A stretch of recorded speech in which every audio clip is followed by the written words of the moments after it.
A massive AI announcement, 3 trade deals, and a 6-month celebration all in 1 week. That's right. It's time for another jam-packed MAGA Minute.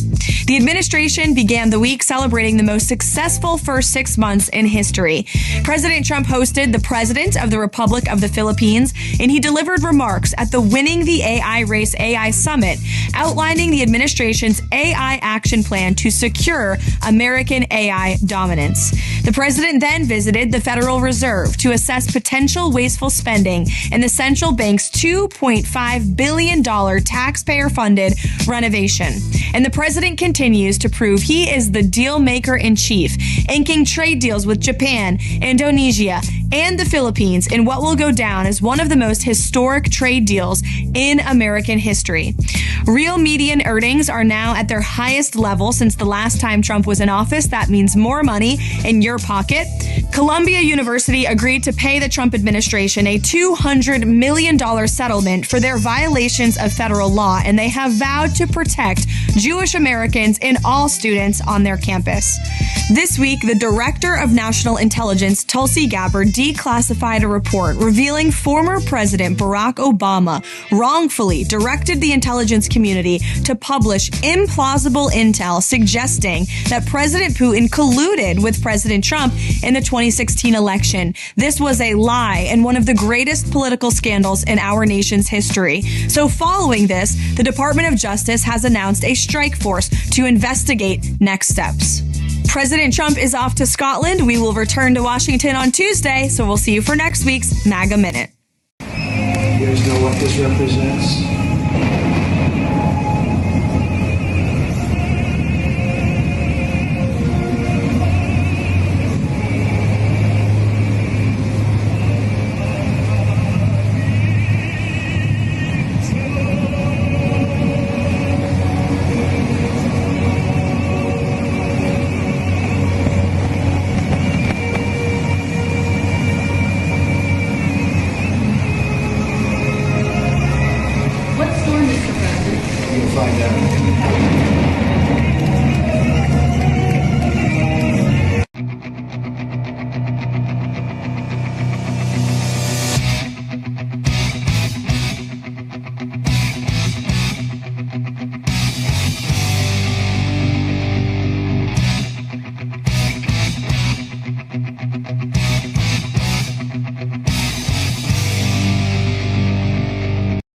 Thank you very much. We're looking at the construction, and we're with the chairman, as you know. Chairman, come on over.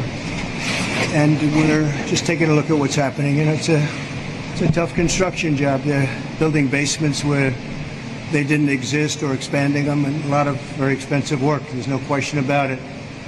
And Tim has been with me for a long time, and you're in charge of the committee. Indeed. One of the reasons I wanted to see it was the overruns of the expenses, wanted to figure out why.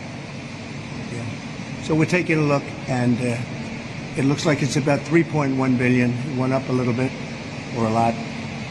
So the 2.7 is now 3.1. I'm not aware of that. Yeah, it just came out. Yeah, I haven't heard that from anybody at the Fed. Yeah, it just came out.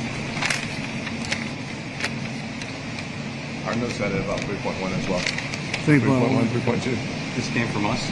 Yes. I don't know who does that. You're including the Martin renovation. You just added our entire capital. Yeah, you just added in a third building. Is what that is. That's a third building. Well, no, but it's a building that's being built. No, it was built 5 years ago. We finished Martin 5 years ago. It's part of the overall work. But So, it's not new. So we're going to take a look. We're going to see what's happening, and it's got a long way. Do you expect any more additional cost overruns? Don't expect them. We're ready for them, but we have a little bit of a reserve that we may use, but no, we don't. We expect to be finished in 2027. Yeah. We're well along, as you can see.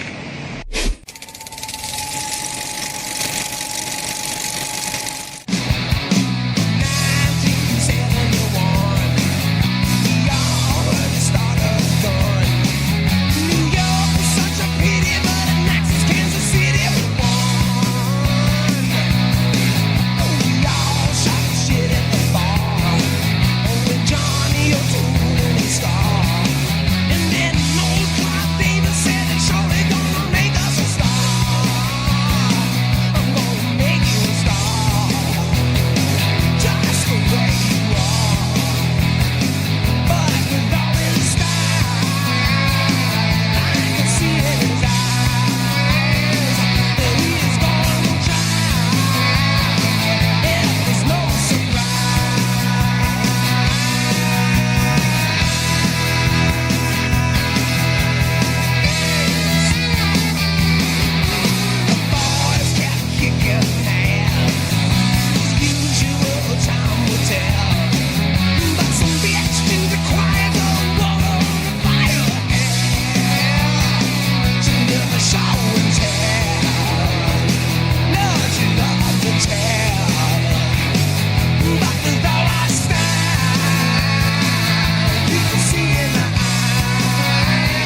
big news update in the criminal trial of Peter Nygard, aka the other Jeffrey Epstein Island, and other best friend to Prince Andrew. But let's start with a clip. They asked me when the last time I saw him was, and I thought about it, and actually it was that 2019 dinner where I saw him inappropriately touch a child. And I said something then, and I was attacked for that internally within the company, and silenced, told that I was crazy. That gentleman is Kai Nygard, the son of Peter Nygard, and he was standing outside a Toronto court today after his father was convicted on 4 counts of sexual assault ranging from the late 80s to the early 2000s. This criminal case centered around his Toronto-based headquarters, where Nygard was said to have lured these women back to a bedroom in his office that could only be exited via keypad. Be sure to check out my full Nygard series. I'll be waiting on the sentencing for this Toronto case, as well as have updates on his Winnipeg, Montreal, and New York case that will cover those crimes in Nygard Cay in the Bahamas. Oh, it was further back than that, and even further back from the story I'm about to tell you now. However, it's a good one. And I promised I would be good on TikTok, but I'm feeling a little feisty today, and the American people need to know. Let's talk about Bush Sr. and the Peter Nygard relationship. Now, we all know who Bush Sr. is, but no one knows who Peter Nygard is. Peter Nygard was like Epstein on crack. This guy owned his own island as well, in the Bahamas, just like Epstein, with visitors you might recognize from another flight log. There are popular mentions such as Mel Gibson, keep him in mind as this video continues, Bill Gates, shocker there, Robert De Niro, amongst all the other elites. However, he was very close to George Bush Sr. So close, in fact, he received a presidential jacket from George Bush Sr. So who was Peter Nygard? Wait, is that Prince Andrew? No way. Anyhow, Peter Nygard was a very successful fashion mogul. Let's see what Oprah Winfrey has to say about him. Imagine climbing over a cliff to get to your bed. The next home on our tour is one of the world's largest and most unusual. It's twice as big as computer billionaire Bill Gates' home. Well, now. And Christy guarantees that we've never seen anything like it before. Take a look. From a boat, it looks fabulously exotic, and from the ground, it seems even more so, filled with temples, fountains, even rare birds. One of the world's largest homes. This tropical fantasy took 10 years and over $30 million to build. This is the owner, Canadian mogul Peter Nygard, whose mega successful company makes women's clothing sold everywhere from Saks to Sears. Now you're probably wondering, what did Peter Nygard do? And why is his involvement with these specific elites so sketch? Judge for yourself. So I never heard that. So when I heard about all the underage stuff, it was like, oh, okay, this is way more serious. I just thought it was some old guy who just liked a lot of girls around. But ultimately, there were some really interesting stories about abortions. Can you explain that? He was obsessed, Peter Nygard was, with stem cell research and anything that he could get his hands on to preserve his health and youth and to create longevity.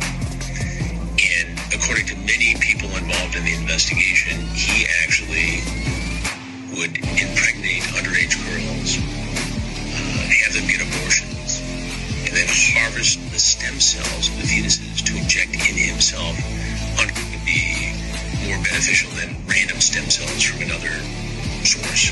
Now, I don't have time to add all the details. If there's enough likes and comments about it, I can add a part 2 with more description of this guy and what he did. But the friendships are starting to look a little sus, and also, they were never what we thought they were. We are coming to the end of huge time cycles. The largest one occurs every 25,920 years.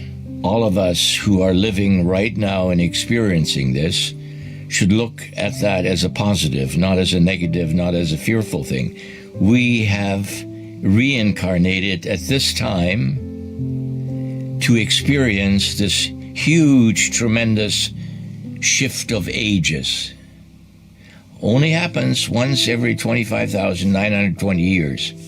So we're leaving the age of Pisces, and we're coming into the age of Aquarius. There are 1,000-year cycles, there are 500-year cycles, there are smaller cycles, all happening now at this time. So we are experiencing a very special occasion on this planet where we are making huge shifts. The 25,920-year cycle is the big one. It brings up all the pollution up to the surface, and it forces you to look at it.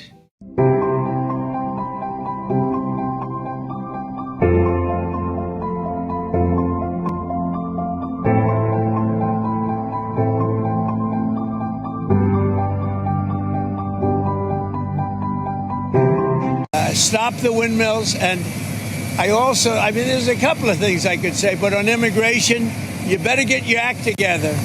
Or you're not going to have Europe anymore. You got to get your act together. And we, as you know, last month we had nobody entering our country. Nobody. Shut it down. And we took out a lot of bad people that got there with Biden. Biden was a total stiff. And what he allowed to happen, but you're allowing it to happen to your countries. And you got to stop this horrible invasion that's happening to Europe, many countries in Europe. Some people, some leaders have not let it happen. And they're not getting the proper credit they should. I could name them to you right now, but I'm not going to embarrass the other ones. But stop. This immigration is killing Europe. And the other thing, stop the windmills, killing the beauty of your countries. Thank you very much, everybody. Just look at this by the bins. It's absolutely dire. Nappies, just look at this. What are the mothers who are doing this? Do you have no shame? Look at that. President Trump is right when he said the immunity decision would help President Obama. But you know what it doesn't help him with? Impeachment. According to the Democratic Party and the House managers in the second impeachment trial, a former president, once out of office, is still subject to impeachment.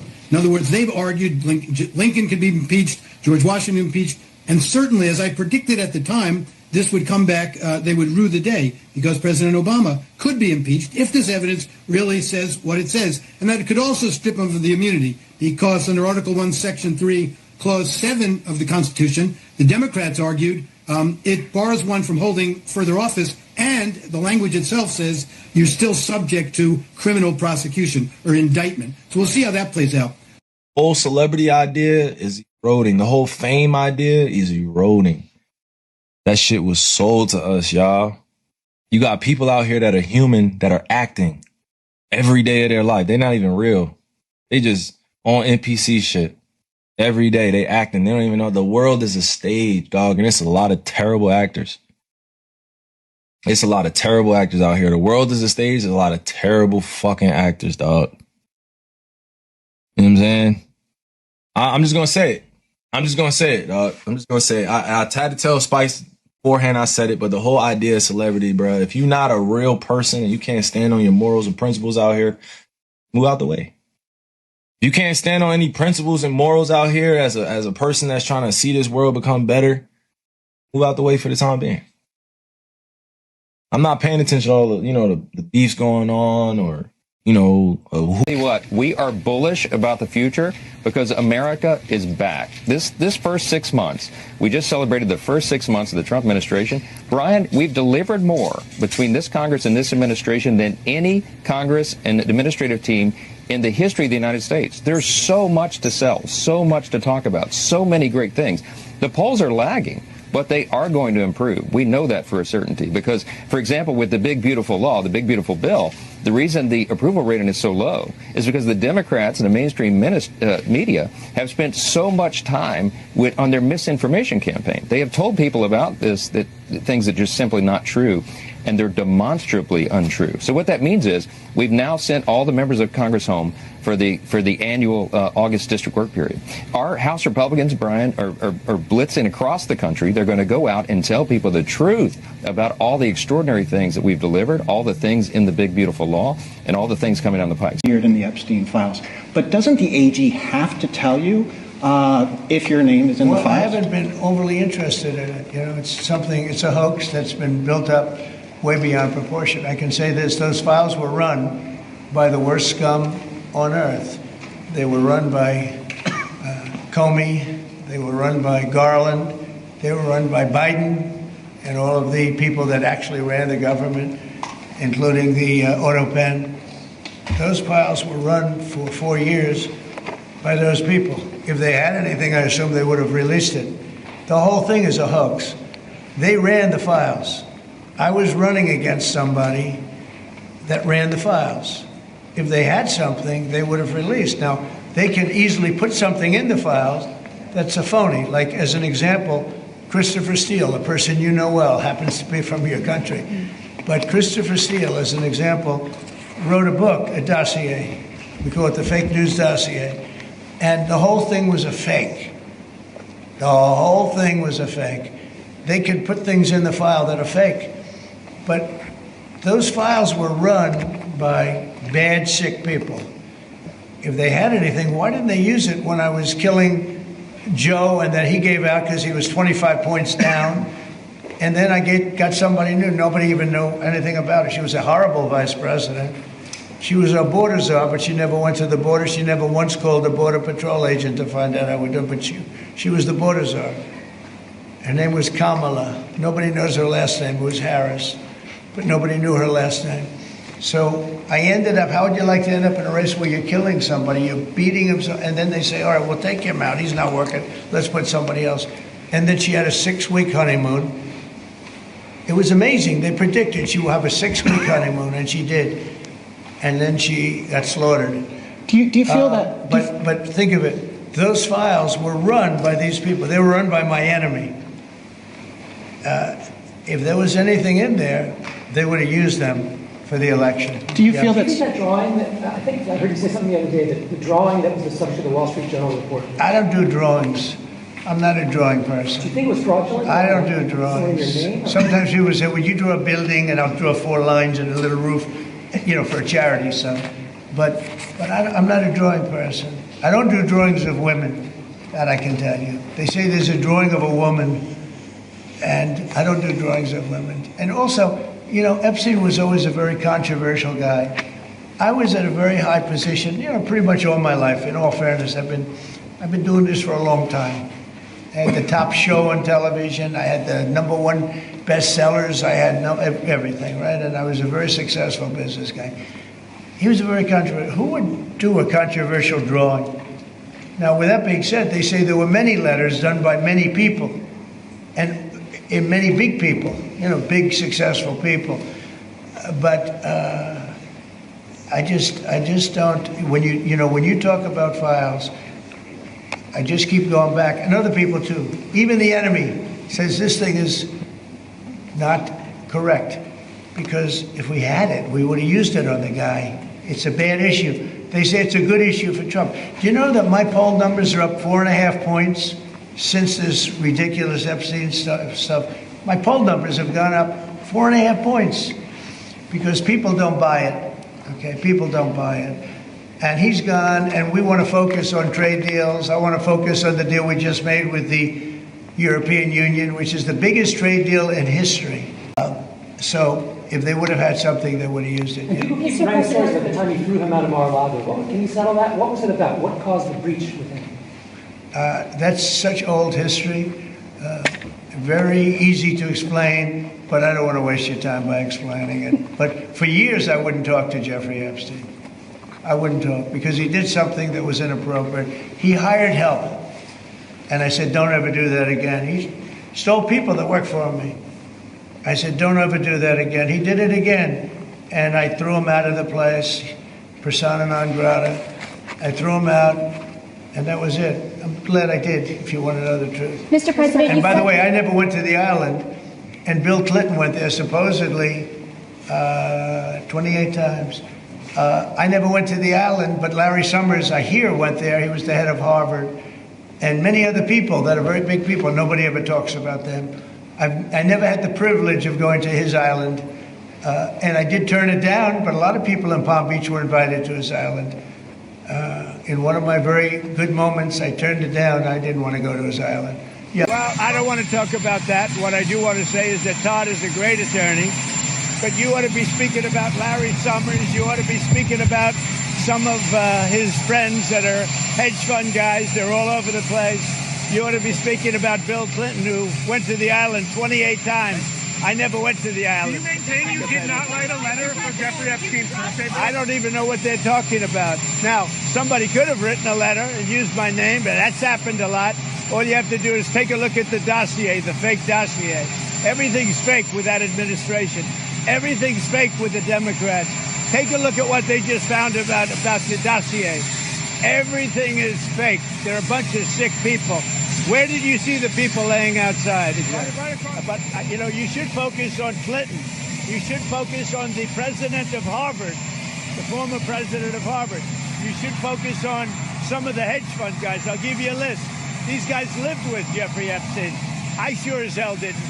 Thank you very much. Mr. President, should not be part of the question.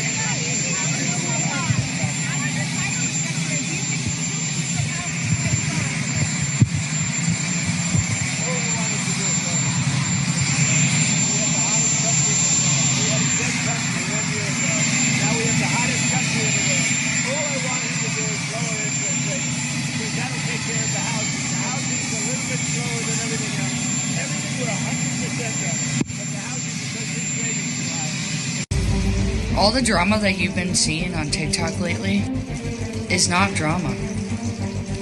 Pineal glands are being decalcified right now. What you're witnessing is people's spiritual awakening. Why do I say that? Because it's not drama started between others, people, whatever.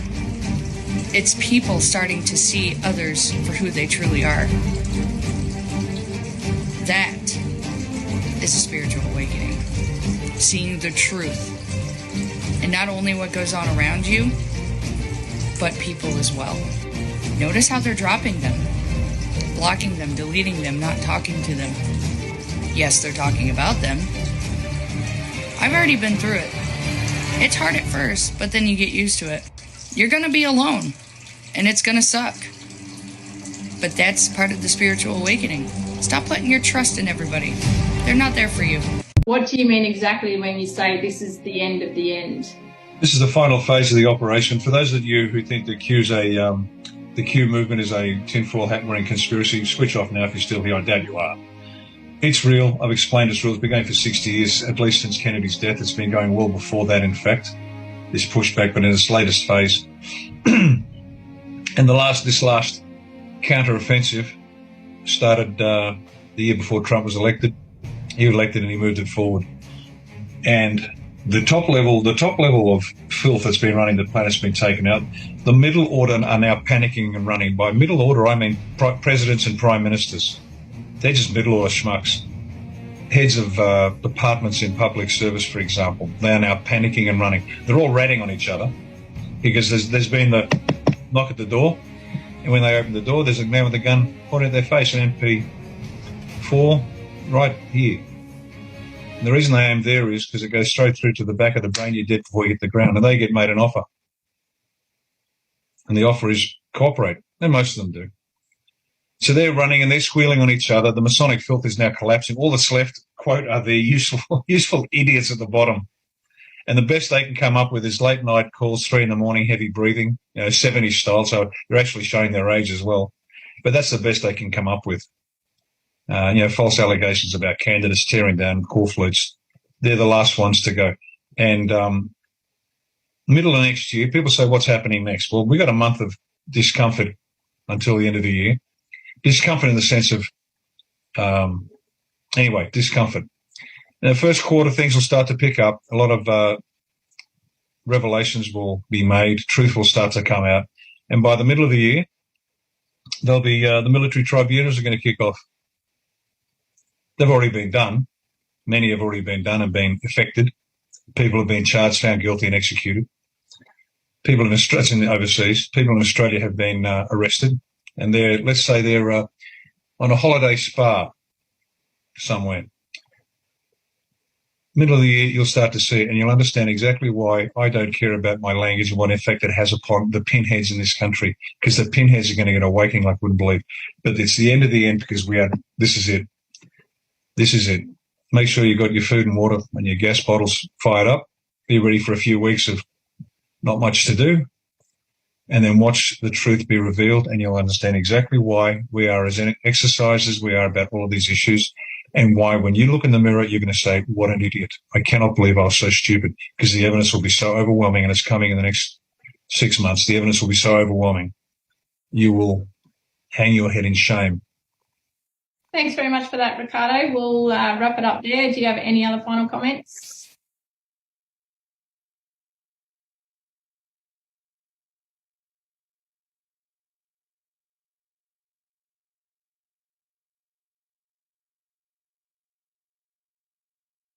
Before it's all over, and we got a long road ahead of us, I don't think you can actually clean up Washington, D.C. I don't think you can fix it. It's already fixed. President Trump's going to have to invite all of his contractor buddies. They're going to have to put a fence around D.C., 3 layers deep. You're going to have to pamphlet the city. Anybody that wants out, we got metal detectors, and you're going to get strip searched. You're not getting out with any of the evidence. Anybody who wants to stay, you're an enemy combatant. We're going to flood the city and wash it out. We're going to divert the Potomac. We're going to watch where the water comes out of those slimy holes. I don't care if they're 200 miles away. And then, after we've flushed it clean about 3 times, because we're not taking any chances with any of our guys, then we're going door to door, and we're going to clean that place out, and we're not going to occupy it again. We're just going to leave it fenced up as a spectacle to the world of the insanity of these groups that have tried to manipulate us. And we're going back to right thinking, godly thinking, sound thinking. I'm a very stable genius. Humans, not these monsters that have taken over our country and our way of life. I hope all of your listeners decide to be counted. I hope that they'll find a way to close ranks, recognize each other in the spirit of that kid. We all are. We all choose to remember and be standing on the side of a street as our father, president figure, friend, fellow American. Thank you, Attorney General Bonta. The SNAP program is a critical lifeline for tens of millions of Americans throughout our country, and specifically 2.9 New Yorkers. Every day, SNAP benefits make it possible for working families to afford to put food on the table. And more than half of those who receive SNAP are families with children, and more than a third have elderly or disabled family members. Without SNAP, many families would not be able to count on their next meal. For decades, SNAP has prevented people from going hungry and saved countless lives. But now, this administration is attempting to use this program as a tool in their cruel and chaotic targeting of immigrants. It is outrageous. It is unacceptable. And this administration has demanded that states hand over sensitive personal information of all SNAP recipients going back to 2020. That includes addresses, social security numbers, immigration statuses, and more. This is not for research or to improve a service that millions count on. No, they are basically trying to weaponize the SNAP program against immigrant communities in violation of the law. And we collectively will not stand for it. That is the administration's plans, and they have made it abundantly clear. They even removed a notice on the USDA's website that promised people could apply for and receive SNAP benefits without immigration consequences. We will not allow this life-saving program to be illegally used to hunt down immigrants and their families. No one should fear for their safety when they seek food assistance for their families. And this administration cannot intimidate vulnerable families and prevent them from putting food on the table. Today, Attorney General Bonta, Attorney General Dana Nessel, and I are co-leading a coalition of our fellow Democratic attorneys general in suing this administration to protect SNAP and the sensitive personal information of all of its recipients. The federal government's demand that states turn over SNAP recipients' data is flat out illegal. In fact, our laws prohibit us from disclosing this SNAP data unless it is strictly necessary for administering the program. And in this case, it is not. This latest action from this administration is nothing more than an attempt to sow fear and to cause chaos amongst vulnerable populations. And we are suing to uphold the rule of law, to protect the sensitive personal information of everyone who receive SNAP benefits, and ensure that this administration does not use critical and necessary food assistance to target immigrant communities. I too want to thank my team. I want to thank my colleagues. I want to thank all of you. And now I turn it over to my colleague from Michigan, Attorney General Dana Nessel. Can anyone tell us what the fuck is going on in California? Our housing electricity costs double the national average. Our gas utility rates are 50% above the national average. We are a top 8 oil producing state, yet have the highest gas prices in the country. We are 11% of the population of the United States, yet have 24% of the homeless. Proposition 1, passed in 2014, was passed so we'd build more reservoirs. Over 10 years later, not a single reservoir has been complete. It takes an average of 4.7 years to get through environmental review to do prescribed burns to prevent wildfires. Our government runs on mainframes from the 1980s. We have the highest small business renewal fees in the country. We recently spent $24 billion on the homelessness problem. Our leaders cannot tell us how that money was spent. In 2021, our population went down for the first time in our history. From 2019 to 2024, our budget grew 60%. Do you feel 60% better off? A French train company working on our failing high-speed rail project recently left for North Africa because their politics are, and I quote, less politically dysfunctional than ours. Texas, yeah, that Texas, recently blew past California in utility-scale solar power production. We can't even build the things we claim to care about. Now, we need a dick in the room who's going to ask the tough questions in Sacramento. It's a place I'm told exists, but no one's ever been. Our options for politicians these days are boomers bumbling along or young, charismatic commies who hate America. A new era of common sense leadership is needed, or our state and our country is cooked. I'm Dick Lucas, and I'm running for State Assembly of California in our 51st District. I'm a business owner, a job creator, and the only politician who's hiked the entire state. I'm a 6th-generation Californian. My great-great-great-grandfather came here on a covered wagon train. His son had one of the first cars in Los Angeles. Now, I ain't leaving. My wife is due in November, and we're going to raise a California girl. We're going to stay. We're going to fight. California should flourish. The top 100% of her citizens along with her. My plan? It's simple. Beat Texas, beat New York, beat Florida, beat China at everything. Here's how. We're going to massively lower the cost of housing by building like we've never built before. We're going to overhaul the permitting process to make it lightning fast and legalize more types of housing. We're going to supercharge our economy with lower taxes and a pro-tech, pro-energy, pro-building agenda. We're going to have the fastest permitting process in the country. This is going to bring more jobs. It's going to bring better jobs. Next, we're going to bring total transparency to our homelessness industrial complex. We're going to double down on what works and delete what doesn't. We're going to extinguish wildfires, control burns, clear brush, fix reservoirs, build reservoirs, deploy cloud seeding technology, deploy desalination to make sure our reservoirs are full, and we're going to modernize our firefighting equipment. Finally, we're going to build new cities. This is going to increase the opportunity for millions of current Californians and millions of new ones. Californians live their lives and build their businesses with an arm tied behind their back. Imagine what we could do with 2. I'm Dick Lucas. Nice to meet you, California. Everything else is just temporary. Everything, fame, the money, the ego, the physical, look, everything is just temporary. And once you get that and you realize that, it's so important that you make other people understand that that's the only truth there is. It's a situation that, not just knowing of him, but once you know him and once you surrender, he said he'll come back and heal our people and heal the land. So what's going to be important to me moving forward is being the vessel to spread this message, because it's the only truth there is. In Jesus' name I pray for all the viewers out there who are Hulkamaniacs and who don't know me. I hope this talk today brings everyone closer to our Lord and Savior and brings everyone home. That is the truth. That is the light. That is the only way to our Heavenly Father. And I pray that everyone walks in the light and becomes saved by Jesus Christ, our Lord and Savior. In Jesus' name I pray. All is well, even now. Amen.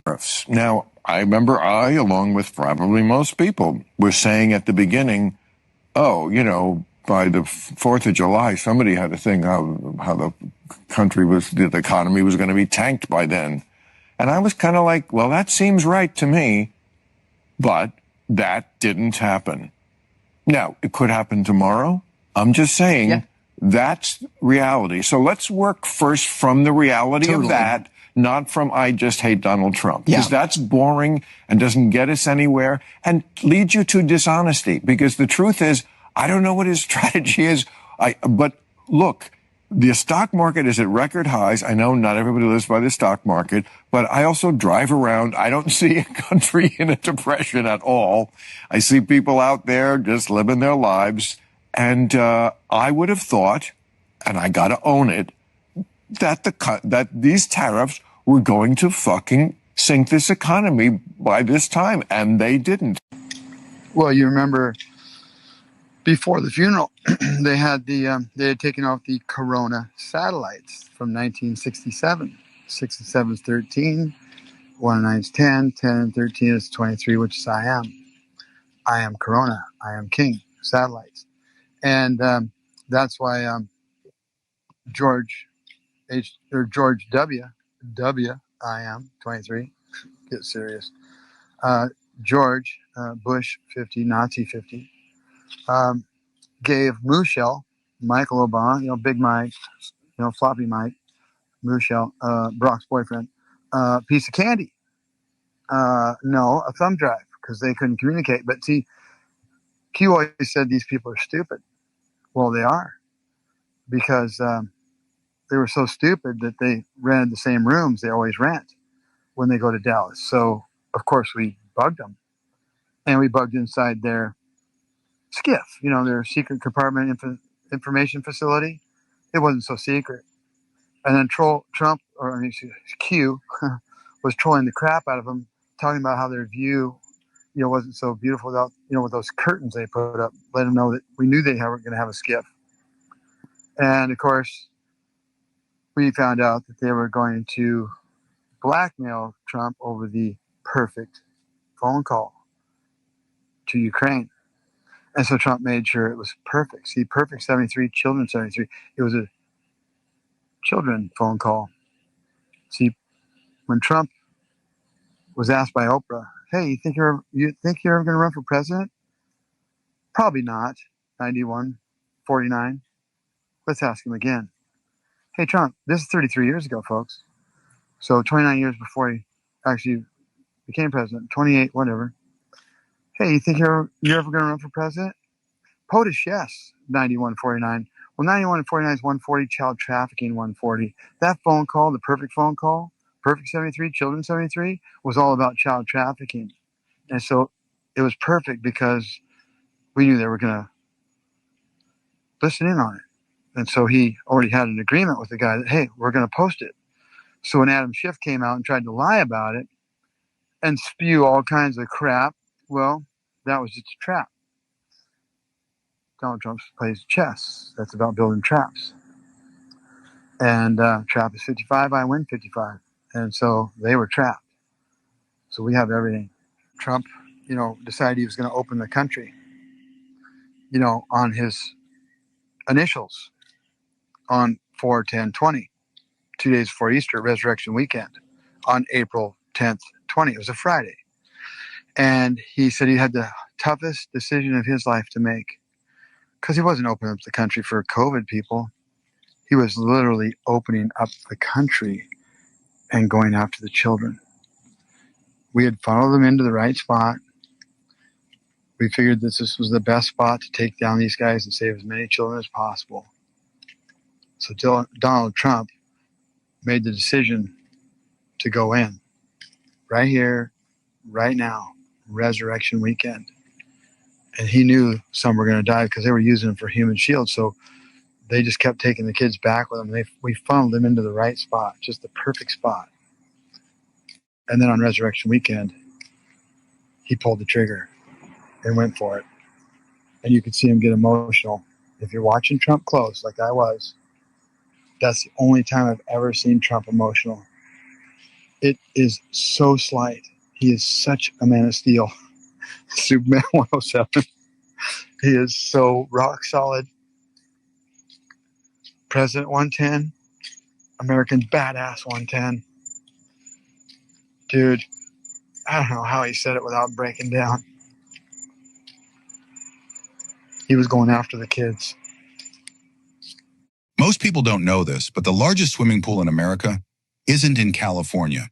It's not in Las Vegas. It's not even inside a resort. It's bigger than 20 Olympic pools combined. And technically, it's a lagoon. Crystal clear water, soft sand beaches, kayaks, paddleboards, even floating cabanas, all in the middle of a suburban neighborhood. This pool covers over 7 acres and holds more than 33 million gallons of water. It uses a patented tech that filters just 2% of the water a day, making it shockingly efficient for its size. What's crazier? It's the centerpiece of a planned community built for young families and remote workers. Locals treat it like a private ocean. Some buy homes here just to get daily access. Others pay for day passes just to float in something that feels like a tropical resort. It's not just a pool. It's a vision, a suburban fantasy where the beach comes to you, and it's turning landlocked real estate into waterfront paradise. It's called Epperson Lagoon, right here in Florida. No other lingerie brand could compete with Victoria's Secret. They could get the best talent in the world. Do you believe? Do you believe? Let's go. Every celebrity wanted to be part of that show. It's a $7.5 billion business. This company is crushing it. Everybody knows what the Victoria's Secret brand means. Wexner always claimed that Victoria's Secret was a ladies' paradise and had nothing to do with men. It's tits and glitz. A lot of people have heard of Victoria's Secret, but very few people have heard of the billionaire behind it, Les Wexner. Les is a genius. His brands dominated the malls of America. He is the guy who figured out how to make Americans shop, shop, shop, shop. But there was something else going on at Victoria's Secret. There's a number of red flags and so many questions. And there was talk. There were rumors. Billionaires are all secretive, but Wexner is one of the most. It begs the question, why? And there's this huge mystery. People had mentioned this name. And part of the mystery was Jeffrey Epstein. Oh boy, this is trouble. The notion that Epstein would turn up around Victoria's Secret is not surprising. But what Wexner did was unthinkable, giving him power of attorney. There wasn't a part of Wexner's empire that Epstein didn't have access to. 20 companies, 19 trusts, real estate. The million-dollar question is why a gentleman as brilliant as Wexner could allow this guy into his life. Wexner claims that he had no idea that any of this was going on. It just makes you ask, who's telling the truth? This was a perfect storm of problems, and it's much bigger than Epstein. Victoria's Secret lost connection with the customer. Things were falling apart. Business is failing. What's going on here? There's a larger picture to all of this. The politicians, the royalty, intelligence agencies. Why was Epstein doing this? Was this about power and blackmail? And makes you wonder how many more layers there are to this world. This is all a story that was meant to be hidden and stay hidden. And we were never supposed to see any of it.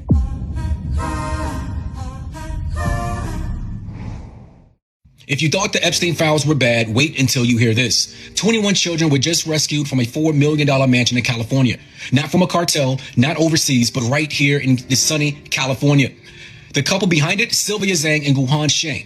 They were running what looks like a surrogate agency, but is now being investigated as a potential child trafficking operation. One surrogate, Kayla Elliott, said, I was told that they already had a child and they just wanted one more. I didn't know that they had owned an agency. I didn't know about the other babies. So she said, turns out they used surrogates across the country, Texas and Florida and more, to have babies for them. And they kept all the children. Inside that mansion, the FBI found 21 kids, one with a brain trauma, cameras, nannies of babies, birth certificates were falsified to list Zhang as the mother over and over again. This isn't just disturbing, it's an organization and it's hidden in plain sight just like the Epstein files. But this time, it's babies. The question nobody wants to answer is who were these children really for? Trafficking doesn't always wear a mask, sometimes it wears a business suit. Do you guys remember this video?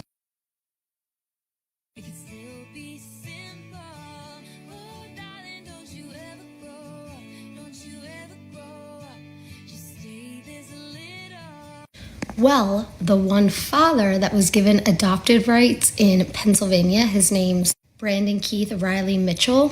He's a registered offender of children, and he was allowed to adopt a baby. Oh, you're wondering how? He was an ex-chemistry teacher that was sexting a boy that was 16 at Downingtown West High School in Pennsylvania, which isn't too far from me. He also worked at Dutch Wonderland, which has tons of little kids, as a ride supervisor. Complete creep. And somehow he was able to adopt a child when we have tons of people who want to have babies that can't have babies that don't have a criminal history. Somebody please make it make sense. Weaponization of the United States government against its own citizenry is very real. It happens on a daily basis, and it doesn't just happen to high-profile political figures. Former Trump National Security Advisor, Lieutenant General Michael Flynn, found himself at the center of a national firestorm when he was investigated by the FBI for fabricated ties to Russia. In a case riddled with contradictions and inconsistencies, Flynn was charged with lying to the FBI. I became the fulcrum of what essentially is a color revolution that's still ongoing in the United States of America. In his new book, Pardon of Innocence, he details his story. As revealing new documents are released by Director of National Intelligence Tulsi Gabbard, we sit down with this 33-year military veteran to understand how he sees everything that happened to him almost a decade later. And maybe one of these days Tulsi will do it. Maybe she'll give all the transcripts out to show that what I was doing is I was protecting the United States of America from enemies, foreign and domestic. And they knew it. This is American Thought Leaders, and I'm Yanya Kellick.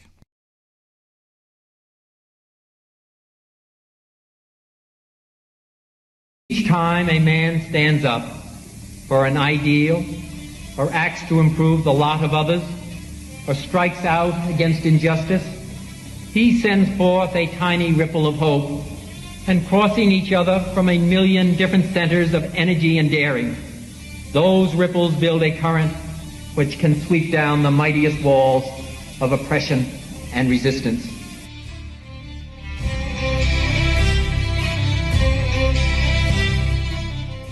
First is the danger of futility, the belief there is nothing one man or one woman can do against the enormous array of the world's ills, against misery, against ignorance or injustice and violence.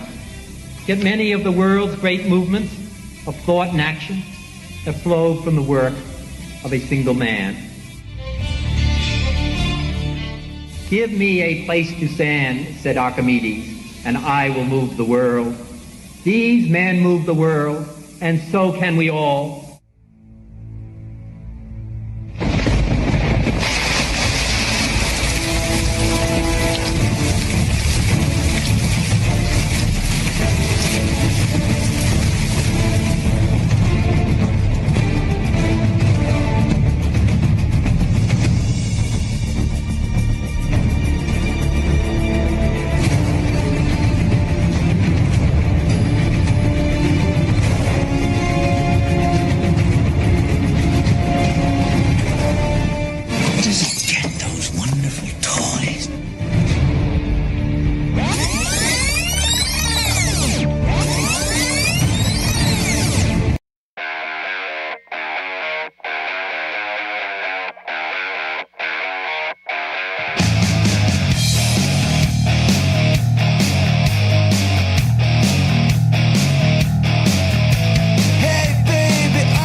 my life, and I had to start again with just my children and my wife.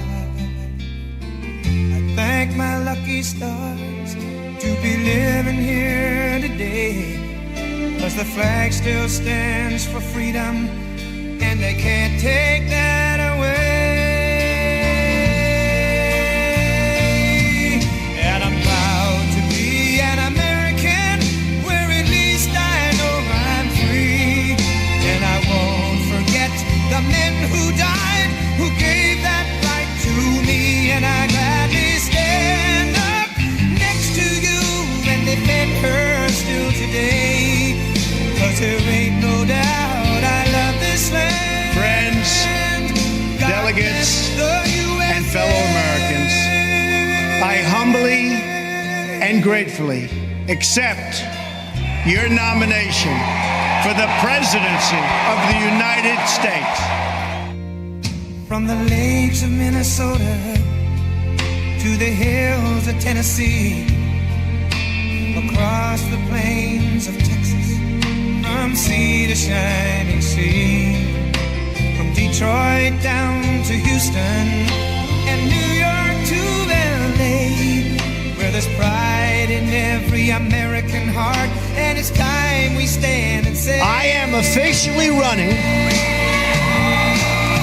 for President of the United States, and we are going to make our country great again. Forget the men who died, who gave that right to me, and I gladly stand up next to you and defend her still today, 'cause there ain't no doubt I love this land. God bless the USA.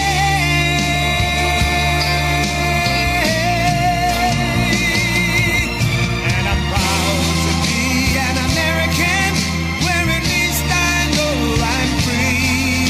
And I won't forget the men who died, who gave that right to Americanism, me. not globalism, will be our credo. Next to you and defend her still today, 'cause there ain't no doubt I love this land. God bless the USA.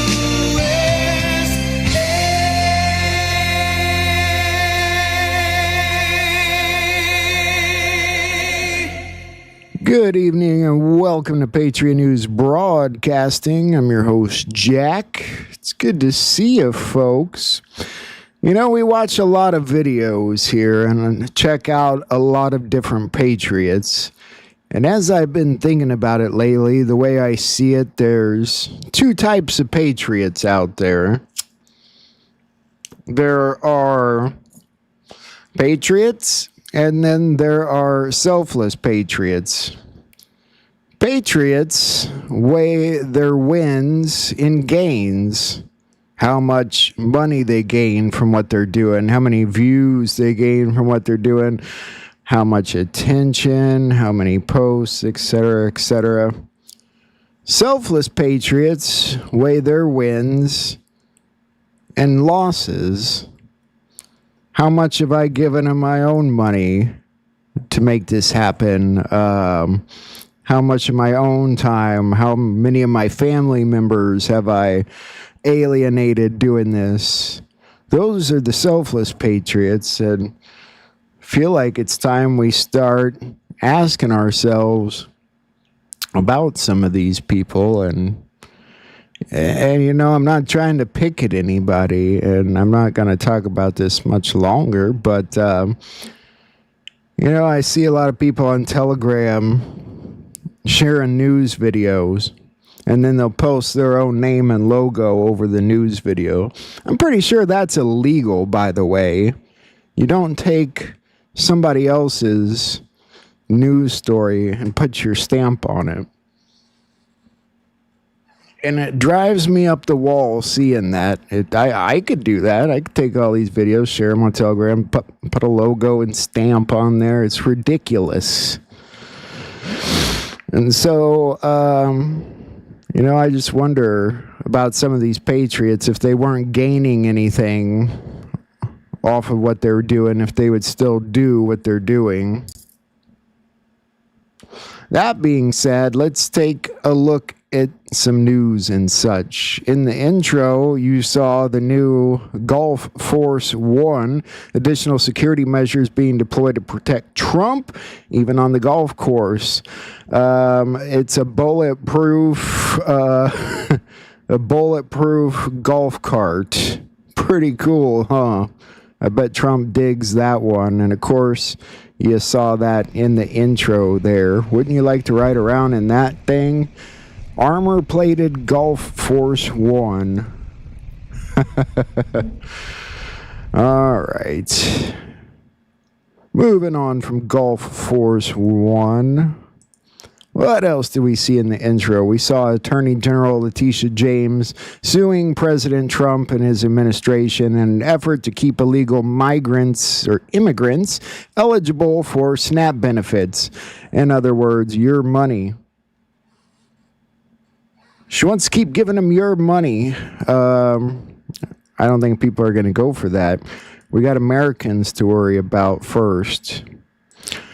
Trump suggests that Democrats may have planted fake evidence in the Epstein files. We also saw most of that video where he's just talking about how long bad people held the files for decades. And so I think it's his way of saying it's hard telling what's in those files at this point. And I don't know if we should trust them. The bomb squad was called the other day to investigate another suspicious package found near the White House that I believe turned out to be nothing, if I remember right. Let's look. Switching our focus now, a suspicious package was reportedly found near the White House, prompting a response from the bomb squad. Specialists from the Metropolitan Police Department's Explosive Ordnance Disposal Unit were deployed to investigate the object. Officers cordoned off the area, restricting both pedestrian and vehicle traffic. The Secret Service later confirmed that the package was located just outside the security perimeter near the executive mansion. After a thorough inspection, authorities gave the all clear. Oh, fine. Not going to tell us what it was, huh? Hunter, you got to stop leaving your crack outside the White House. It's a bad habit. Very bad habit, Mr. Biden. I get what you mean, Michelle. It is hard to know who to trust, but I'm just sort of giving you tips on how you can look at that for yourselves. Are they doing what they're doing because they're gaining something out of it? Yeah, some of them have gained things here and there out of it, but they're still putting a lot of their own money to do what they're doing. Like, I don't know, I could use an example probably, like you could even say like Rachel in her magazine. She's probably put a lot of her own money into seeing that done. Yeah, she's going to make some money off of it, but I don't know, it's a bad example. I get it's difficult, but I don't know. Some of these people I wonder about, and it gets harder all the time, but I think you can look at the ones that, like I said, measure their patriotic wins and gains as opposed to losses. You have to give to really receive. Thailand and Cambodia agreed to unconditional ceasefire, and maybe thanks to a little help from Trump, but their woes aren't completely over. There was a gunman that killed 5 security guards and wounded 1 other person in a mass shooting at a popular fresh food market in Thailand's capital. And so, bad woes for them.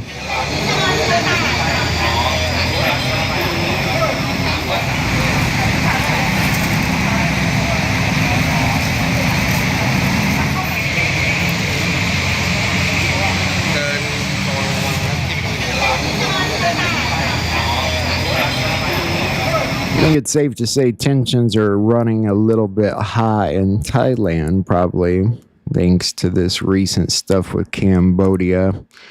Trump says he will reduce the 50 days that he gave President Putin to end the Ukrainian war. It looks like now he's taking it down to 10 to 12 days. So what does that mean exactly? I don't know. If Russia fails to do so, Trump said he would hit them with secondary tariffs.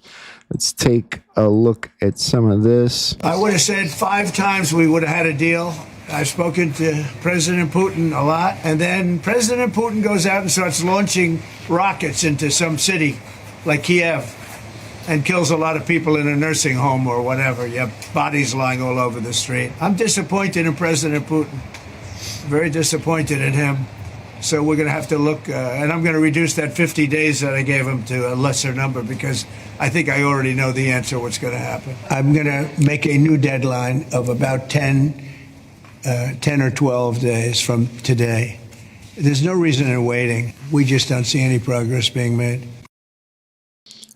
I think that puts the new timeline somewhere from August 7th to the 9th, roughly. This kind of, I got to admit, irritated me slightly at first because I keep wondering when Trump was going to talk about the Gaza situation, but it finally happened after a little bit of complaining. He seems to have decided to talk about it. And we're going to look at that. But first, Dmitry Medvedev said to Lindsey Graham, "It's not for you or Trump to dictate when to get the peace table. Negotiations will end when all the objectives of our military operations have been achieved.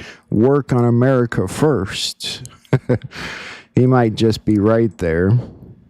Trump says signs of real starvation happening in Gaza.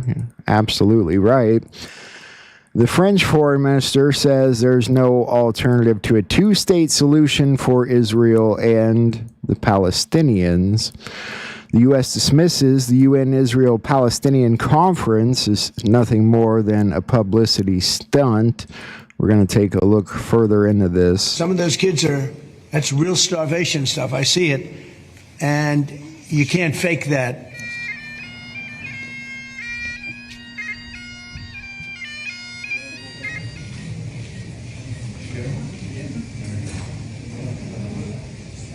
The people are screaming for the food in there. They're 35, 40 yards away, and they won't let them because they have lines that are set up. And whether they're set up by Hamas or whoever, but they're very strict lines, so we have to get rid of those lines. But we're going to be getting some good, strong food. We can save a lot of people, so we're going to be even more involved. We did some airlifts before, some airdrops, and the people are running for it. It's sad. As far as I'm concerned, that's the saddest situation on earth, and you would think that would be the first thing that Trump would choose to handle. But maybe there's more to the situation, and some people even have some theories. I don't know what to make of them. Trump on Gaza. I'm looking at getting people fed because you have a lot of starving people. We have $60 million and nobody's even said thank you. Other nations should step up too. And then he said so much of the food gets taken by Hamas or somebody. Yeah, it's definitely somebody. I want to look at a couple of things to do with this, and then we'll come back to some other theories. Recognising the Palestinian state would be a concrete step towards a lasting peace. Do you agree with his position? Well, I'm not going to take a position. I don't mind him taking a position. I'm looking for getting people fed right now. To me, that's the number one position. Because you have a lot of starving people. You have people that, the United States recently, just a couple of weeks ago, we gave $60 million. It's a lot of money. No other nation gave money. I know the Prime Minister would if he knew about it, and he really knows about it now because we're going to be discussing it. But we gave $60 million. Nobody said even thank you. Thanks. Somebody should. Could have done that without the bagpipes. I think there's another piece to this. We're going to come back to this because he talked about this yesterday too with president of the European Union. Good for both parties. We also discussed, obviously, Gaza. And I think before we get to phase 2, which is, what's going to happen afterwards, we want to get the children fed. We made a contribution a week ago of $60 million, all going into food. We only hope the food goes to the people that need it, because so much, as you know, when you do something there, it gets taken by Hamas or somebody, but it gets taken. But and we're prepared to help. We want to help. It's a terrible situation. I'm just glad he's talking about it, for starters. But again, we're going to come back to that. The former CEO of My Faith Votes, a nonprofit that encourages Christians to vote in every election, has pleaded guilty to possessing child pornography. Take a look at this. Christian and conservative groomers, part 291. Yates, the former CEO of My Faith Votes, a nonprofit organization pushing Christians to vote their values, has been charged with 8 felony counts for possessing CP material. And here's the twist. This is not his first offense. Yates has a prior conviction for similar charges that was later expunged. So how does a man with a record like this end up leading an organization centered on Christian values? My Faith Votes isn't a small organization. I'm guessing the same way that a registered sex offender is able to adopt a baby boy in Pennsylvania. I'm guessing that's how it happens. Something along those lines. It's funny, you get the biggest hypocrites are the loudest ones out there, aren't they? Do this, do that. Ghislaine Maxwell files an appeal to the Supreme Court to overturn her conviction after a meeting with the Department of Justice. We take a look at why. Attorneys for Ghislaine Maxwell made a final pitch to the Supreme Court. They're asking justices to overturn her 2021 conviction for conspiring with Jeffrey Epstein to sexually abuse young girls, saying it violates an agreement that Epstein made back in 2008 that shielded any co-conspirators from prosecution. The Justice Department wants the High Court to reject her appeal, but Maxwell's attorney said this in a statement, quote, "We're appealing not only to the Supreme Court, but to the president himself to recognize how profoundly unjust it is to scapegoat Ghislaine Maxwell." Is it unjust? What do you guys think? Jeffrey Epstein makes this deal that they won't further prosecute any co-conspirators, but that's not going to stand. I don't care how legal they thought that was. And the problem is there's a lot of co-conspirators. And what is that supposed to include? What about the 100 names on that list, which we're going to talk about again at some point here tonight? President Trump is demanding that Kamala Harris, as well as others, be prosecuted. Let's look at why. Meanwhile, Libby, the president apparently still has his opponent from last November very much in his sights. What did Trump just have to say about Kamala Harris on social media? That's right, Natasha. The president on social media tonight repeating his past call for former Vice President Kamala Harris, Oprah, Al Sharpton, and Beyonce all to be prosecuted. This all coming on social media. The president claiming Harris paid for endorsements, going on to say, quote, "Can you imagine what would happen if politicians started paying for people to endorse them? All hell would break out." That is the president's message tonight. And this call from the president comes after he also called for former President Obama to be prosecuted and accused him of treason for his alleged involvement in... I wonder how President Trump keeps track of all these crimes, of all these criminals. Makes you wonder. There's just so many, I can't even keep up with them. A couple things from Stephen Miller. For the amount of effort Bass and Newscomb have put into sheltering criminal illegal aliens, they could have fully rebuilt the Palisades by now with time and money to spare. He's talking about that $24 billion that's unaccounted for. He also posted this. Appears to be a person waiting for a storm. Gotta love Stephen Miller. I wanted to look at this for a minute. Washington has long debated whether public institutions like NPR or the Department of Education are pushing ideological agendas. But in focusing on traditional media and academia, policymakers may be missing the real source of influence over the American mind, Silicon Valley. Google silences conservative media. I wanted to read a part of this article. Search engines are not neutral tools. They're curated environments programmed by people with perspectives. And when one company dominates search, handling over 90% of global traffic, it wields unprecedented control over what information gets seen and what gets buried. Concerns about political bias in tech aren't just speculation. Internal company leaks, congressional testimony, and peer-reviewed research have revealed how digital platforms quietly steer public opinion even without users realizing it. Former Google software engineer Zach Voorhees released hundreds of internal documents from a major tech firm exposing tactics like keyword blacklists and algorithmic suppression of certain news sites. Among the targets were conservative outlets that routinely ranked lower than their audience size or relevance would suggest. So, it's not like this is super surprising or anything or something you didn't already know that Google dominates your mind. Just poking at that a little bit there. This from Mike Flynn. Most politicians don't see the problem like you and I see it. I'm in WDC now and have been in and out of here for many years now. Those in elected offices succumb to the protocol and gratuities along with the pomp and circumstances that come with their offices. Many have never had their rear ends kissed so much in their lives by lobbyists and others who careless about them that they don't know how to act. They become part of the problem instead of the solution. Just a little post from Mike Flynn.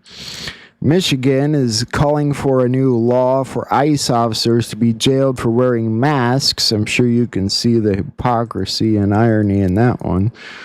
Let's talk about J.D. Vance and why there's this big red X to him, because I'm starting to think that Field McConnell might just be more right than we know. And I'm going to look at that by looking at some these posts from the Patriot Princess.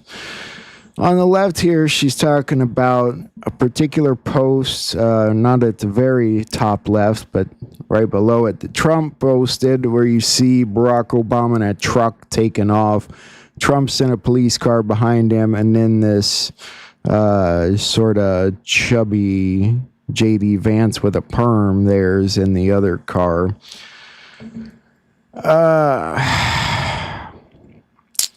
What if Obama exposure is linked to J.D. Vance? What if J.D. Vance helped plan the assassination attempt of President Trump? What if J.D. Vance and Obama and their wives are linked to Israeli money and Mossad?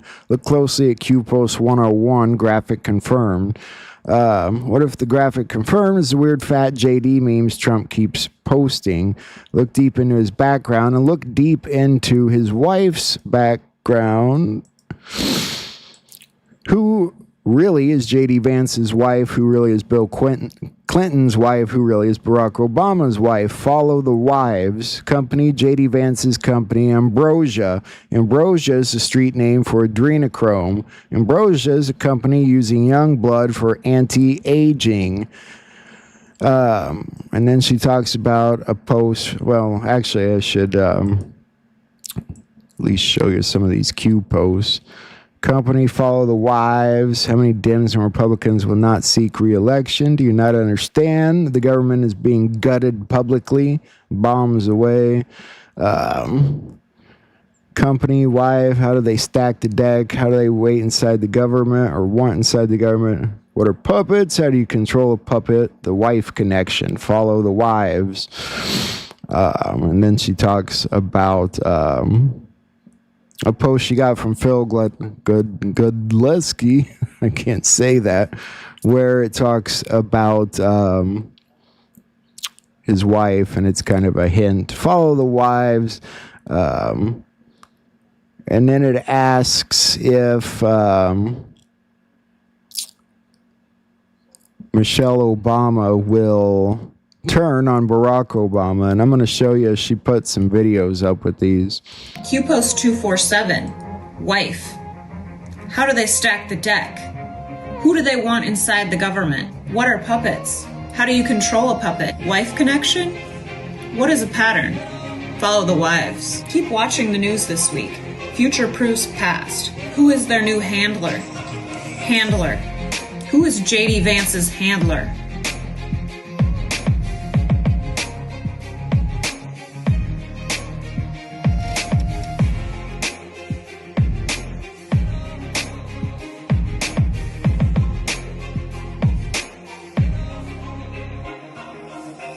And what if they're about to drop the hammer? Ruh-roh. Exodus. We have it all.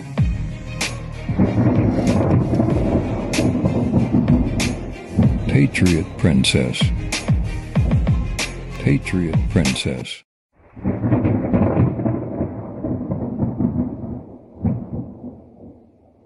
Look at Trump's town hall speech. It mirrors Phil's live. Phil was acting weird. He said weird. Trump said weird several times. Something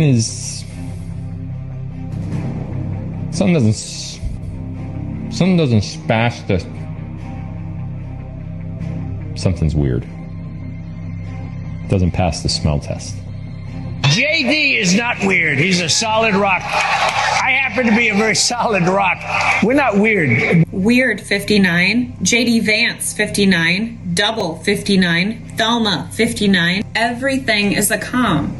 All of Phil's lives, everything is a com. His court cases are a com. Every part of Trump's speeches are a com. QPost 504, learn our comms. We know how the good military works. The art of war. You keep your enemies closer. You know your enemy. Trump quicksand. He puts the bad guys in the spotlight. Look into J.D. Vance's education and career. J.D. Vance went to Yale. He was in Skull and Bones. J.D. Vance's wife, Usha, went to Yale as well. She later worked for law firm Sidley and Austin, along with J.D. Vance and Barack Obama and Michelle Obama. J.D. Vance first worked as a law clerk for Judge Bunning, U.S. District Court. J.D. Vance's wife started out as a law clerk and worked her way up to work for Supreme Court Justice John Roberts and Brett Kavanaugh. This is very similar to the situation that Phil mentioned in his live about his lawsuit. Tim Hinton, which is the attorney for the Scranton Times, the defense attorney for the Scranton Times. He was the guy that was asking me all those questions at depositions. You guys saw all the videos. Tim Hinton's daughter just graduated from law school. And she's going to be a law clerk in a judge's office. She starts in a couple of weeks, actually, in mid-September. Do you know who she's clerking for? Listen, you can't make this stuff up. He went out of his way in that statement to make it well known that our movement, if you follow Q or if you believe in Q or if you believe... The question is, are we going to see J.D. Vance 2.0 get arrested for connections to Trump's assassination attempt? You know, Joe Biden is a fraud, or if you believe that Hillary Clinton is a dirtbag, or if you believe Obama, you know, is all these things.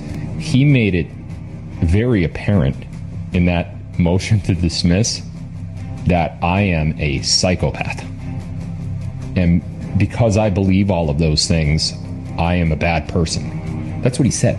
I'm not like paraphrasing. He said that. The defense attorney for the Scranton Times' daughter is clerking for the judge that threw my case out. Now I know how Trump feels. Because this is exactly the crap that was happening up to him. And you see that he just keeps appeal. And that's what we're going to do. J.D. Vance first worked as a law clerk for Judge Bunning, U.S. District Court. J.D. Vance's wife started out as a law clerk and worked her way up to work for Supreme Court Justice John Roberts and Brett Kavanaugh. What if Phil is trying to point us to look into J.D. Vance and his wife and look into J.D. Vance's company, Ambrosia? The street name for adrenochrome is Ambrosia. There's been many reports and articles on the company Ambrosia. They're using teenage blood, studies and teenage blood to reverse aging. What teenagers are they using to test from? Controversial new treatment that may hold promise, but at a price. It does appear to reverse the aging process. Dr. Jesse Karmazin is talking about transfusions with the young blood from teenagers, and he says it just may turn back the hands of time. That blood is going to patients over 35 as part of a clinical trial called Ambrosia, where subjects paid $8,000 to get the rich growth factors found in the platelets in blood's plasma. There's pretty much people from most states, people from overseas, from Europe and Australia. There have not been any published results, but the intriguing concept still found its way into pop culture. It's my transfusion associate. Dr. Karmazin says patients who have had it say they feel amazing, and he has seen evidence of reversing the aging process in rats. Their brains are younger, hearts, their hair, if it was grayed, turns dark again. There has also been encouraging Alzheimer's research using young blood at Stanford. We found that it was safe and feasible to administer infusions of young plasma weekly. Dr. Sharon Shaw is a researcher who says they have seen evidence of improvement in functional ability. It's all very exciting that there can be components in blood that could be healing. Platelet-rich plasma, or PRP treatments, using a patient's own blood, have been in demand as trendy vampire facials to fight wrinkles and as joint and tissue treatments to accelerate healing. A lot of goodies in blood. Dr. Human Corazani is using those rich PRPs in a study at Mount Sinai to regrow hair. We can actually use your own blood to stimulate the body. The study is ongoing, but seeing short-term results, Dr. Corazani is optimistic. It looks very positive. Experts agree there is still more research that needs to be done. There's still... I knew this research was happening. I remember seeing this story a long time ago, but I didn't know it was J.D. Vance's company. Let's see if there's anything more to this video. A lot of unknowns and a lot of... No. And never find them. Why does your local Walmart have children pasted up on the wall like a menu? Where are those children? Is it true? Are they being housed in a testing facility? Who are they testing? I mean, this is 2024, and this is the United States of America. I thought our tax dollars went to the salary of the Department of Homeland Security and others to do their job. Why have they not found these children? Trump says the enemy is within. What if J.D. Vance was working with the bad guys? But Q knew all along. Trump knew all along. That's why they brought J.D. Vance in closely. Art of war. Know your enemy. Keep your enemies closer. Phil says, I lost my train of thought. And then, in Trump's speech at the town hall, Trump says the same thing. I lost my train of thought. What if J.D. Vance is connected to the train with the missing explosives? I forget my train of thought. But she loses her train of thought a lot. What if the good military and Trump were way ahead of everyone and they know everything? And what if they're about to drop the hammer? Ruh-roh. Exodus. We have it all.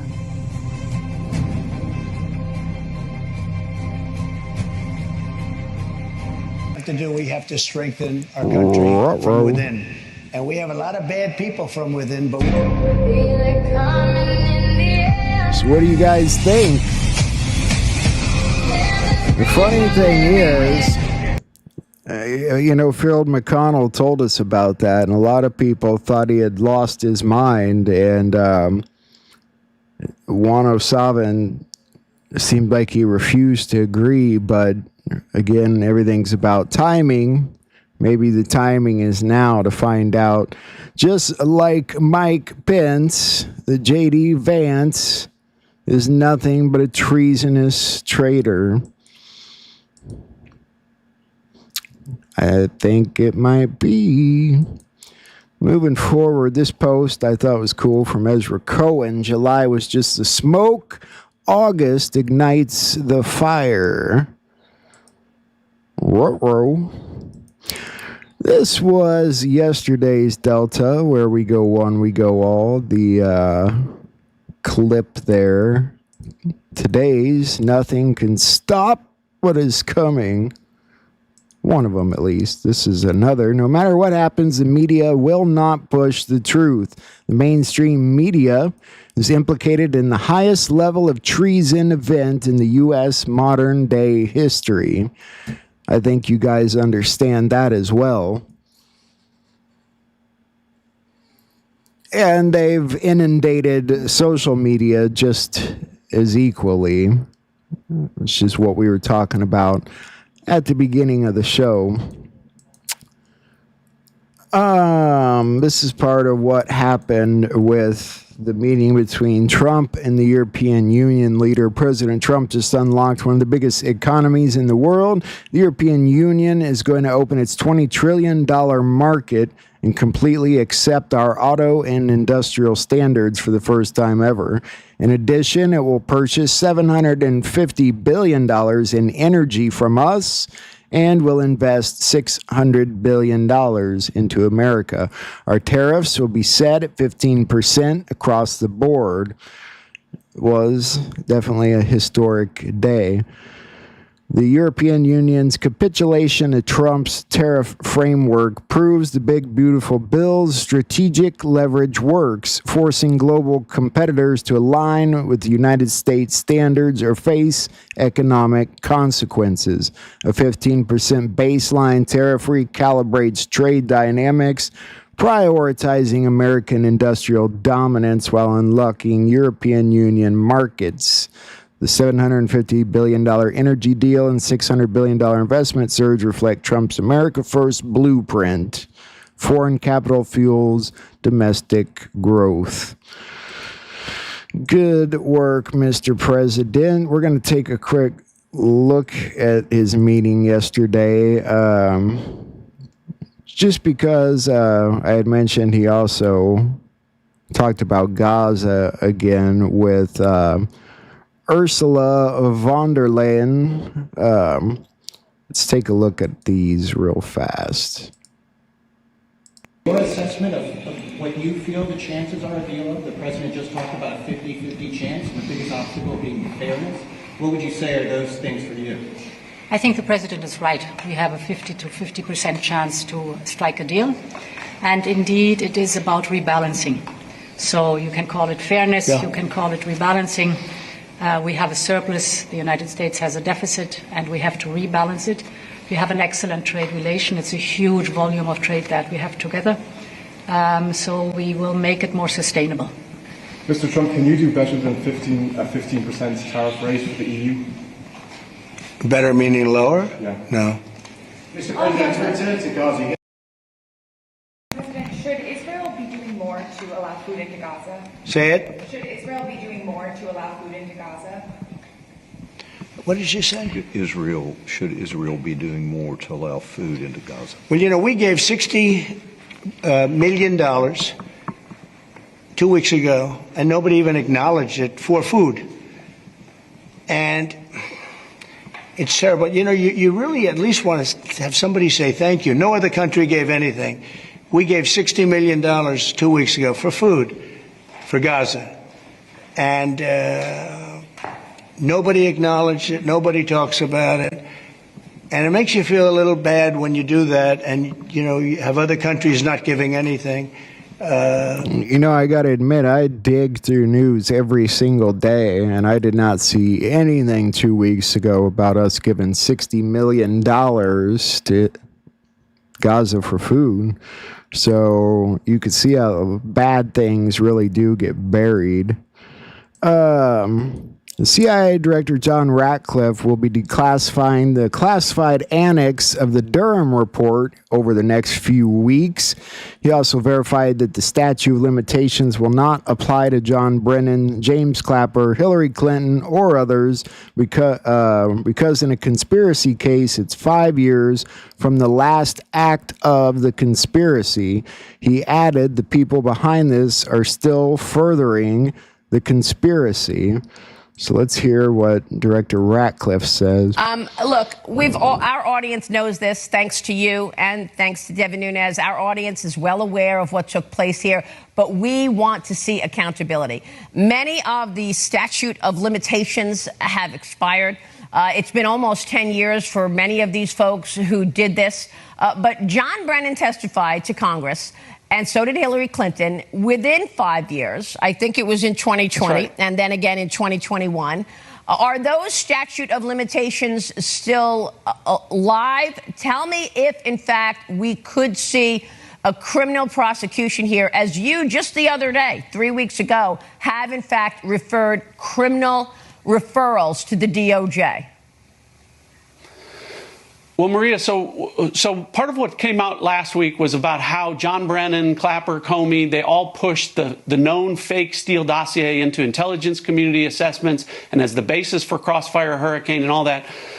But what hasn't come out yet, and what's going to come out, is the underlying intelligence that I have spent the last few months making recommendations about final declassification and sent that to the Department of Justice that will come out in the John Durham report classified annex. And what that intelligence shows, Maria, is that part of this was a Hillary Clinton plan, but part of it was an FBI plan to be an accelerant to that fake Steele dossier, to those fake Russia collusion claims by pouring oil on the fire, by amplifying the lie and burying the truth of what Hillary Clinton was up to. And you're right, Maria. John Brennan testified to John Durham in August of 2020. He also testified to the House Oversight Committee in 2022. Hillary Clinton testified before John Durham under oath in 2022. James Comey testified before the Senate committee in September 2020. All of that's within the last 5 years. And much of that testimony is, frankly, completely inconsistent with what our... I find it funny because a lot of people thought that the Durham report was not going to amount to anything, and things have a way of circling back around. Like John Podesta, who's come bursting back onto the scene this morning on Fox News Sunday Morning Futures. I suppose that would be yesterday. In an interview from June 29, 2017, Mr. Podesta claimed they should be talking to Mike Flynn regarding the Russian collusion. Maria then says that was Hillary Clinton's campaign manager, John Podesta, with more lies. Is Podesta being pushed back into the spotlight for a reason? Sometimes future proves past. I always thought he'd be one of the first arrested. No story, but the whole idea that there was any collusion with Trump that's where the narrative and the charade is, because everybody knows Russia's trying to undermine the U.S., has been for years. That's not a new story. The story that the Democrats have been riding and this Trump collusion is simply not true. We have no evidence of it. Well, look, I mean, you're talking to the wrong guy. You should be talking to his people about whether they colluded. Mike Flynn was the national's, was his national security advisor. He had to leave because he lied about his contacts with the Russians within a month of the campaign. When Sally Yates, the acting attorney general, told the White House counsel that Mr. Flynn had been compromised, they did exactly nothing until the Washington Post broke the story. And that was Hillary Clinton's campaign manager at the time, John Podesta, with more lies, with me on Fox Business back in 20... Yeah. He really wanted to make it look like Mike Flynn was compromised, but he's not compromised. He never was. He never had Russian connections. He went down because they threatened his children, and I think Trump's made that pretty clear.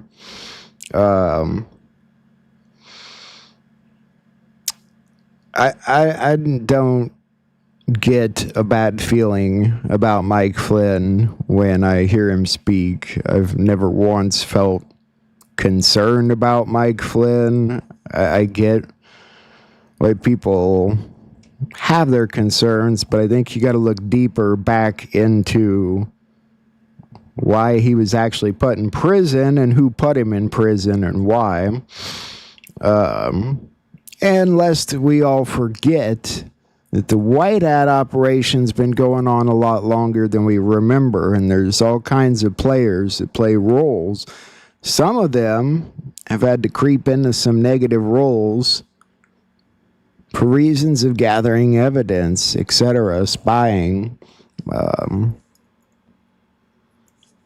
Something to keep in mind when you think about these people and wonder those things. The 100 names again. This is just Captain Kyle showing you how that post actually very much connects to the Q post, which I wanted to show here. Maybe this is the list we should be paying attention to. There's a lot of names on that list. Well, 100 names. And you got Oprah on there.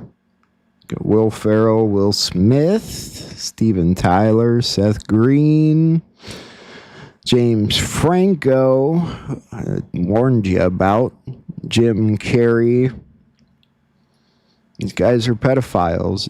Demi Moore, Ehud Barak, the former Prime Minister of Israel, Bill Clinton, Bill Murray. Who would have thought, right?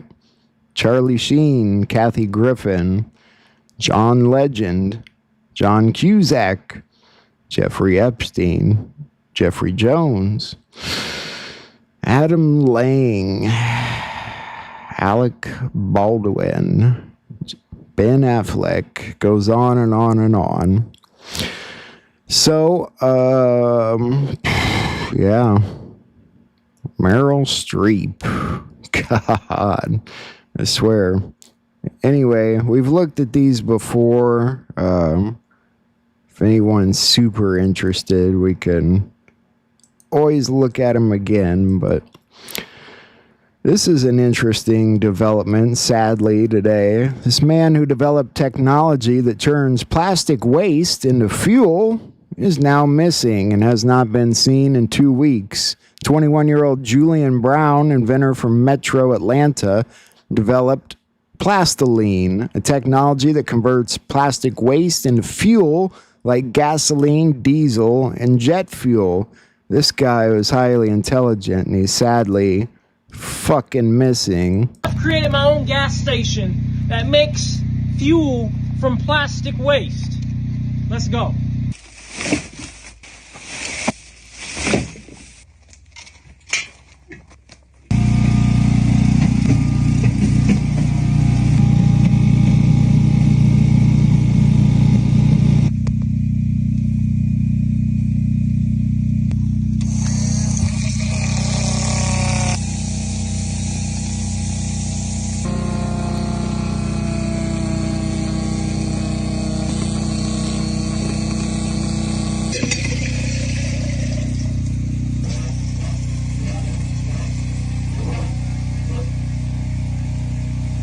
So this is plastic crude oil.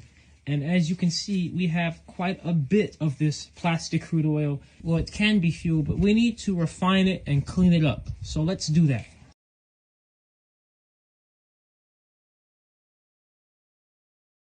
That's absolutely amazing. For starters, how do you get crude oil out of plastic? I feel like that changes everything we know about oil. All right, listen, everybody. I can't go into too much detail, but there is some very, very odd stuff going on. I'm certainly under attack right now in many different ways, and I just want everybody to know to just kind of have your eyes open. And I have my eyes open, but there's a lot going on. So I'm still working. I'm still building. Nothing's gonna stop that. But I'm just telling you guys right now, be on the lookout because I'm under attack. So I've created my own gas station that makes fuel from plastic waste. Let's go.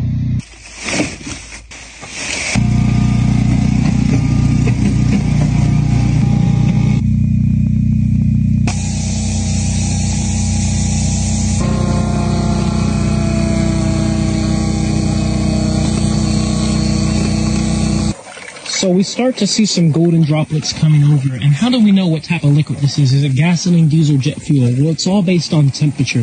You can see the condensate temperature at this elbow here is just under 100 C, about 90 C there, which translates to about 190 Fahrenheit. And that lines up with the temperature boiling point range of gas. It's so ridiculous. It makes you wonder why nobody's done it before. And maybe it's for this very reason that they knew that if they attempted to, they would end up taken out. And it sounded like there by his last social media post that he had some concerns that something was after him. So sadly, he's been missing for 2 weeks now. That's Julian Brown from Atlanta. Smart dude, and I have a feeling we won't see him again. This from the U.S. debt clock, the Fed under construction and out of time. Just wanted to show you that post. Peter Strzok, who's at the center of efforts to overthrow President Trump's administration, has wiped his X posts. I've seen this a couple times today. I swear he did this a long time ago, but maybe I'm wrong. Doesn't matter. He can wipe it all at once. He can wipe his ass with his keyboard. You're not going to get rid of those posts. That's the kind of thing that'll come out in the Twitter files.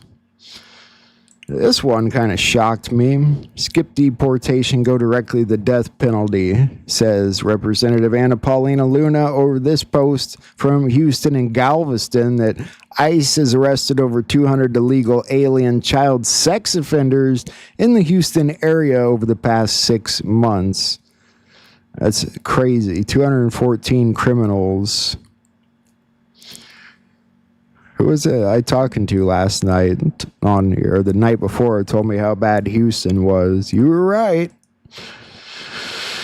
Obama appointed district judge Indira Talwani ruled Planned Parenthood must continue to be given taxpayer Medicaid funds to continue mass murdering babies.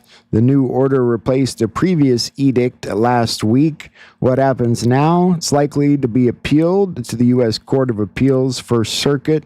The Supreme Court could ultimately and quickly uphold the provision, given Trump has a 6-3 advantage.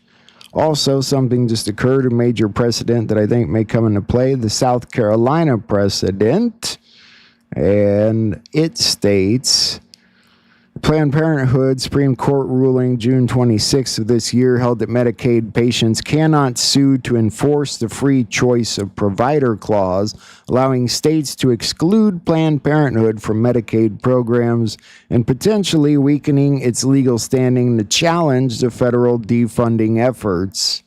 So, yeah, not much they can do about it. This from Dan Bongino. Another update for you on our efforts to defend the homeland and protect the American people from our foreign adversaries. Alongside Attorney Pirro, we announced that American citizen Christina Chapman was sentenced to 102 months in prison for defrauding 309 U.S. companies and stealing the identities of 68 Americans. She operated a laptop farm from her home, generating more than $17 million for North Korea to fund their nuclear weapons and evade our sanctions. Right here in America. With over 90 laptops in her home and 49 shipped overseas, North Korean IT workers were not only earning money for the North Korean government, but also accessing U.S. company networks and highly sensitive data. Glad somebody's doing something about it. This next story's kind of sad. Several children are being sexually abused, and their teachers reported the abuse to authorities. And guess what the Etiwanda, California school district did? They fired the teachers. This is kind of messed up. Advocate for their safety, and I am here today because of the alleged abuse and sexual assault of children in Etiwanda. And I'm not talking about one or two, I am talking about dozens. 2 teachers, whistleblowers, one in particular, made report after report. All the warning signs were there, and this district ignored them. They ignored the law, and they ignored the safety of children. Do you understand what it means for a child to be abused or sexually assaulted? Do you understand the trauma when those assaults go ignored? When the abuse is allowed to continue, that is torture. By failing to act, this board has become complicit in the torture of children. You have failed to listen to the brave teachers and parents who have spoken here. Let me tell you what I know. These people are going to get frustrated, and they're going to start digging into everything Etiwanda and putting puzzle pieces together. Skeletons are going to come tumbling out of closets. You are elected officials.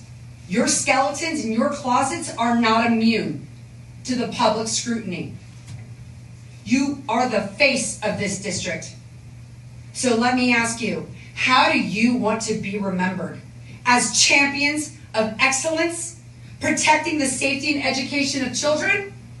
Or as those who stood by, complicit in the torture and the suffering of children? It's too late. It's too late for them as far as I'm concerned. They were complicit. When you do nothing, you're complicit. Will they be held responsible too? They should be. Every single one of those school board members and the people that fired the teachers looked the other way, pretended it wasn't happening, knowing it was happening, having 2 whistleblowers telling them it was happening. They should be held responsible too.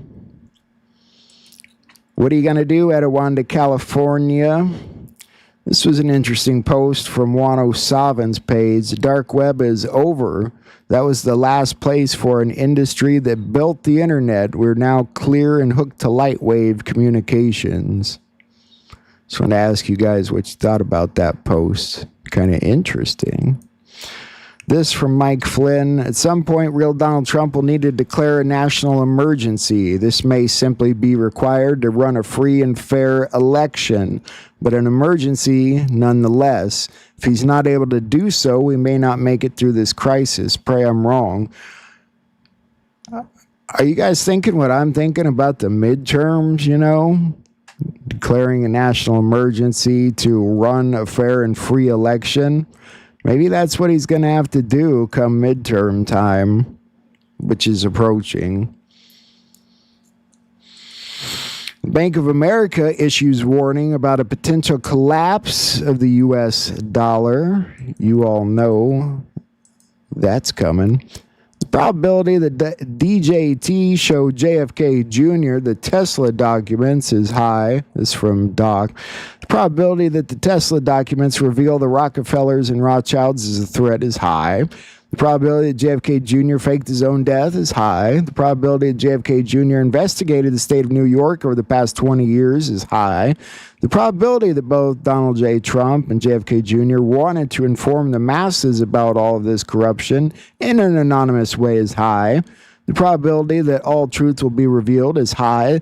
The probability that you are here reading this at this exact moment in time is not a coincidence. Every single second of what you choose to do with your life right now will echo throughout the rest of eternity. Choose wisely. He's freaking right about that. You know, when I was telling you guys at the beginning of this about patriots and selfless patriots, you got to think about what kind of patriot you want to be too. There's being afraid of God, and there's trying to live a godly lifestyle, and it's 2 different things. This post, this is interesting. Mexican President Nieto took $100 million from drug lord El Chapo. Here he is with Nancy Pelosi and Robert Francis O'Rourke. And who's that right in the background between them? That's Jeffrey Epstein. Who would have thought? Epstein right there behind Pelosi. Okay, I would have thought. This is kind of weird. Spectacular footage captured of 5 water spouts forming off the coast of Italy. Just wanted to show you this for fun. It's kind of cool.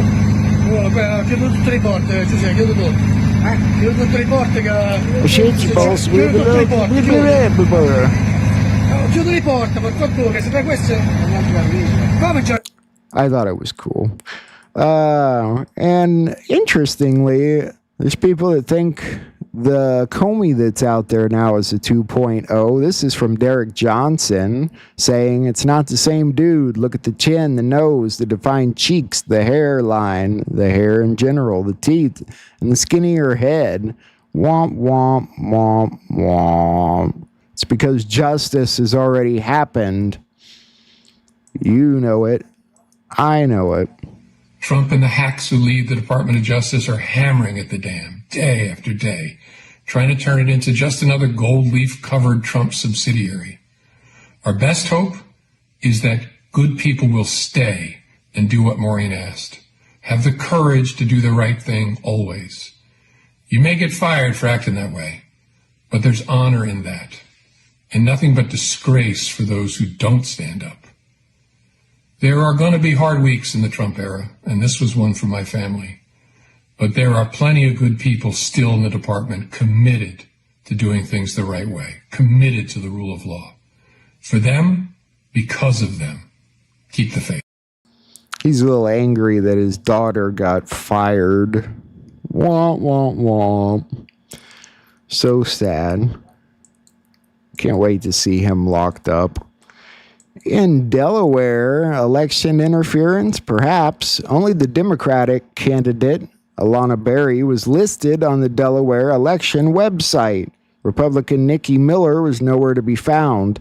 Almost immediately after radio host Dan Gaffrey called this out, the Delaware elections website finally added the Republican candidate this morning, saying it was a technical error. Early voting started days ago. Many voters had no idea that Nikki Miller was even a candidate. That might just be election interference. It's something, I don't know. They should back it up at least a little bit, give people more days to vote at the very least, or allow people that voted during that time period to change their vote if they want to. Not like they're keeping real track of it anyway, because they never do. Okay, moving on from Delaware. Oh, no, we're not moving on from Delaware yet. But here's what I find strange. And here's my assignment to you as we start the day early here. It's 5:37 in the morning. Go to the Delaware Department of Elections website. Okay, it's elections.delaware.gov. I'm going to do this with you. Right on the front page, hold on, Delaware Department of Elections website. You go to the very front page, and there's a big block there. State Representative District 20 Special Election. Big banner. Click that banner. It now brings you to a page with all the information about the special election in District 20. It has proclamation, election and early voting notice, polling place notice. And then there's a little line there that says, list of nominated candidates. Oh, yeah. Let's see who the candidates are. Let me click it. List of nominated candidates. I click it. Now I'm on a website for the 20th District nominated candidates. They only list the Democrat. Nikki Miller's not on there. She's not even on there. She's on the ballot. What kind of shenanigans are going on here? This is supposed to be the Delaware Department of Elections. This is not supposed to be a biased, even though the state is run by Democrats in the executive and the legislative and probably the judicial as well. Even though we're run by Democrats, they're supposed to be nonpartisan. Why do you have a list of nominated candidates, and the Republican is not there. But they have Alana Berry. They have her link to her website. They have her email. They have her phone number and everything else.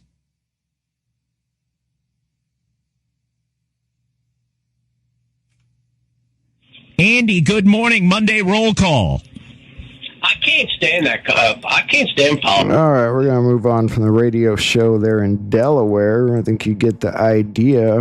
It looks bad considering it's Democrat-run territory. Sure, there'll be a challenge of that soon. And Marjorie Taylor Greene has been busy. First, pushing the Clear Skies Act that would prohibit all weather modification, including geoengineering, cloud seeding, and solar radiation management. Criminalizes weather modification violations with up to $100,000 in fines and or 5 years in prison per fine.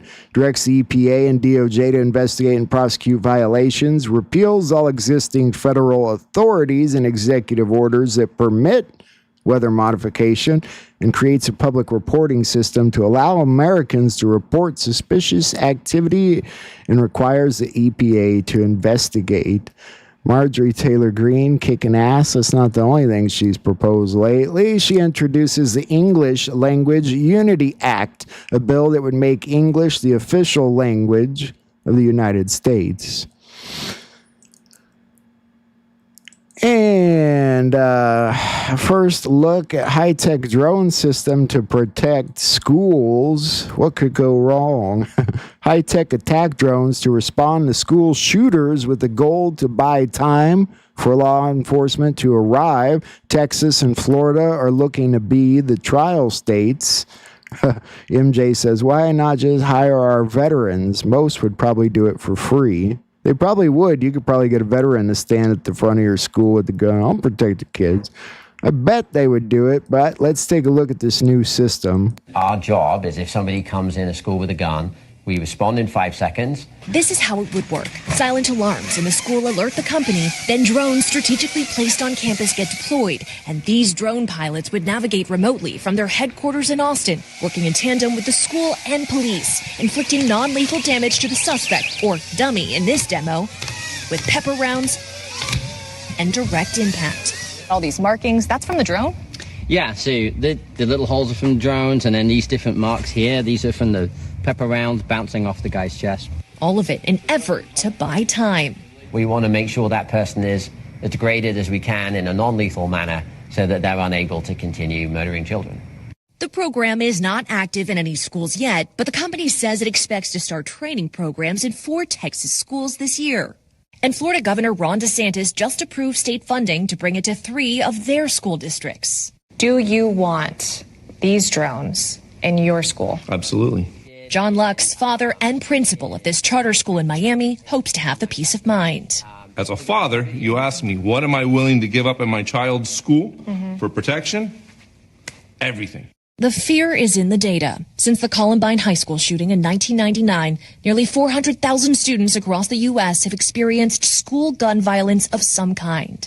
Former FBI agent Rob D'Amico says this drone program is promising for school shooting response, but the root of the crisis remains. It's still not at the point where you're, quote, stopping school shootings. Stopping school shootings is preventing the gun to get into the school, which has proven problematic. Until then, the members of this unlikely team of drone pilots plucked from around the country say they're ready. When he told me, hey, we got this opportunity in Texas. It seems odd to me like you're going to have a team that runs it. You could just as easily put a security guard at the door. Would seem easier. I like the non-lethal approach that, you know, it couldn't hurt other kids. You wouldn't want a drone flying around firing off shots, potentially being the more deadly of the two between it and the school shooter. So I don't know. What do you guys think of these systems? If you kept your kids in public schools, would you want a drone system like that protecting them? In Cincinnati, 5 suspects have been charged in connection with the brutal mob attack on a white couple at the Cincinnati Jazz Festival. We take a look at this. I get that people want to film stuff, they want to be able to put on Facebook or TikTok or whatever else, but the fact that nobody there was calling 911 is what's really disturbing. I believe that charges are going to be coming here very soon. Good evening. The videos went viral. Now fallout from the shocking and brutal attacks of a man and woman in downtown are placing Cincinnati in the center of a national discussion about urban violence. And tonight, new video that for the first time reveals what happened before those now viral attacks. And the president of Cincinnati's FOP weighs in about a crowd that recorded rather than rendering aid, calling that disgusting. But tonight, we begin with that new video. It is disgusting. The new video on social media, posted by Marvin C. Bennett, reveals the moments leading to the kicks and punches. You can see 2 groups of men squaring off with each other. One man seems to be trying to stand between them to keep things from getting physical. Then we see a man in a white shirt slap at the man in red. A man in a cutoff shirt then throws a punch. From there, both sides get into a melee, with another man throwing a punch at the original man who threw the slap. The man in the white shirt ends up on the ground, with several men stomping on him. His friends then appear to try to step in and help. It is tough to watch. The president of Cincinnati's Fraternal Order of Police is reacting strongly today, not only to the brutal... What is it with people just standing around and watching? It's so pathetic. Get out your cameras and record. Can't stand it when people do that. Suppose that's worse in the city. I don't know. Ohio needs some change. And while we've been on, there's a situation that's been going on in New York we'll take a look at real fast. This major police presence continues. Active investigation will follow, but you saw the first responders out on the scene as well, and then you had the holding pattern of the emergency crews as well as fire and ambulances. And now you have more people just coming out to see what is going on. They're hearing all the noise and commotion. You have police putting up yellow tape to try to control the crowd and to remind them not to go over the yellow line here that has been established as this is all unfolding right now on Live Now from Fox. We are continuing to bring you these feeds as we can. Sky Fox is now coming to the scene. We'll give you that look here in just a moment. But many reporters, as you can see, are converging here as well. And right now, we want to go out to Fox 5 New York, where they are starting some of their breaking news coverage. Let's listen in right now. We have Fox 5's Linda Schmidt on the scene.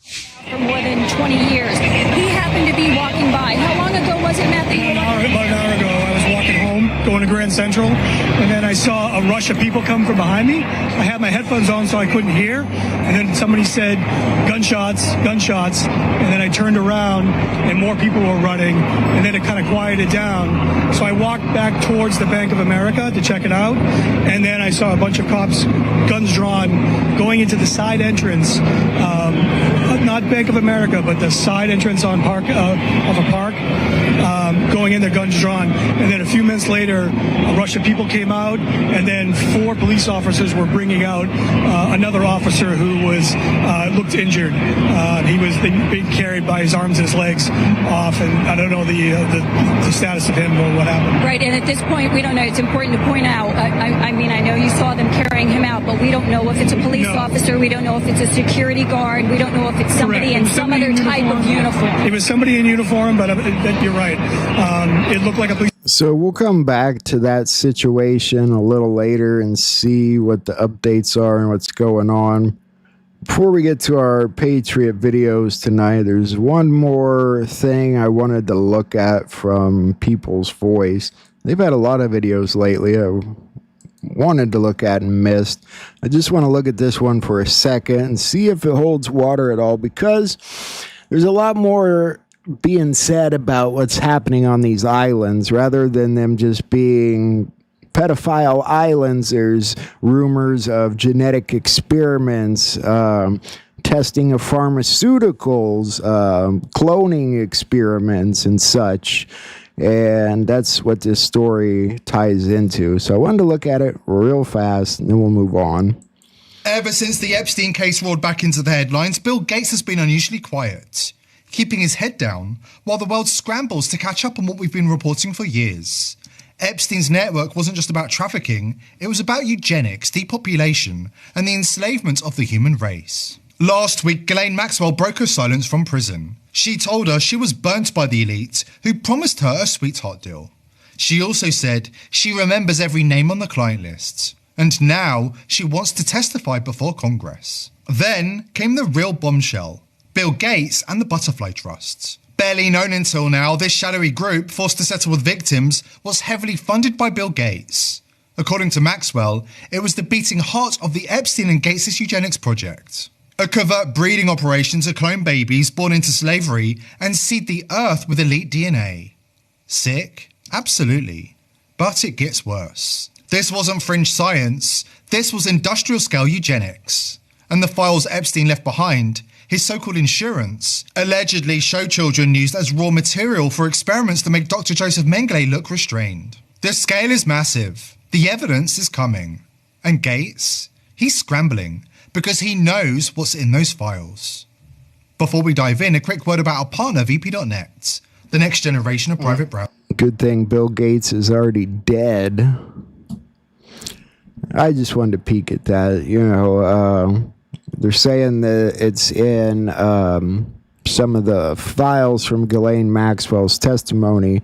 I wasn't aware there were any files out about that yet, but I'm going to be looking for those tonight. So, all that being said, that does it for the news portion of our show. Let's take a look at what we've got going tonight, what kind of things are being said, and what kind of interviews we have out there to look at. Got a couple good interviews out there tonight, and I'm trying to debate where we start, because I kind of feel like we should start with Derek Johnson's video tonight, given what's going on. I think that's where we're going to start. I'll be with you in the chat. After this is over, we will go from there. Bring on Mr. Johnson. Just thought I'd come live tonight because we've had a lot of fun this week. A lot of stuff being unveiled to people. A lot of things. It's kind of funny because, I used to have a shirt that said conspiracy realist, and everything that we were called conspiracy theorists for. It's all unveiled now. It's one thing when you're a civilian, and there's nothing wrong with being a civilian, obviously, but it's another thing when you're a veteran. And it's another thing, even more so, a triple effect, is when you're a veteran who's been called back to a certain capacity. And then you have people out there who go, how can this guy know what he knows? Well, somebody's got to. Might as well be me. But, it's just so humorous, and I've been talking to a couple friends this week in another kind of spectrum. It's humorous from another standpoint. So, and as we all know, if you've lived a little life, things always come out in the end. But I'm going to paint a little picture tonight, because we're going to talk about more intricate things that happened this week, more than the broad picture. But I'm used to painting the broad picture, because you kind of have to in another kind of manner. But at the same time, tonight I'm going to get a little bit more intricately. But there's no way President Trump did this as a civilian, regular president whatsoever. And it's another thing to see it weekly. Well, let's do it this way: daily, weekly, monthly, and now yearly for myself. It's one thing to sit and I look at messages all the time. We try to get as many as we can. But when you're looking at messages and you're looking at comments, it's kind of humorous at this point for me, because I'm like, well, my job's not to persuade you or to coerce you. My role in the oath of any military personnel, for that matter, to the actual terminology of the oath, but also terminology of our foundation, it's not to persuade you or coerce you. It's to guide you to the answers. All right. This is what President Trump's working with. And you don't have to like it. You don't have to love it. You still don't have to like him. You don't have to like me. But this is what he's working with. All right. And if you truly care about this nation and you truly want to see things cleaned out, then you should know what I know. All right. Now, we've had people say stuff like, why do you think you're the center of attention? Well, I'm not the center of attention. But when intellectual property is stolen, all right, that's a completely different spectrum.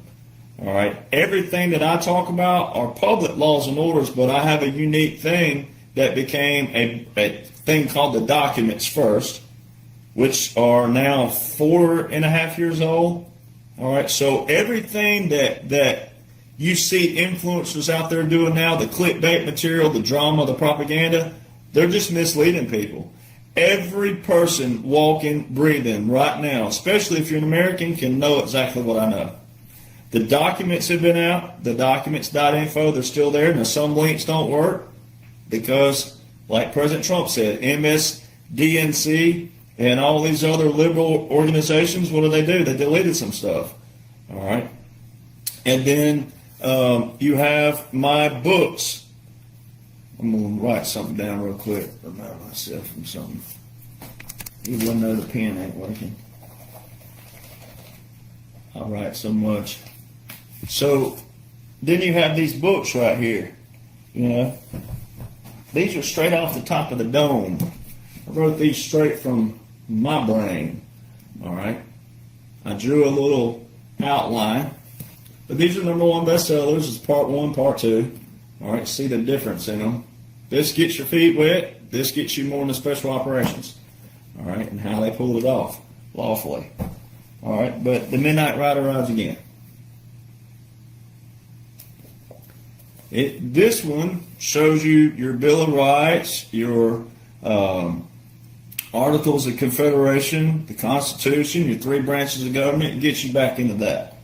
All right, the other one in-depthly does a deep dive into special operations, more militarily. That way you can see how President Trump and the generals pulled this off lawfully. It's very important. This whole thing's been done lawfully. So when I see people struggling, it's my passion to want to help people go, hey, you don't have to be following drama. You don't have to be following propaganda. You don't have to be following clickbait information. You don't need that. As long as I'm here, and I'm here, God put me here for that reason. I show you all the receipts of what President Trump's working with on the military law side and the federal law side, in which most people have never even heard of military law. They don't even know anything about military law, don't know anything about military regulations, don't know anything about military publications, which is very, very important. That's what sets this whole thing differently. And there was a line drawn in the sand, and I was just talking about this earlier today with someone. I said it's very, very important to be able to see the difference in every single one of us right now. I don't mind telling my age anymore. Used to, you wanted to keep your age quiet in country music. Don't care anymore. I'm 42 years old. All right. So in my lifetime, if I've seen it, you've seen it. But especially if you're 42 and above or 40 and above, we'll make 40 the pinnacle. But every single one of us has lived in the era of a president gets in 4 years. They spend the first 2 years unraveling what the last president did. And then they spend the next 2 years doing certain things. And they just did enough to get by. They just tankered enough to get by.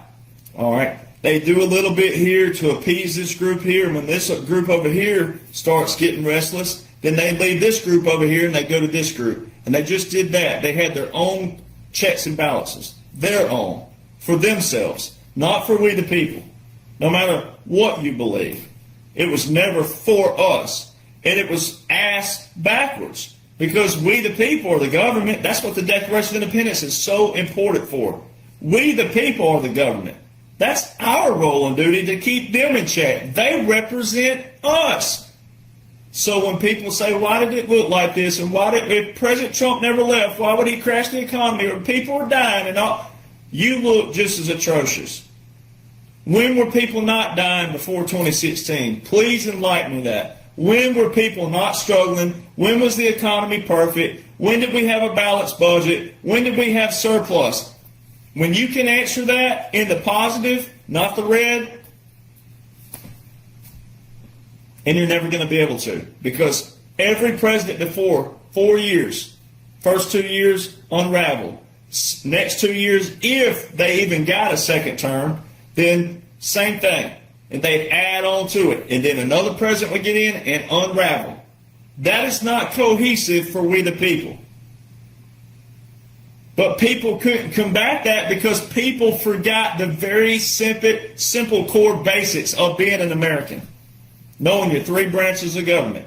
Knowing who writes the law, who enforces the law, and who interprets the law. So a line was drawn in the sand, November the 8th, 2016. That was the visual of the election. Now, you can use the escalator. That's when it was game over, when President Trump rolled down the escalator. But I'm talking lawfully and strategically, not just optically. These components are what separates the whole operation and makes 45-47 that strategic and special operation. And if everybody would know that, then you would know that everything happening right now is strategic and been planned out. It's pre-planned. So nothing's new. There's not a new podcaster that's going to pop up and have something that you don't know. Everything you need to know are in President Trump's laws and orders that have been invoked. The laws have been on paper. The invocations have not. All right. That's why it's very key. So when you know that foundation and you learn the terminology, you learn the glossary, you learn the index, only then will you be able to see all the things that's taking place.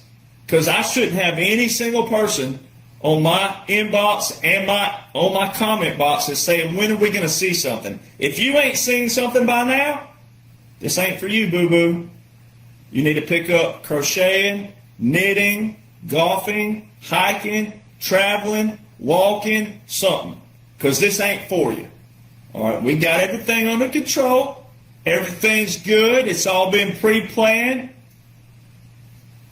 But if we were in any kind of turmoil, or whatever term you want to use for it, if the deep state were still existing, like 99% of these podcasters would make you believe, guess who would have knocks on their door?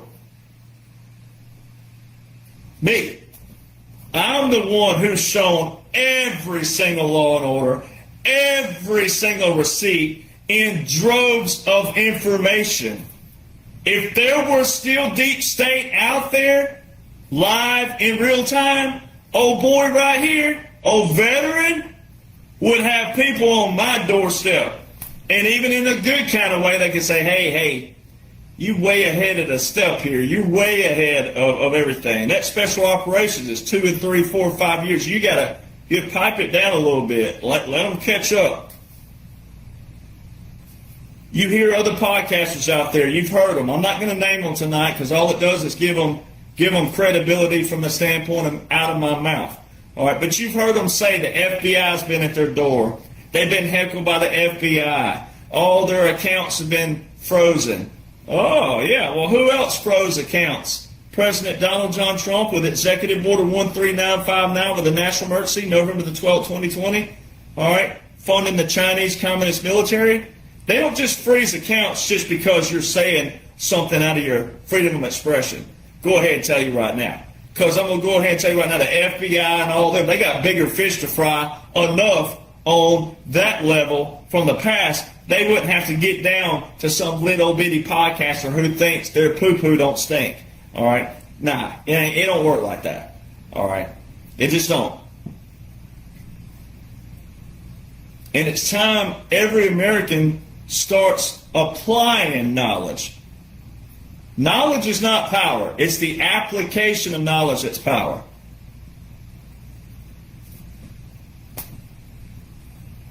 So, I've seen a lot of comments and a lot of messages. And it's time you get back to the basics again. Make reading great again. Make America read again. Reading is the pinnacle. You got to read first before you can comprehend. And every bit of this operation is in literature. It has to be because of proclamations and timestamps, and it's all back here, meaning it's in history already. And when it's proclamated in history and it's bipartisan, then no one over here can say anything about it. Especially the more they unveil what they're going to unveil to everybody. So let's talk about the big nugget first. Let's go ahead and let's just dive right on into the biggie. All right, the biggie this week is you've been seeing about Obama linked to Russiagate. All right, now that ain't the biggie. That's not the biggie at all.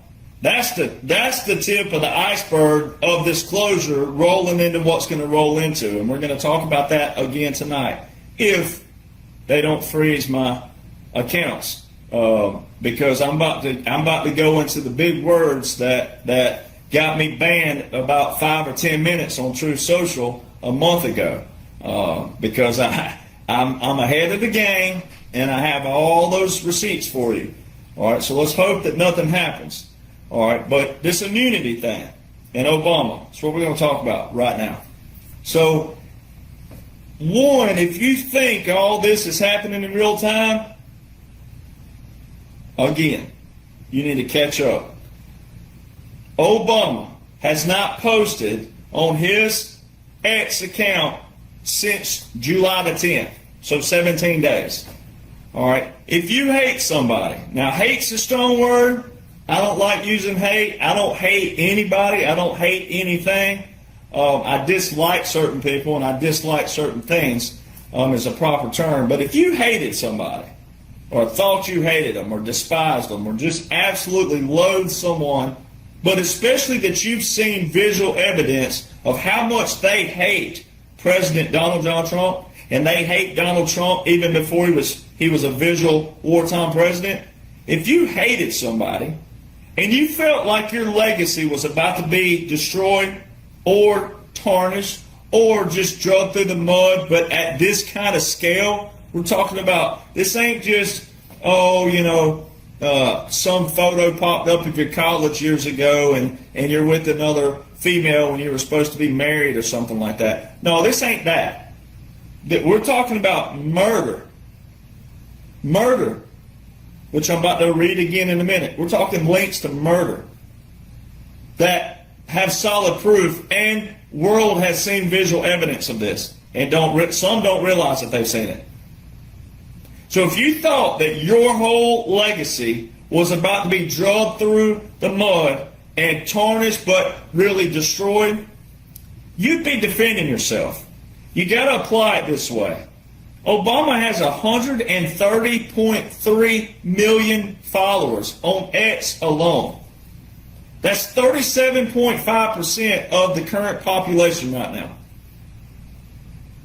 That's a pretty good persuasion.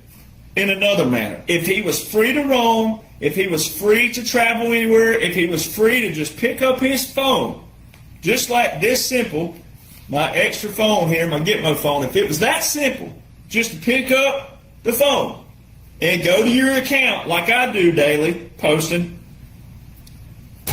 why hasn't he? Comey hasn't posted on his X since June the 10th and only made 2 posts in the whole month of June alone. Nothing to do with President Trump or anything like that.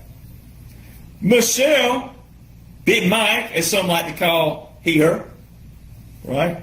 Big Mike, Big Michelle ain't posted since June the 19th. Does that sound like somebody who's free to roam, free to defend their name, free to defend their man? You remember how Michelle, oh, that's my man. No, my man. Remember that? Well, why ain't she defending her man? Why aren't they on their social media where they have millions and millions of followers? We know, patriots know, veterans know, and patriots know that know. We know where they are. We know what happened. But think of the average person out there who cannot see that. James Comey, you can't even comment on his ex. He has to be following your account on there for you to be able to even comment. So now you see a video floating around of Comey, and where is it? It's on what? Mainstream media, right? Only. Not on his account. And you can see his eyes going across the screen like windshield wipers, reading a script.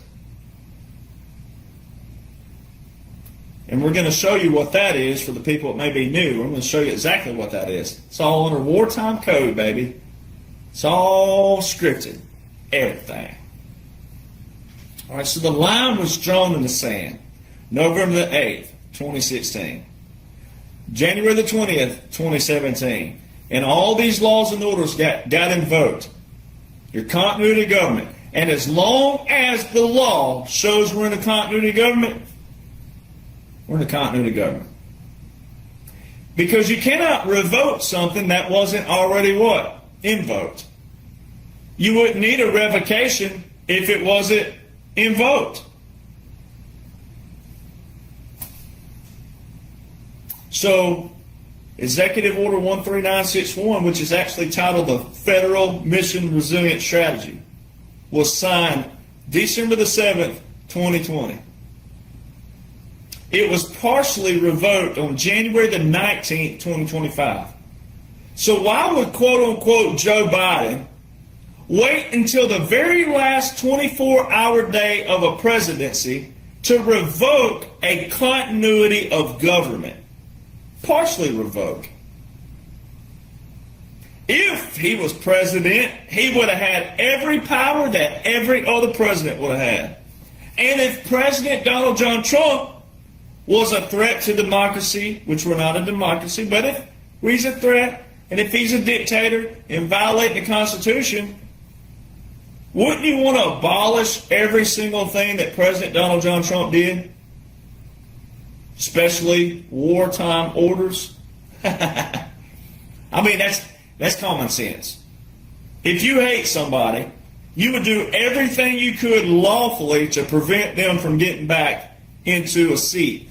Or, if you thought you were going to lose on November the 5th, 2024, you would still have revoked everything and terminate every single thing that you could lawfully revoke and lawfully terminate in order to let that person get back in the driver's seat and go, holy crap, I got to go back and do all this stuff over again. Instead, you didn't see that January the 2025. You saw what you thought was a real administration. It wasn't. It was a puppet government by law, which is a military tactic. Hand back over to President Donald John Trump all these executive orders with national emergencies and all these other wartime orders that were not terminated. So you got to know that first. The problem that people have is they want justice so much that they're not willing to see what we got to do to maintain and sustain the flip side of this. They still want somebody else to do it. And that's called lazy. That's not worthy of being called an American. Just wanting justice. But you're not wanting to see what leads to it. You're not wanting to see what men and women have put their life on the line for all these years, but especially this strategic plan put into place. That's called lazy. And you don't deserve justice. You don't deserve to see it. And you better be glad that President Trump is president. Because if I was, I wouldn't be acting like this. I would be called a dictator.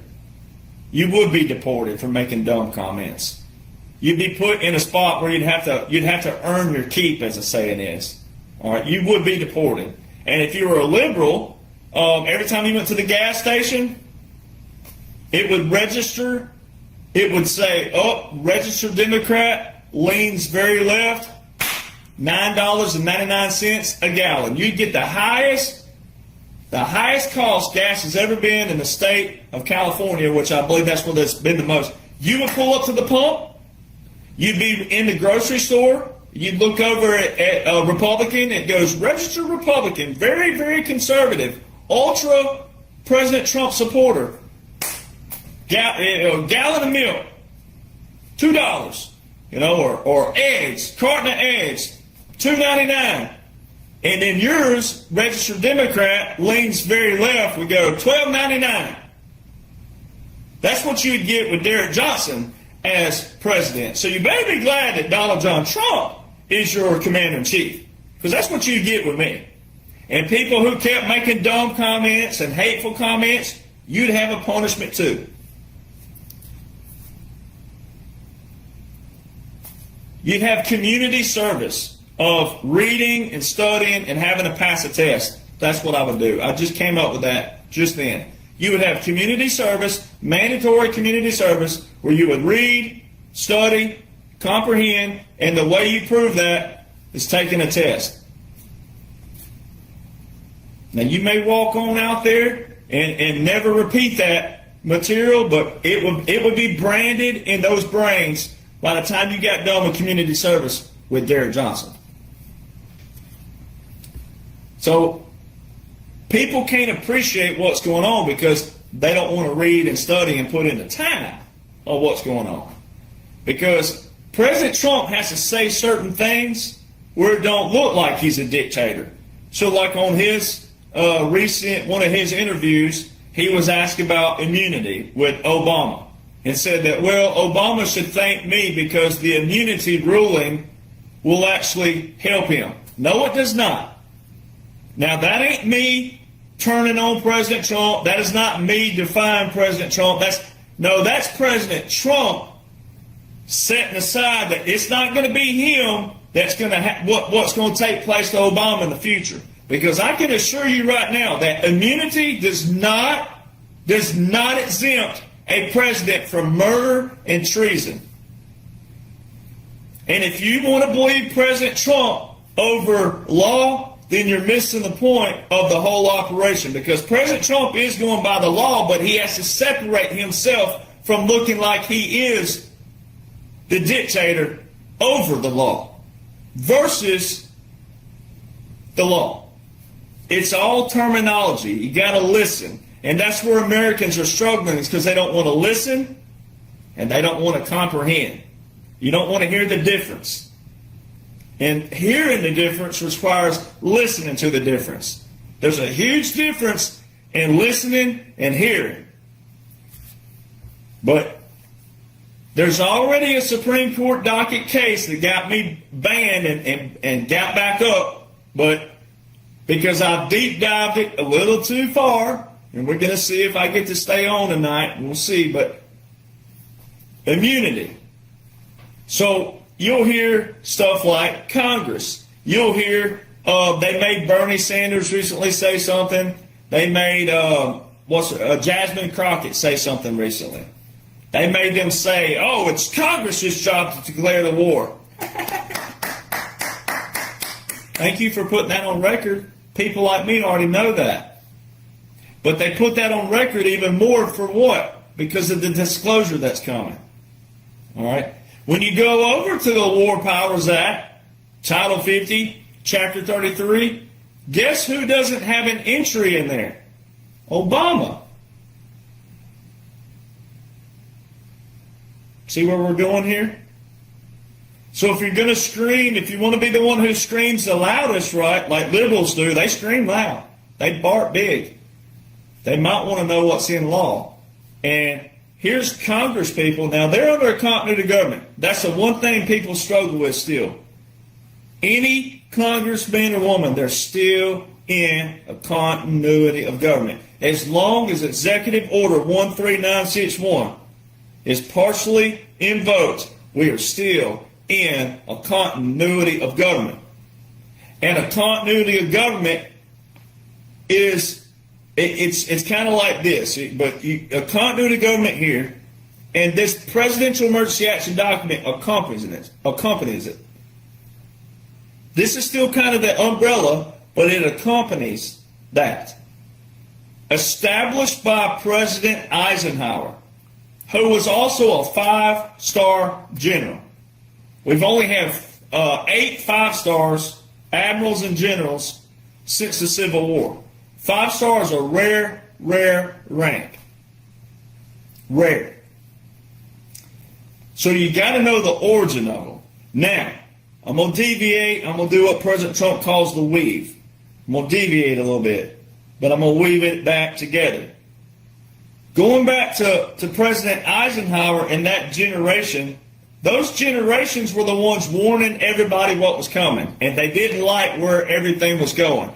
President Eisenhower was the one who had the famous military-industrial complex speech, January the 17th, 1961, where he said he didn't like where our military was going, and medical field. He even brought up medical briefly. He didn't deep dive it, but he just said a surface level. He didn't like where it was going because of this, money.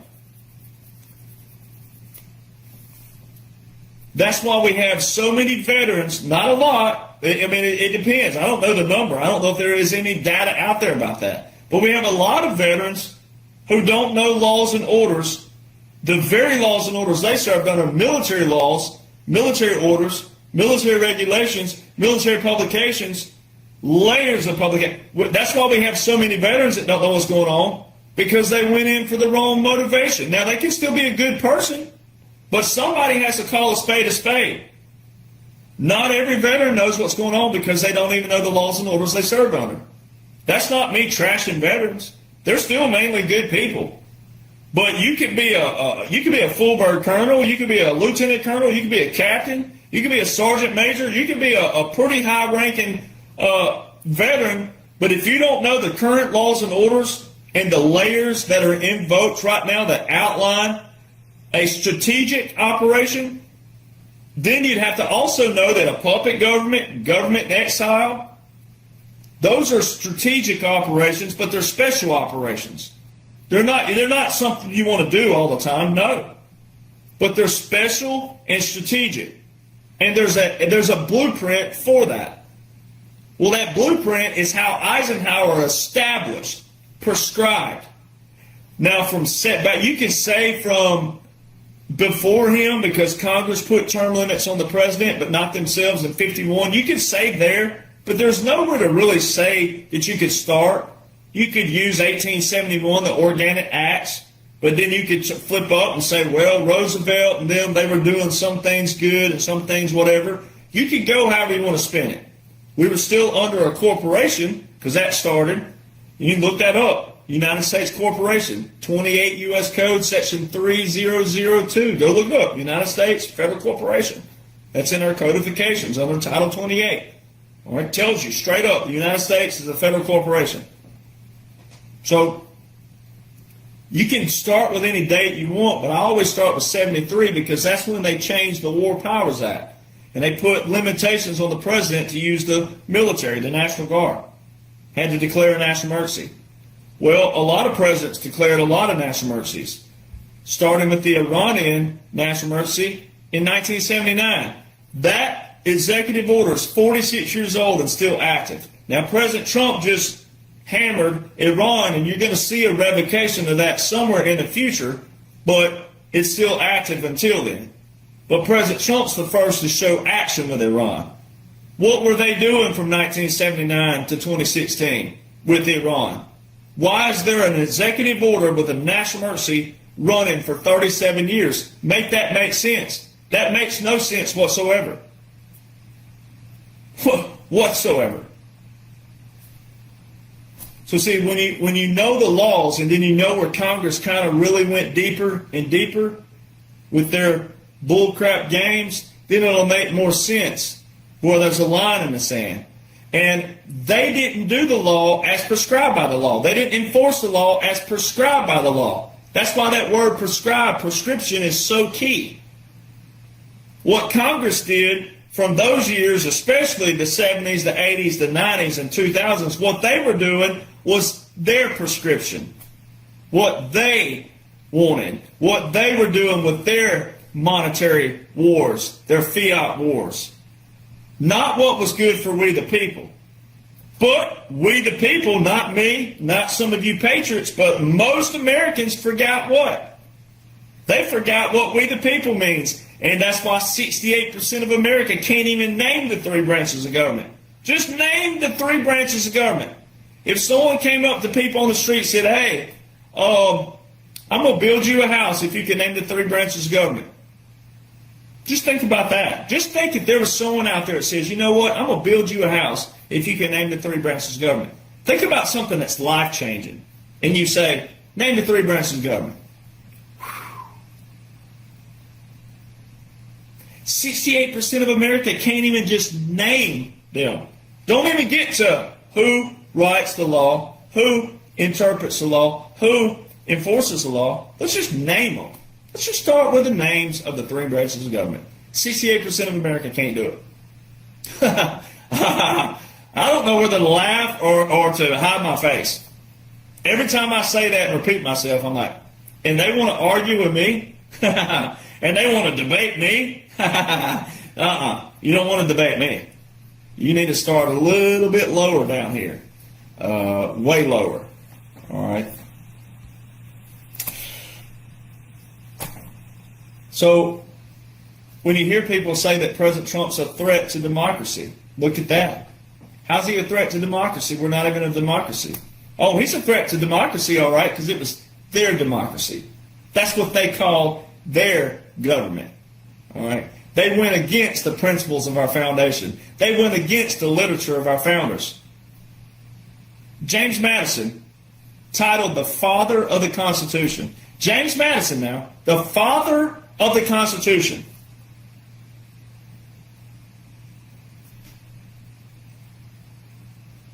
Making people think I froze for a moment. Let that ring a bell. James Madison, the Father of the Constitution. In Federalist Papers, number 10 and number 14, which the Federalist Papers came between the time that they wrote the Constitution, and he was the main author, and then the enactment of the Constitution, which was March the 4th, 1789. So 1787, September 1787 to March the 4th, 1789. In the middle, there were the things called the Federalist Papers, written by James Madison, Alexander Hamilton, and John Jay. Just three. 85 Federalist Papers. From September 1787, so then August, so you had October, the next, it wasn't even a month later, if you do your math. But September 1787, Constitution, October 1787, started the Federalist Papers before the enactment of the Constitution. And it was those three guys saying, this is why the Republic's going to be great. This is why the Constitution's going to be great. So it was a re-emphasis on, here's our studies, and here's how we got to the Constitution. And it was them trying to persuade the states on why a federal constitution, a federal government, would actually work and can thrive if it's done this way. And in Federalist Papers number 10 and number 14, they talk about how democracies are dangerous. Dangerous. James Madison, talking about democracies. So something so simple, even though that's monumental and it's landmark and it's huge and key, but something so simple, Democrats have so ass backwards that they walk around saying we're a democracy. We're not a democracy. Article 4, Section 4 of the United States Constitution, Republic. So before you even get to talking about immunity, you got to know a little bit about the law. But let's go to the origin. Our origin matters. The origin matters first. The original Constitution matters. The original foundation, the original literature, that matters first. And no. So you got to be able to listen and separate what President Trump's saying. The other thing that's key to why he's saying it the way he's saying it is he's not going to exonerate himself. There's nothing President Trump can say that will make these liberals like him, respect him, love him. There's nothing.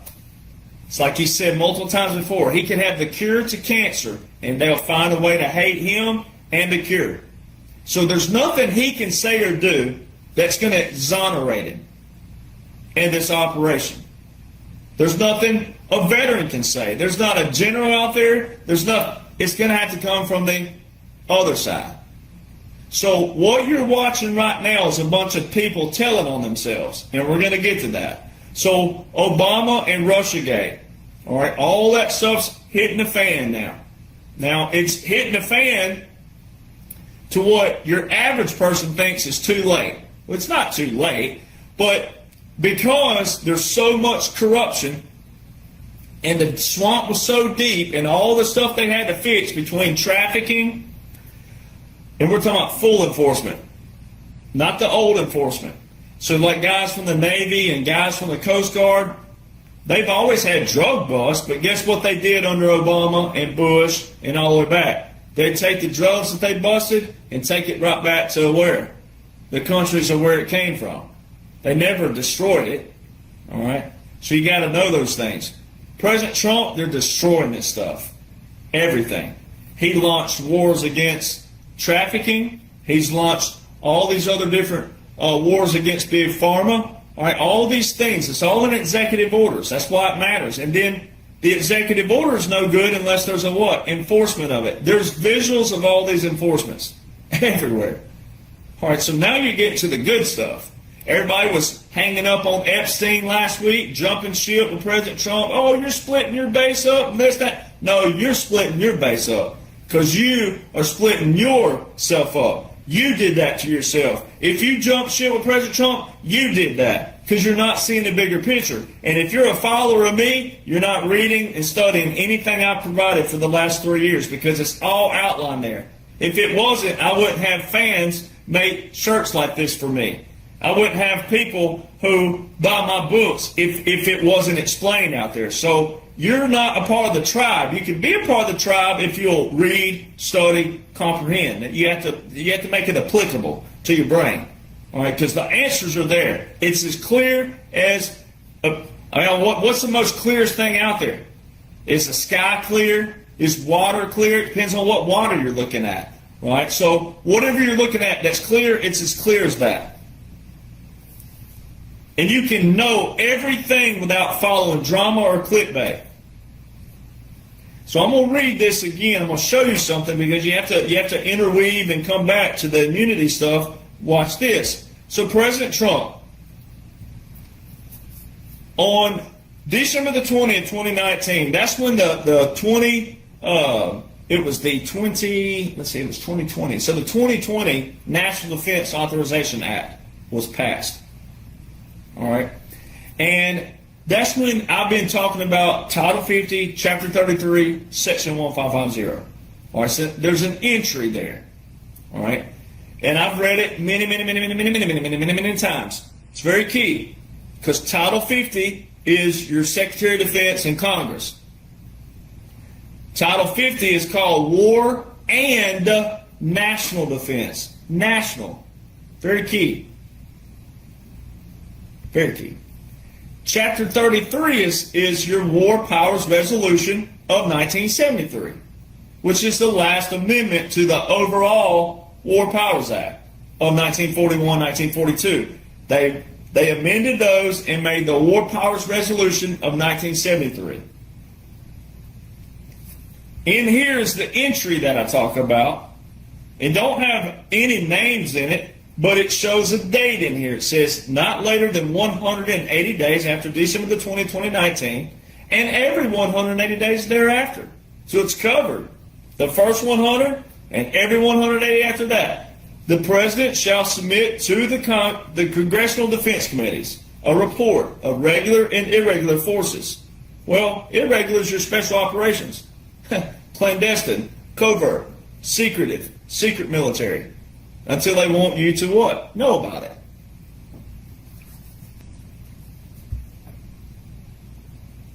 That right there is what every soldier's operating under, because shortly after that, in the first 180 days of that clause, President Trump federalized 1 million reserve components active duty.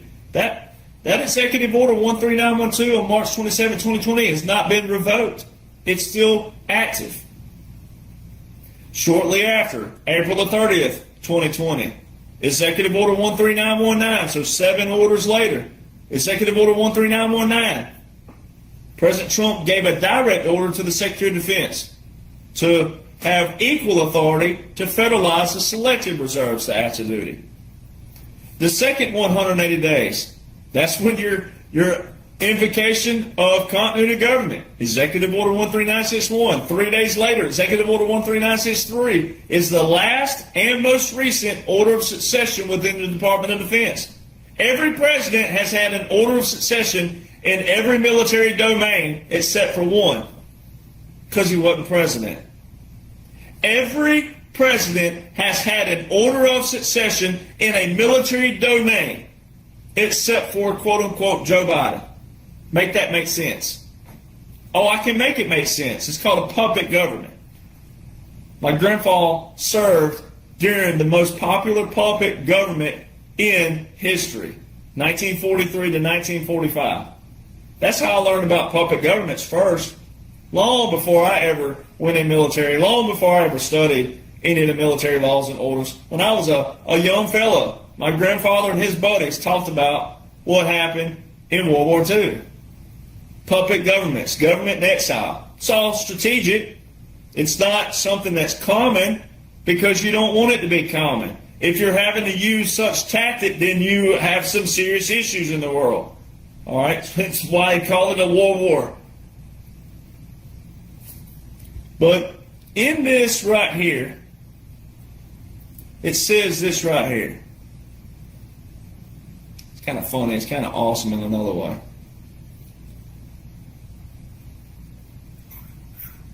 Now watch this. You got to listen. This we're listening.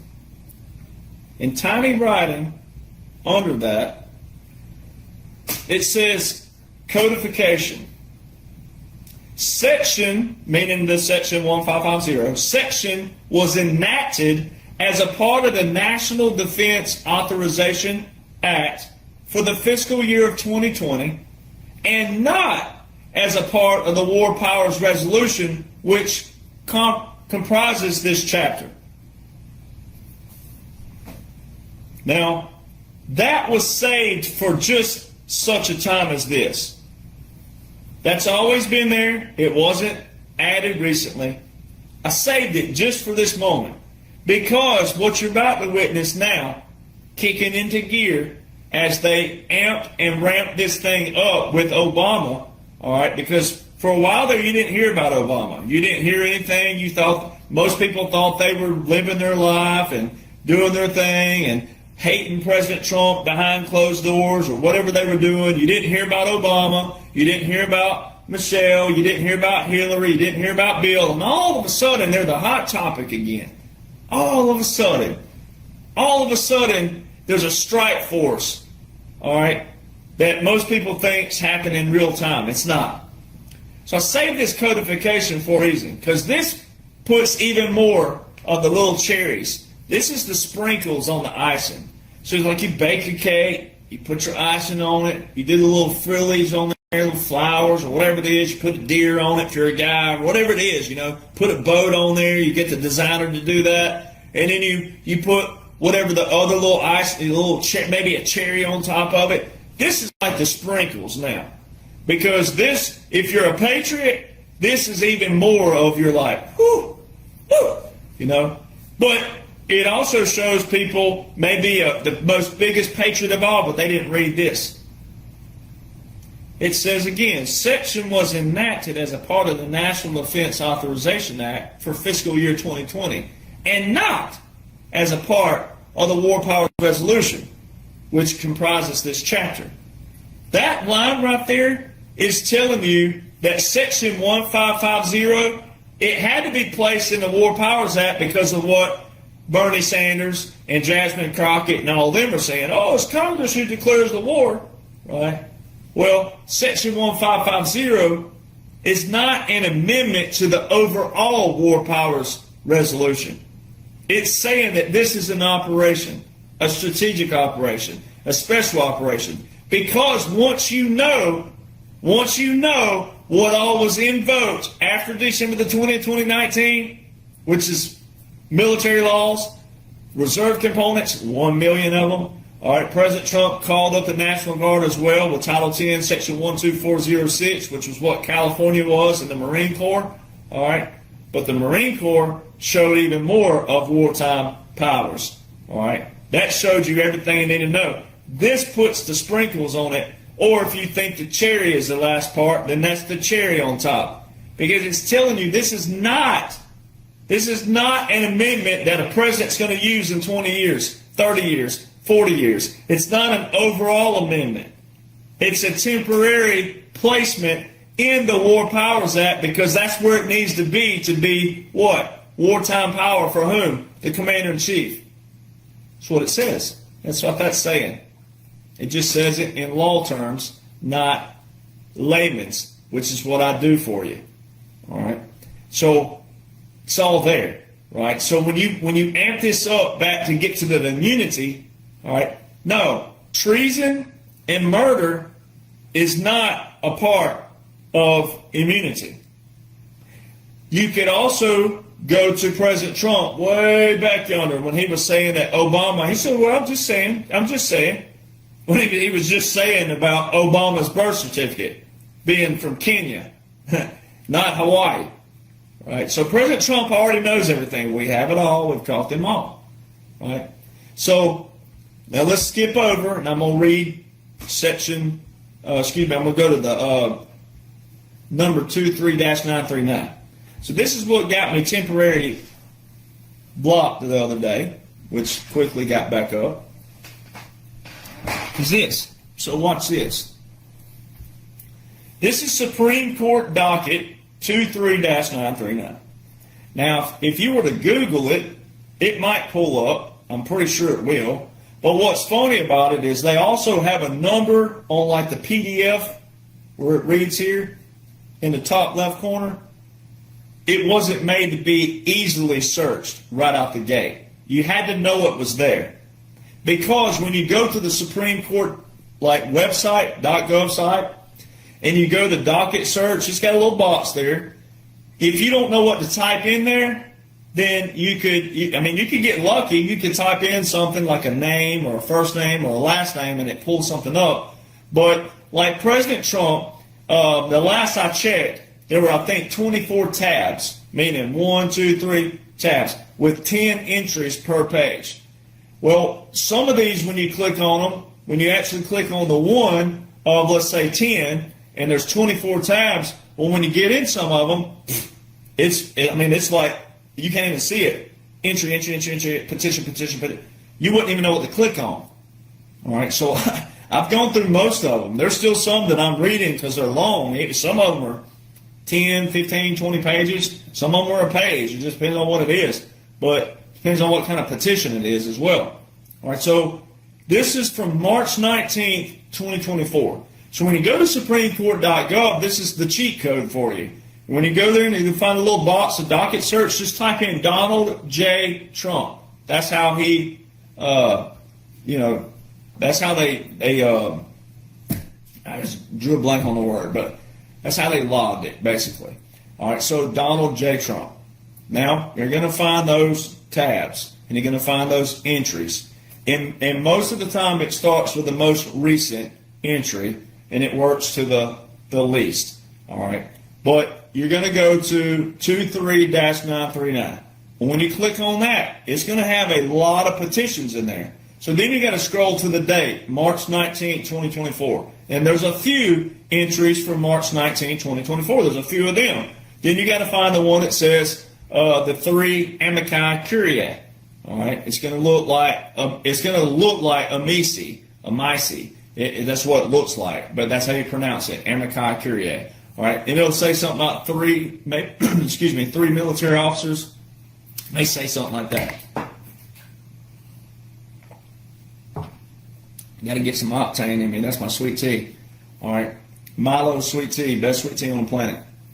All right, so when you go in this case, all right, right off the gate, I'm going to say what it says. It says, in the Supreme Court of the United States, Donald J. Trump, petitioner, versus United States. If that don't give you chills, I don't know what would. It says on writ, and it'll say, I can't even remember.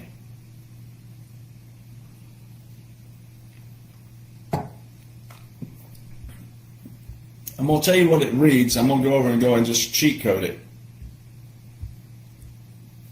It says, this is the United States Court of Appeals for the District of Columbia Circuit. Indicates that the Supreme Court of the United States is reviewing a case that was previously decided by the U.S. Court of Appeals for the District of Columbia Circuit. Boy, I mean, if that don't give you chills again, I don't know what can. So I'm about to read what it is. Now, most of you have heard me read this because I've already broken it down. It says, brief for 3 former senior military officers and executive branch officials as amici curiae supporting petitioner. One of those is Keith Kellogg, who wrote the last and most recent national security strategy on the Department of Defense. Keith Kellogg.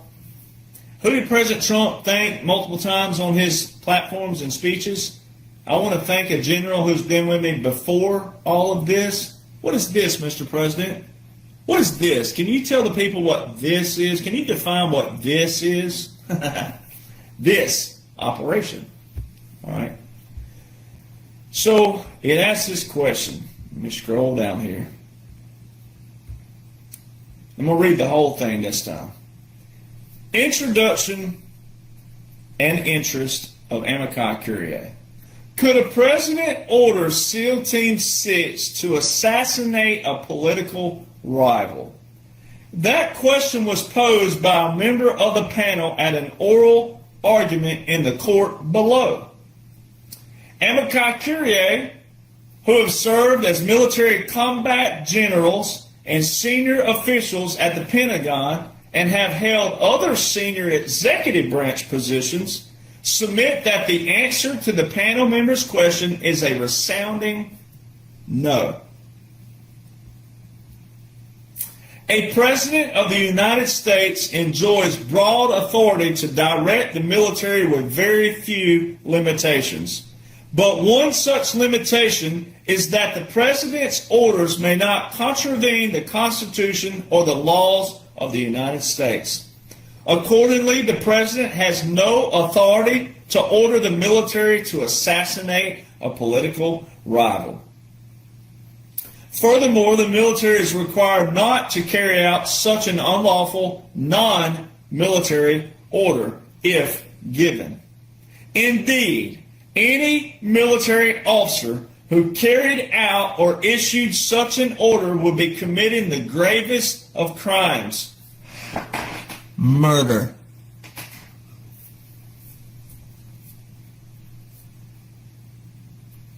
Supreme Court Docket 23-939. Donald J. Trump petitioner versus United States. President Donald John Trump cannot look like a dictator. You can't reverse things. It's like I've been explaining to people who you just want to see people hung and executed. You look the same as the liberals who are yelling and screaming for the execution of President Trump. You have no dignity. You have no respect. I believe in punishment. I believe in capital punishment. But you got to listen to the literature. You got to listen to the terminology. Why did we let it get to this point? Why did you let it get to this point? Why did all this evil fester to this level of corruption? Because you let it down. You did that. You let it get this far. You stopped knowing your rights and your duties and your roles and your responsibilities and accountabilities according to the what? The Declaration of Independence. You let it get there. Punishment's going to be there. Everything from 2017 to 2021 was a resetting of the legislative branch. Laws show this. 2021 to 2025 was a resetting of the executive branch. Laws show this. 2025, the present day, is the resetting of the judicial branch. Laws show this. We have to reset our fundamental principles back, or it's never going to get any remotely close to being what it used to be, even though none of us have ever lived in the America of what America is supposed to look like. None of us. But God gave some of us, a few of us, God gave us the sense and the ability to know what our founders established. No one should be rooting for war. No one should be rooting for any kind of death of that nature whatsoever. That's why the Bible tells you to pray for your enemies. The Bible tells you this. God tells you to pray for your enemies. God tells you that. Is it tough? Yes, it's tough. I had a quote-unquote active duty try to steal my federal trademark. It's tough to love that person. It's tough to want to pray for that person. But the Bible commands that. That's not some humanitarian, just known thing to do. The Bible commands this. These people try to frame me, talking to certain kinds of females, and you can probably know what kind they were trying to do. Fake Photoshop. But the Bible says I got to pray for these people. Not get vengeance on them. That's what the Bible says. In the Law of War Manual, under the Humanitarian section, it tells you once you've shot. So let's just make a scenario. There's multiple variables and scenarios. Let's just make one. It says once you've inflicted a wound on your enemy, if it does not expire them, kill them, for people that don't know the terminology, once you've inflicted them, especially if they raise the white flag and they say, hey, I'm you don't kill them, but you also don't inflict them anymore. You take them as a prisoner of war, and then it shows you the Law of War Manual and Humanitarian law of a POW. That don't mean punishment won't be there. It don't mean that no one's not going to get punished. See, and that's where people have a struggle with listening. They hear that straight out the gate, and they think, you don't want punishment and judgment. I do. But we have to get to a place where we clean out, and that's what's been taking place, the clean out of this system that was corrupted with all these evil people, and it made average people think this is the norm. This is not the norm. So you got to go in and clean out this system. You got to go in there and reestablish the norm. You got to reestablish the laws, reestablish the orders, reestablish the principles, reestablish the rules, reestablish the procedures. Therefore, we don't get to this place again. Therefore, you say, hey, this is the repercussion if you screw up. This level, this level, this level, and this level. Here's the repercussion. The people out there yelling for justice, you don't even know and care about a system that's been cleaned out to even maintain and sustain it on the flip side. You just want to see justice, but you don't want to know how to maintain and sustain the clean out where we don't ever get to that. And that's for your children and your grandchildren and your great-grandchildren. It's for humanity. It's piss poor pathetic where we've reached in society with the attitudes out there. Wanting justice, but don't want a cleaned out system. Wanting justice, but don't know and don't want to know what it took to get to that. And then the flip side of it. how we maintain, how we sustain, learning that, applying that, making that principle even at your skill set, applying it to you, even if you're not law enforcement, even if you're not a representative, even if you're not in a town hall or city council. Doesn't matter. Men and women lay their life on the line daily for you to be able to have the life you have. And until there was a line drawn in the sand that said enough's enough, we're not doing this anymore. Of course there was going to be hiccups. Of course there was going to be bumps. Of course there was going to be bruises. Of course there was going to be tragedies. Of course. Because it was never the way it was supposed to look in the first place. You have never lived under an America that it's supposed to look like. So the people say, oh, people die every day. People die every day. That's correct. Flip your script around. Get on the warrior side. Get on the right side of humanity. That's what you're witnessing right now. And that's a great point to bring up this thing right here. See how thick that is? I shared this book. Now it's blank from this point. I'm going to show you for a reason. I shared this book 2 or 3 years ago. I didn't write this one. I shared this 2 and 3 years ago on my platforms, and you should have seen the comment boxes. You want to talk about pathetic patriots? Pathetic.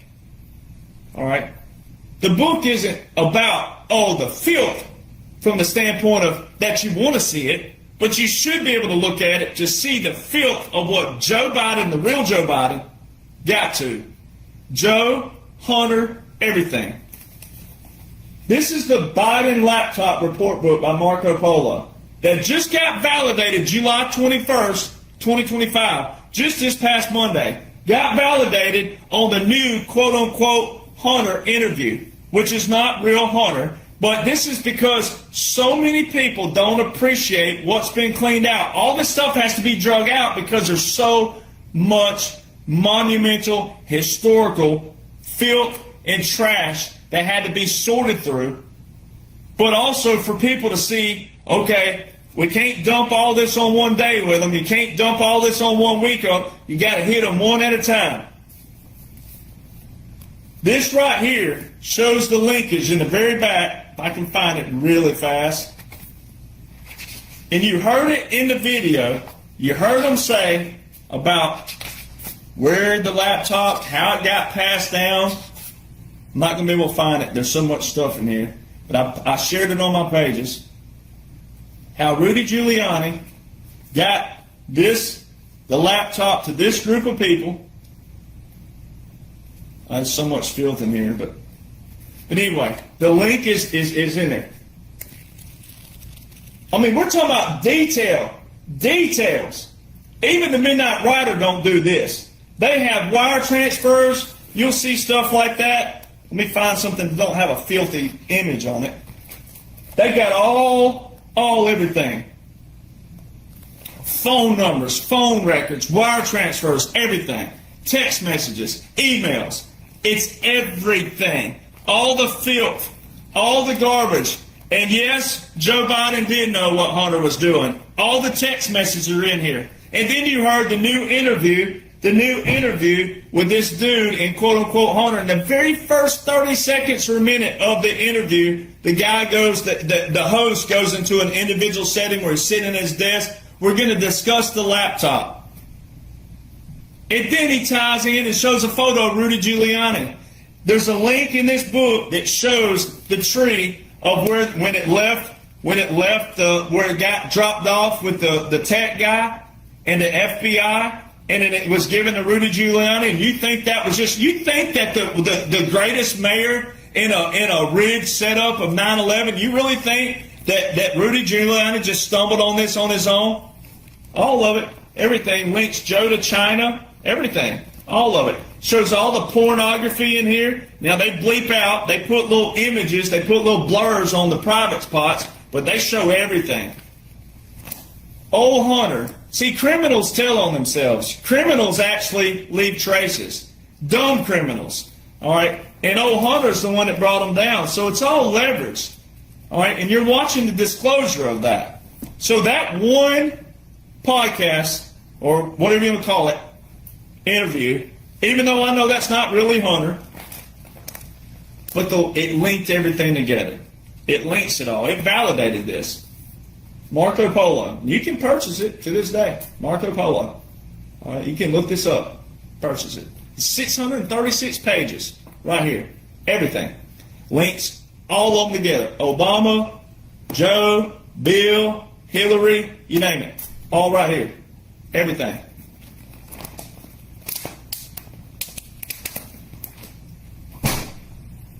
And this one interview this week links it all together. Rudy Giuliani giving it to this group. So everything's there. You could have already known this.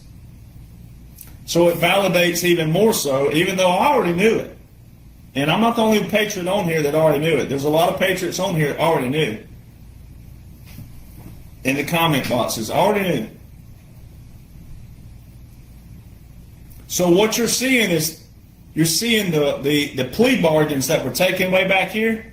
Now they're telling on themselves. The only way President Trump will be exonerated is when they tell on themselves. And this is just light. We're not to the good stuff yet. We're not to the Supreme Court dockets yet of Obama and murder. Because all of the people who jumped ship with President Trump and Epstein, well, actually they jumped ship first with Iran, which that's even more hilarious. That you would jump ship with a president who is doing what exactly a president's supposed to do under law. President Trump's exoneration with Republicans, conservatives already is supposed to be because the law shows that. So why do Republicans and conservatives look like liberals? President Trump says it all the time. I just shared his post again that was from October 2023, but he says it a lot in many different ways. He said, why are Republicans always on different pages? Why are you always fighting the wrong things? Why aren't you fighting the tyranny? Why aren't you fighting the deep state? Why aren't you fighting? Now, the deep state's been eliminated, but why aren't you fighting all the little low-level swamp liberals out there? Why are people attacking me over if it's a real President Trump or a fake President Trump? I mean, that shows you how stupid we've gotten in this nation. I don't care if you ever think that the President Trump I'm with is real or not. I've been around the doubles and the real president. They haven't. So see, it doesn't matter, real, fake. I've been around all of them. But I've also been proven that I can be trusted. When I pull up with my QR code at Mar-a-Lago, you know what the Secret Service does to me? Bro, we know who you are. Put that thing down. Now, only you who follow me will believe that, because you'll have people out there who, if they can't see it, they can't believe it. Well, you can't film Secret Service either, so, and you wouldn't want to, because that's just stupid, all right? But doesn't matter. Can't please everybody? There you go, all right? So now, Letitia James. Let's get into Letitia James. What did President Trump just post today? Letitia James is tied to what? $9.6 billion, not million, but billion dollars. To whom? Iran. Uh-oh! All those who jumped ship with President Trump in Iran, guess what you look like right now? You look a little word that someone told me to refrain from, but I can't refrain from it because you look stupid! Sorry. We don't look stupid. Veterans that know what's going on, we don't look stupid. Patriots that know what's going on, they don't look stupid. So why do you look stupid? Because you don't know simple laws and orders. And then when you know simple, you'll lead to the what? More complex of a special operation, strategic operation, special operations with government exile, puppet governments. It's all in special operations. Do you see what little hat is sitting right here on my mantle? You see the tip of the spear there? You ever see President Trump doing this all the time? You got the idiots out there on the Republican side saying that's Space Force, and you got the idiots on the liberal side saying that's Illuminati. No, it's not. It's tip of the spear, special operations. And every single part from 2017 to present day can be backed with special operations. Tactics, strategies, everything. Laws, orders, regulations, publications.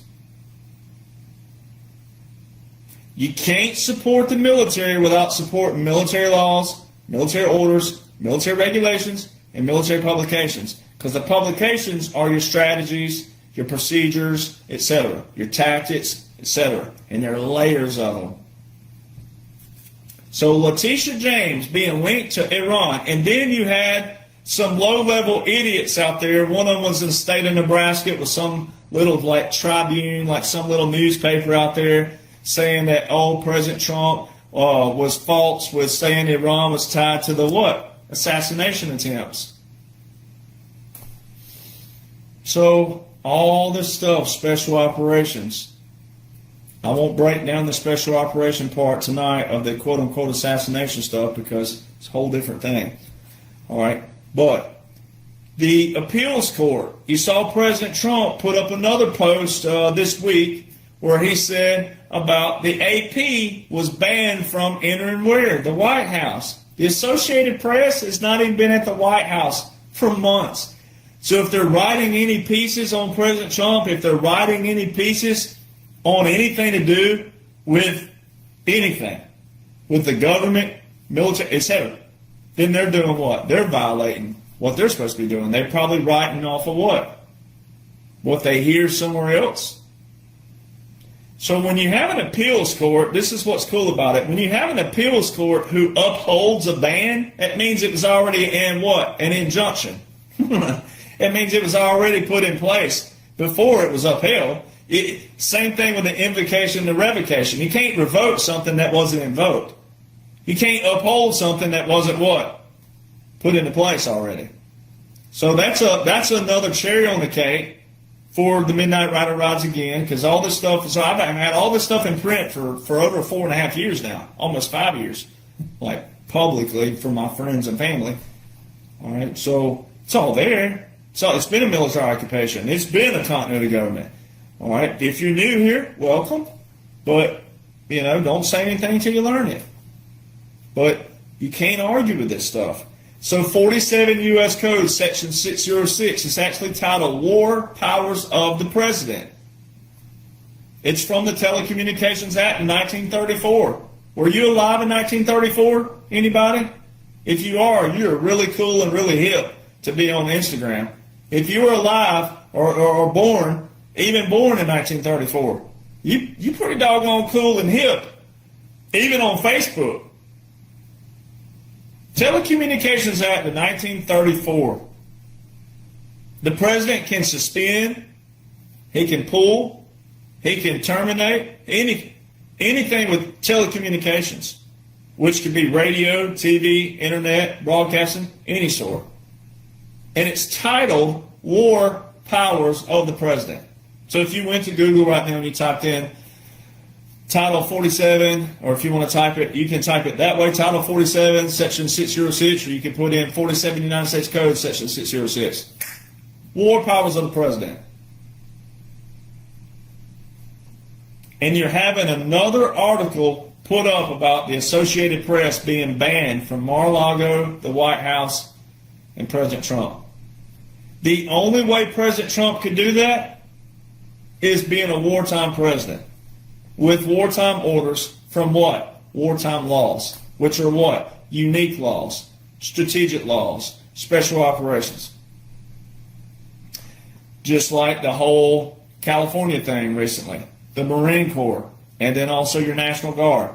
You'll hear people out there saying that the military can't operate with civilian forces, civilian law enforcement. Yes, they can. Joint Publication 3-57. Go to page 46. Joint Publication. Did you hear what that means? Don't let Snoop Dogg or Willie hear the word joint, because they'll go in a whole different direction. And if you're a pothead, then you're going to go in that direction too. But if you're a level head, and if you're a military head, and if you're a law enforcement head, you're going to hear joint, which means what? You can join something. Well, what is it about? Civil and military operations. That's what it's titled. 3-57, page 46. It specifically tells you that generally you don't want Title 10 forces with the population. Generally. But it says what? Unless unless what? The Constitution or Congress deems so. Well, that's what Title 50, Chapter 33, Section 1550 is. That's why President Trump, everything he's acting with and operating with, it's all under that National Defense Authorization Act budget, but section that was put in temporarily to the War Powers Act, which shows you again on here, I'm going to read it one more time. Section was enacted as a part of the NDAA for fiscal year 2020 and not as a part of the War Powers Resolution. Now, if it were completed, it wouldn't be in here. And if they kept it in here and they wanted to keep it in here, then they'd have some form of a termination date. It would have a resolution. That's why it's called the War Powers Resolution. Well, you wouldn't have all these executive orders invoked. All these executive orders are still invoked. Every one of them. They're still there. They ain't been terminated. So when you have military orders in place and you have troops that are still invoked, you got to have a revocation of that, which means a joint resolution between whom? The president and Congress, because they're the ones that put it there. And it's more specific towards whom? Congress. They put it there. So that's why it's funny when you hear all these people out there who think that Jasmine Crockett, Elizabeth Warren, and Bernie Sanders, and whoever's saying that, they think that it's real. It's not. It's not. That's just we're still in the continuity of government. So I don't know what all that they have planned to drag out. I know a little bit of it because it's real easy to see. It's real easy to see once you know this stuff. But I don't know how they're going to do it. I'm not in the command room. But I know that they ordained certain people like me and different people to be in these positions because we know what's going on lawfully, we know what's going on militarily, and we can give you kind of a synopsis without a what? I don't ever, you've never heard me say, I think this is going to happen on this day. I don't do that. I say this is what it's looking like and can look like. This is what this law's for. This is what this order is. This is what this tactic is. But I don't know specifically. And only a few know that. And for the integrity of the military, integrity of federal, even though they're bringing federal law down, they're bringing federal government, let's say it that way, bringing federal government down to a small level, not big government, but small federal government. All right, for the integrity of all the men and women who are in these key positions, staying in their lanes everywhere that's been nominated and put in these positions, for the integrity of that, you wouldn't want everybody knowing about it. That's why it's humorous to me. It's humorous in one way, but I get upset for everybody else in another way. When you hear people out there who say, I'm military intelligence, no, you're not. No, they're not. That ain't how military intelligence operates, functions, and works. And I wasn't military intel. I have buddies who are and were. And for the integrity of that and the integrity of them, all right, I speak on their behalf in another kind of way. Anybody who tells you that, no, they're not. That ain't how it works. The other thing is this. There was a veteran who I was talking to this past week on a podcast, on a Q&A, all right, who just wants his DD-214 changed to reflect something different, all right? But in reality, if he'd have been 20 years younger, he wanted it to reflect that where he could go back in.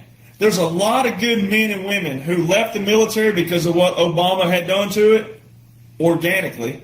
There's a lot of people who are forced out like me who have some pretty unique stories, and when it's the right time and the right place and we get to tell what that was, it's going to make sense what happened all the way up to Obama and that trash organization, because it wasn't an administration. It was an organization because they were doing certain things monetarily, all right? Not for the people, but for whom? Themselves, all right? So when you know these things, all these men and women who have either were forced out or didn't want out but got out because it was so atrocious, there's a lot of good men and women who would love to be back in at an operating capacity and an official operating capacity in the military at their jobs, their roles, their duties, all right, if they knew it was completely cleaned out, which it is. The military has been cleaned out and they're still cleaning some.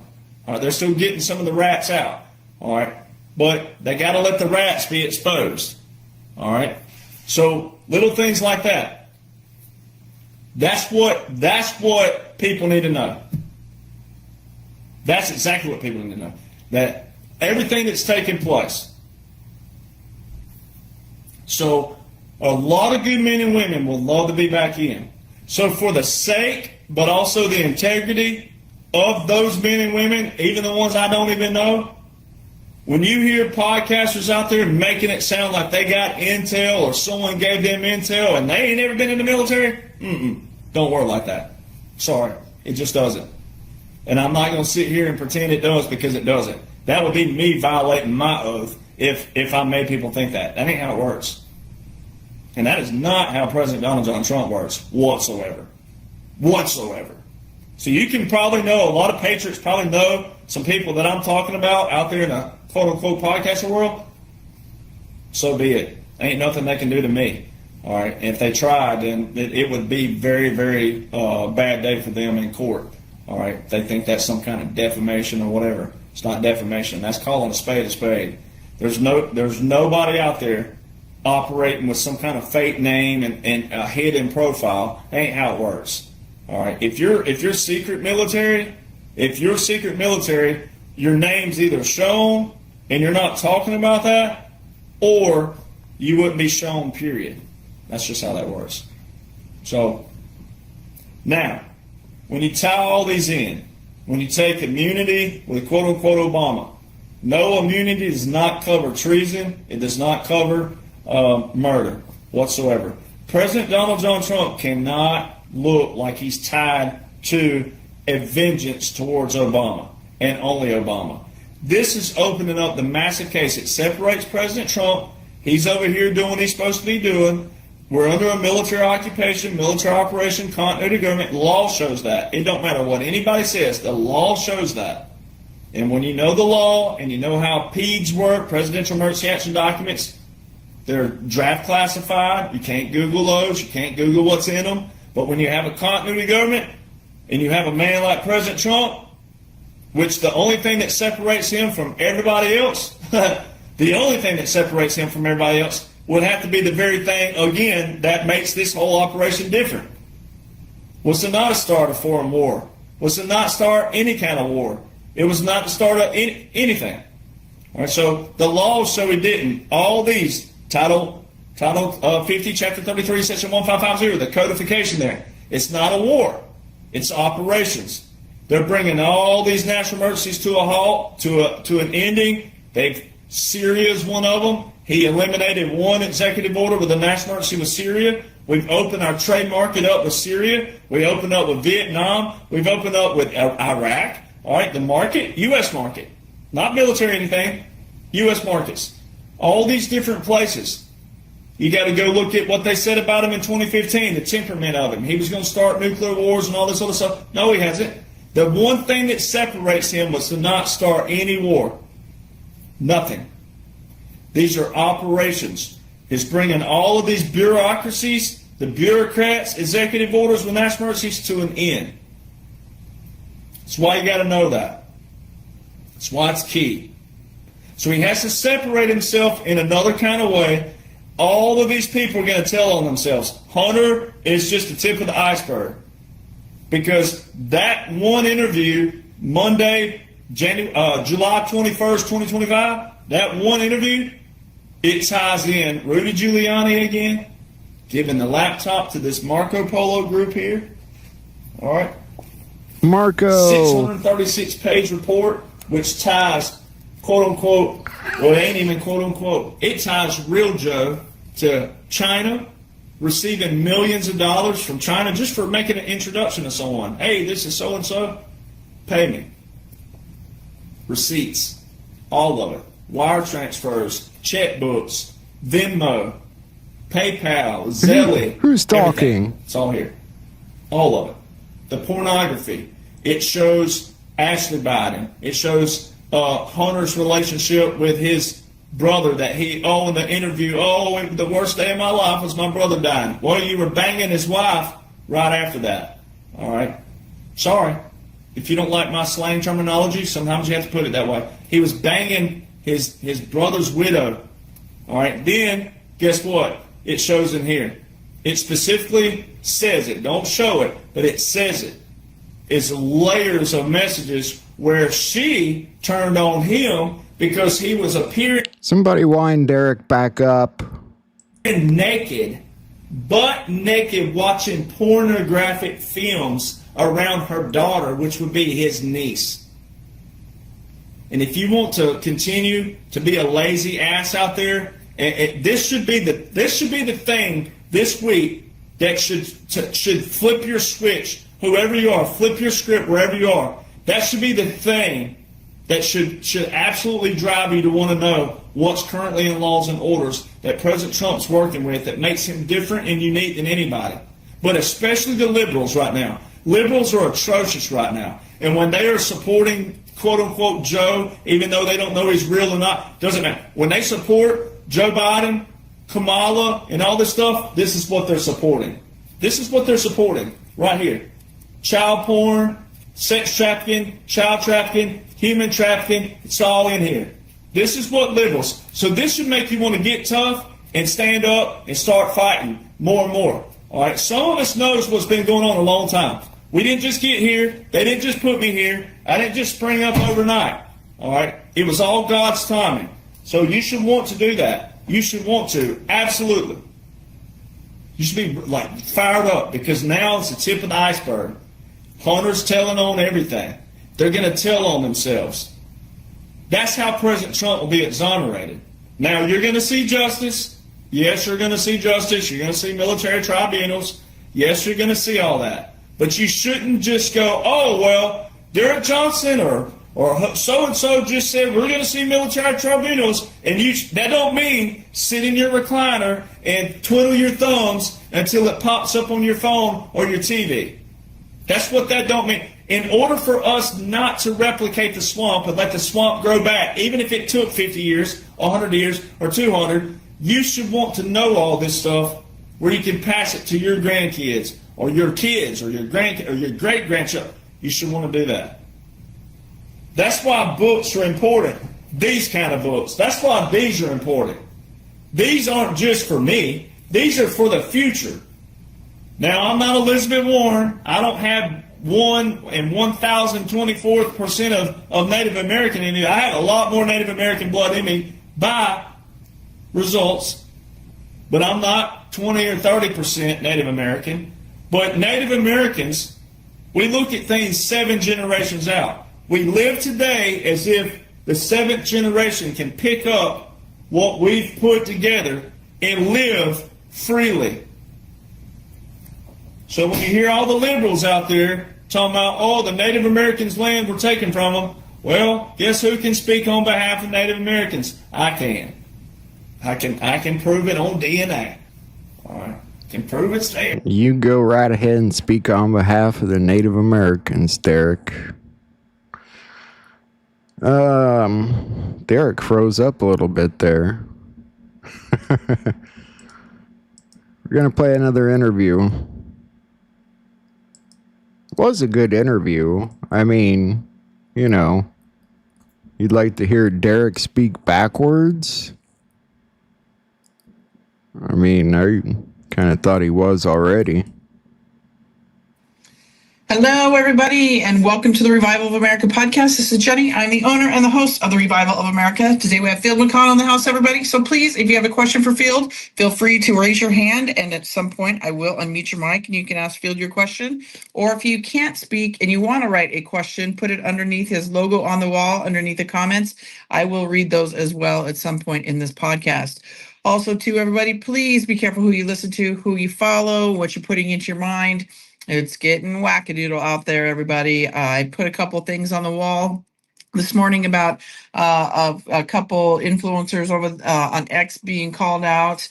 So check out the wall, everybody. Be careful. I'm not about, calling people out like that, but I do sit in a lot of these chats, or I'm in a lot of these people's comment boxes when some of these people are going live, and I'm seeing what they're putting out there and feeding the BS misinformation to these people.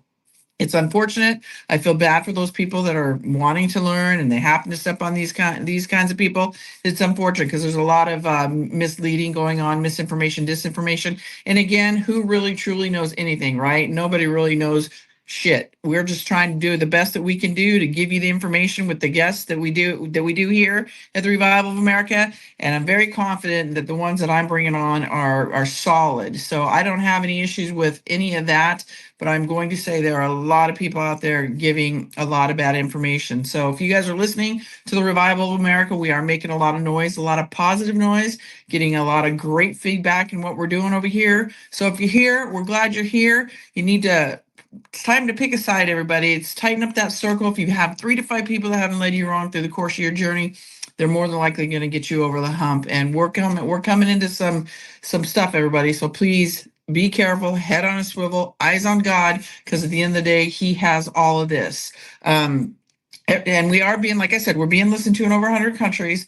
So if you're not following us here and you want to go follow us on some of the podcast hosts or the social medias, you're more than welcome to do that as well.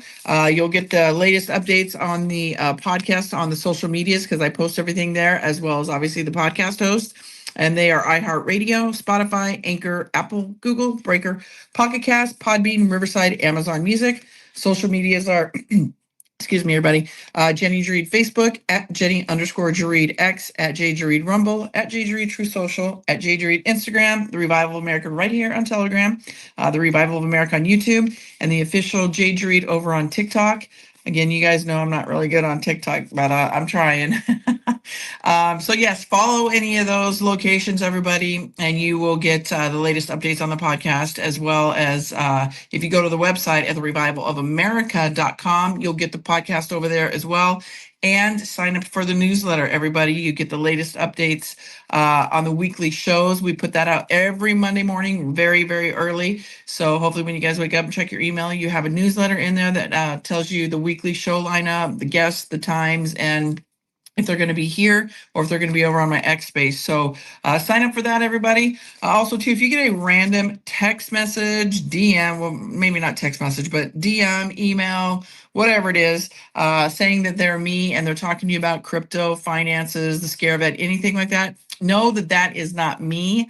I will not randomly reach out to you and ask you those questions. Please block them, report them, let me know so I can make sure they're not here in my channel. There's a lot of scammers out there as well, everybody, not just the agitators, influencers giving bad information, but there's a lot of scams going on. So please be careful. Don't fall for it, everybody. We mention this. I mention it often, and I know a lot of the other individuals that I have on as guests, they mention it on their platforms as well. Don't fall for the scammers. Be careful because they are out there in full force. And a lot of these stories that I'm hearing from people are very scary to hear, and a lot of people have had their livelihoods taken from them financially. So please be careful, everybody. Also, too, if you have a story or a journey to tell, please reach out to me at troasubmissions@yahoo.com. Please give me a little synopsis of your story. We will reach out to you because we do vet the stories, because unfortunately, there are those scammers over there as well that like to try to be relevant, give some kind of BS story, and it winds up not being legit. So give us your story. We'll read it. We'll reach out to you, whether it be via email, a phone call, or text. More than likely, it's going to be an email just because I'm so busy. It's hard for me sometimes to get on a phone call. So we'll read through them. We'll contact you, and it's going to be your voice that tells your story. I do get a lot of people that reach out to me giving me their whole story, which that's fine. I love reading these stories. But if you want the story to be on the show and get told out there to people, you, the individual, will tell your story because it's more legitimate coming from you, the person. So it won't be me. So if you're sending me stories, just wanting me to read them, I appreciate them. Thank you. God bless you all. But if you want your stories to be on the show, to be heard by your voice, let me know, because I think some people forget to let me know if they're wanting their story to be showcased. So please know that you guys, it's your story, your voice that matters. It's going to help change the world that we're moving into. It's not my story. It's not my voice. So I highly encourage you guys, don't be shy. It's time to tell your story, your truth. So again, reach out to me at troasubmissions@yahoo.com and we will get your voices heard. Also, let's see, Field McConnell will be on here. I'm going to text him here a little bit. I just got off the phone with him. But he and I, we have had a discussion and we have decided, because we've had a lot of requests for his books. So he is going to mass produce them, and I'm going to help them push them out there. So for those of you that would like to purchase his books, they will be available shortly. We haven't done it yet, but we've made the decision, I believe it was Friday, that because he's had so many requests for the books where people can buy them, they want them. Unfortunately, right now they're not where people can do that. So we are going to, he's going to mass produce them, and I'm going to help push them out there for you guys to purchase them, because I do believe these books, I have them myself, great books. They're going to be a part of history. He's got a great story to tell. And again, we're going to be learning the true history, right, of our country, so our world, really. So he has definitely a story to tell, and I do believe his books will be very educational for people. So we are going to do that here at the Revival of America for Field. Once we get that all set up for you guys, I will keep you posted. We're going to create a link, all that fun stuff, but they will soon become available for people to purchase on a larger scale. So with that, everybody, hang tight. We're gonna wait for Field to come in here. I don't see him. Let me reach out to him here real quickly and let him know that we are live, everybody, and we'll get started. So go ahead, everybody, start raising your hands or put your questions in the comment box, and we'll be answering those here momentarily.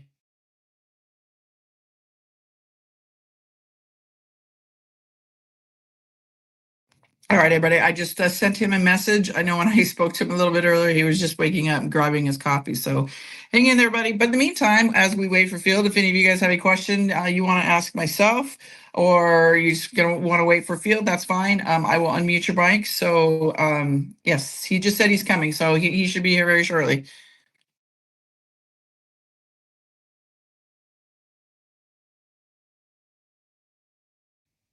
Oh, there he is. Real quickly, Field, before we get started, I'm going to let everybody know. So we've got today's show's lineup. We got John later on at 4 p.m. Eastern Standard Time from Anti-Aging MedBed coming on. We have Derek Johnson later. It's 6:30 p.m. Central Standard Time tonight. We have Alpha Warrior. He's going to be on tomorrow, 5 p.m. Pacific Standard Time over on my X page tomorrow. Then we've got SGN on Wednesday. Silk, I think that's it for Wednesday. So we've got SGN on. He's coming on at 5 p.m. Eastern Standard Time on Wednesday here.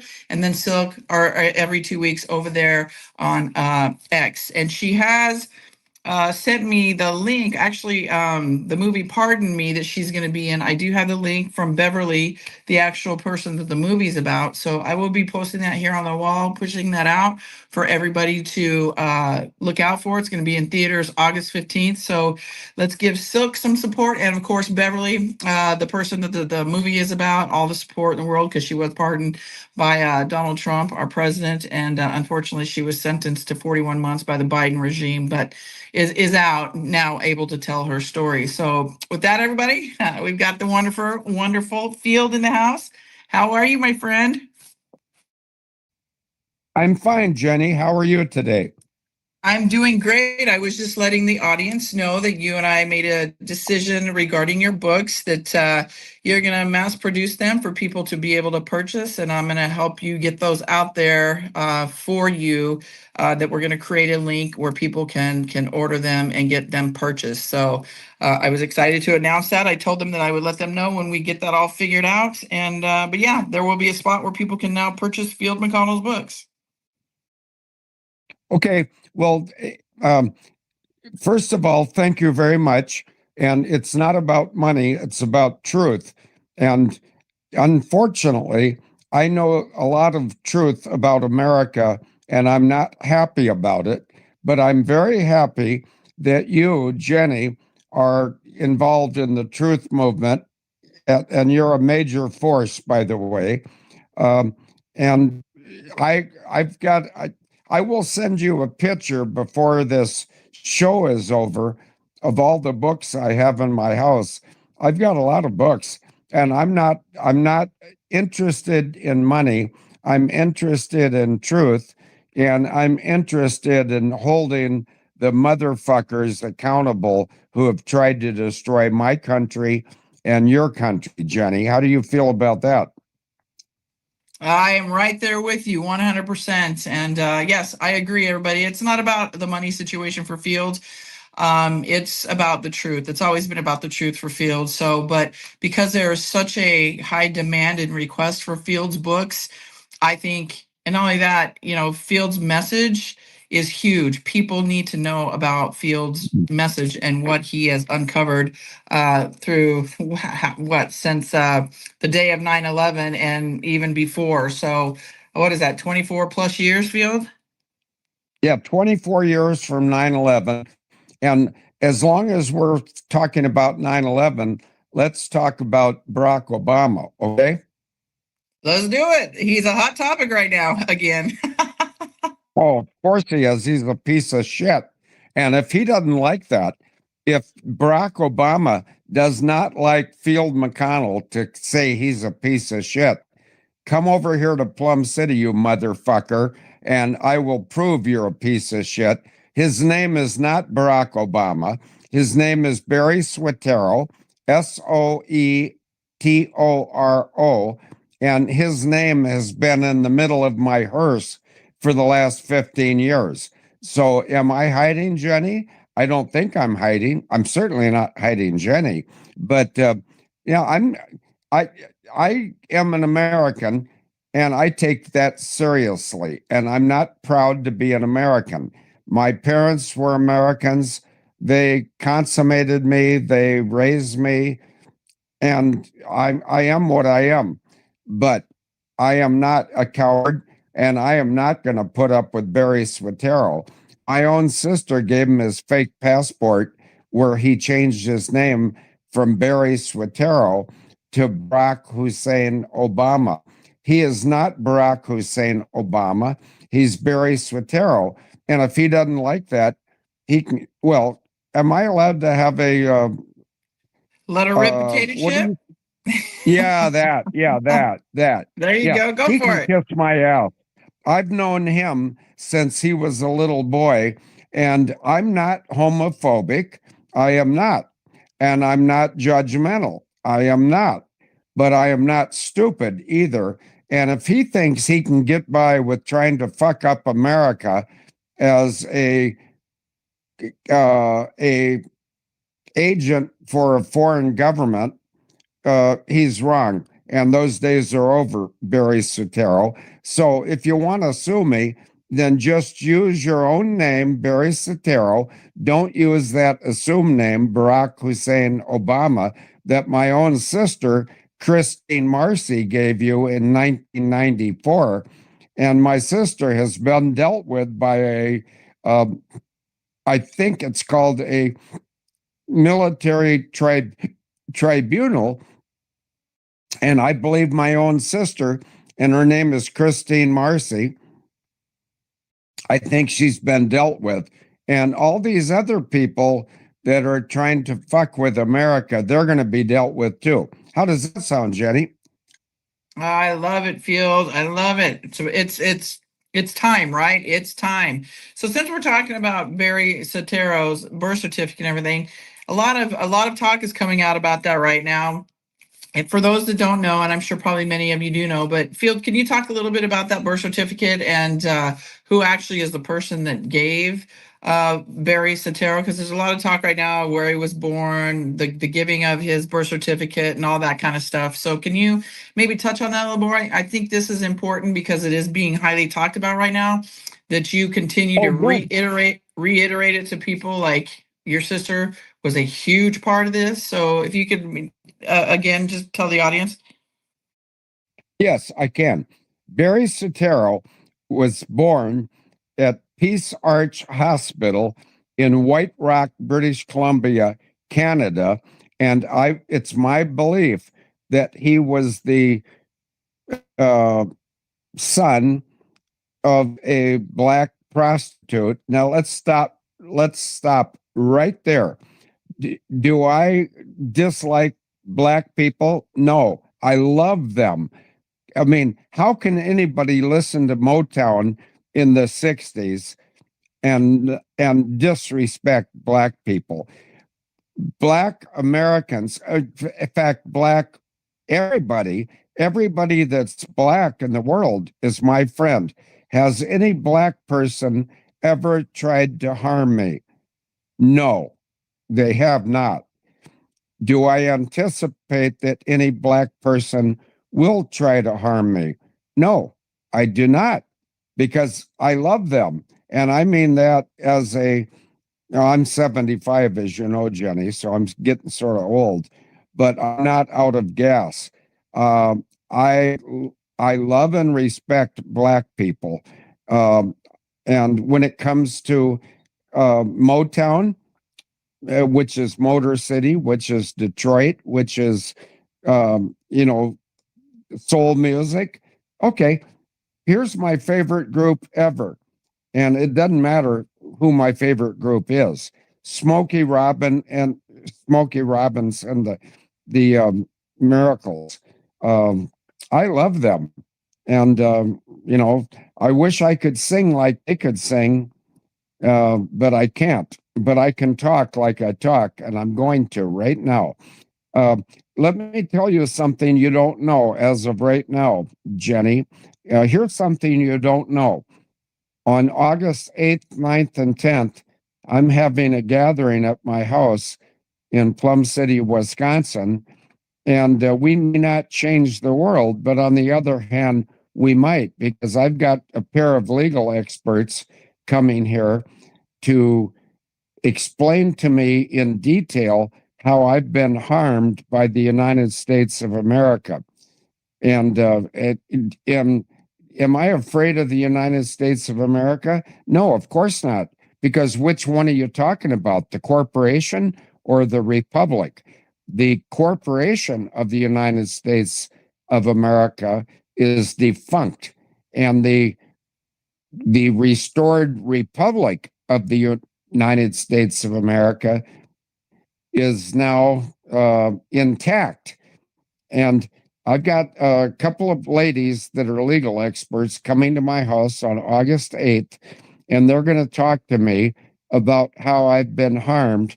And, I'm not a victim. In fact, in the Bible, it says we are more than conquerors. I don't know if you've ever seen that, Jenny, but if not, I think it's in the book of Romans, but I will find it for you. But, I'm not a victim. And if anybody wants to think I've been victimized, well, good. Go ahead. Think it. It's not true. I am more than a conqueror. And when my wife died at age 55 on December 30th of 2020, she died in part because she was so worried about me as her husband. I was her only husband. She was never married before.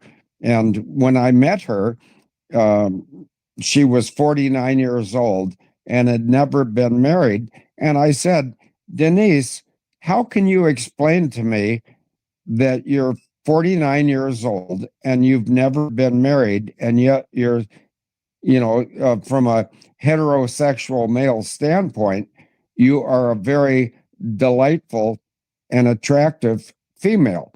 And she said, verbatim quote, and I'll take this to my deathbed with me. She said, I've never met a man worth marrying. Now, did you hear that, Jenny? Yes, I did. Well, guess what she did 6 months later? She married me. Oh, I love that. Oh, I love it too. And she was the nicest human I ever met. And some people think that I'm depressed, which I'm not depressed today. I think you can hear it in my energy. I am not depressed today, but I'm guessing that maybe for two years after she died, maybe I was depressed. But as I told a doctor, a medical doctor from AMA, American Medical Association, which is part of Big Pharma, by the way, no shit. This doctor said, Field, I think you're depressed. And I said, okay, doctor, let me just show you something. I pulled out my wallet. I took out her driver's license, which is in my wallet today. Which reminds me, Jenny, I'm going to invite you to come to Plum City before we're done with this show. But you don't have to come, of course. It's your option. But I said, hey, doctor, if this was your wife and your wife died at age 55 from a preventable disease, and the disease that Denise succumbed to, how's that for a big word? Succumbed. What do you think of that, Jenny? You're doing good. Yeah. Well, my wife was a hero. And my wife her name will be in a history book someday, I hope, because she joined me in the fight against child trafficking, and we have defeated it. And what I say, when we have defeated it, Denise and I went to Llangollen, North Wales in March of 2019, and we had the first ever gathering of the Children's Crusade. And the Children's Crusade is about stopping trafficking of children and also ladies. And I said ladies. I didn't say women. I didn't say females. I said ladies, because I personally am very motivated to protect ladies from who? From traffickers and from typically men. Ladies and children are not a commodity. Ladies and children are a blessing. And, I know about blessings because I happen to be a Christian. And if anybody is not a Christian and they're judging me, that's okay. You can judge me. I'm not going to judge you. I love everybody. I love white people, black people, yellow people, red people, brown people. And we're all the same. But we just need to get over all this name calling and compartmentalizing. And we just need to accept, respect, and love each other. What do you think about that, Jenny?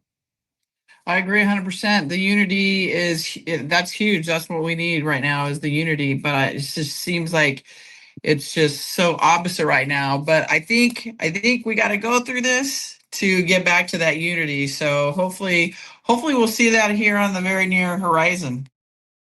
Oh, I think we will. I'm going to give you a date, August 1st. I think on August 1st, which is coming up next week, isn't it? Is it this week, Friday? Yeah, Friday. Yeah. Well, I think that God is going to speak very clearly and loudly to all of us who can listen, that this time of disunity, if I don't even know if that's a good word.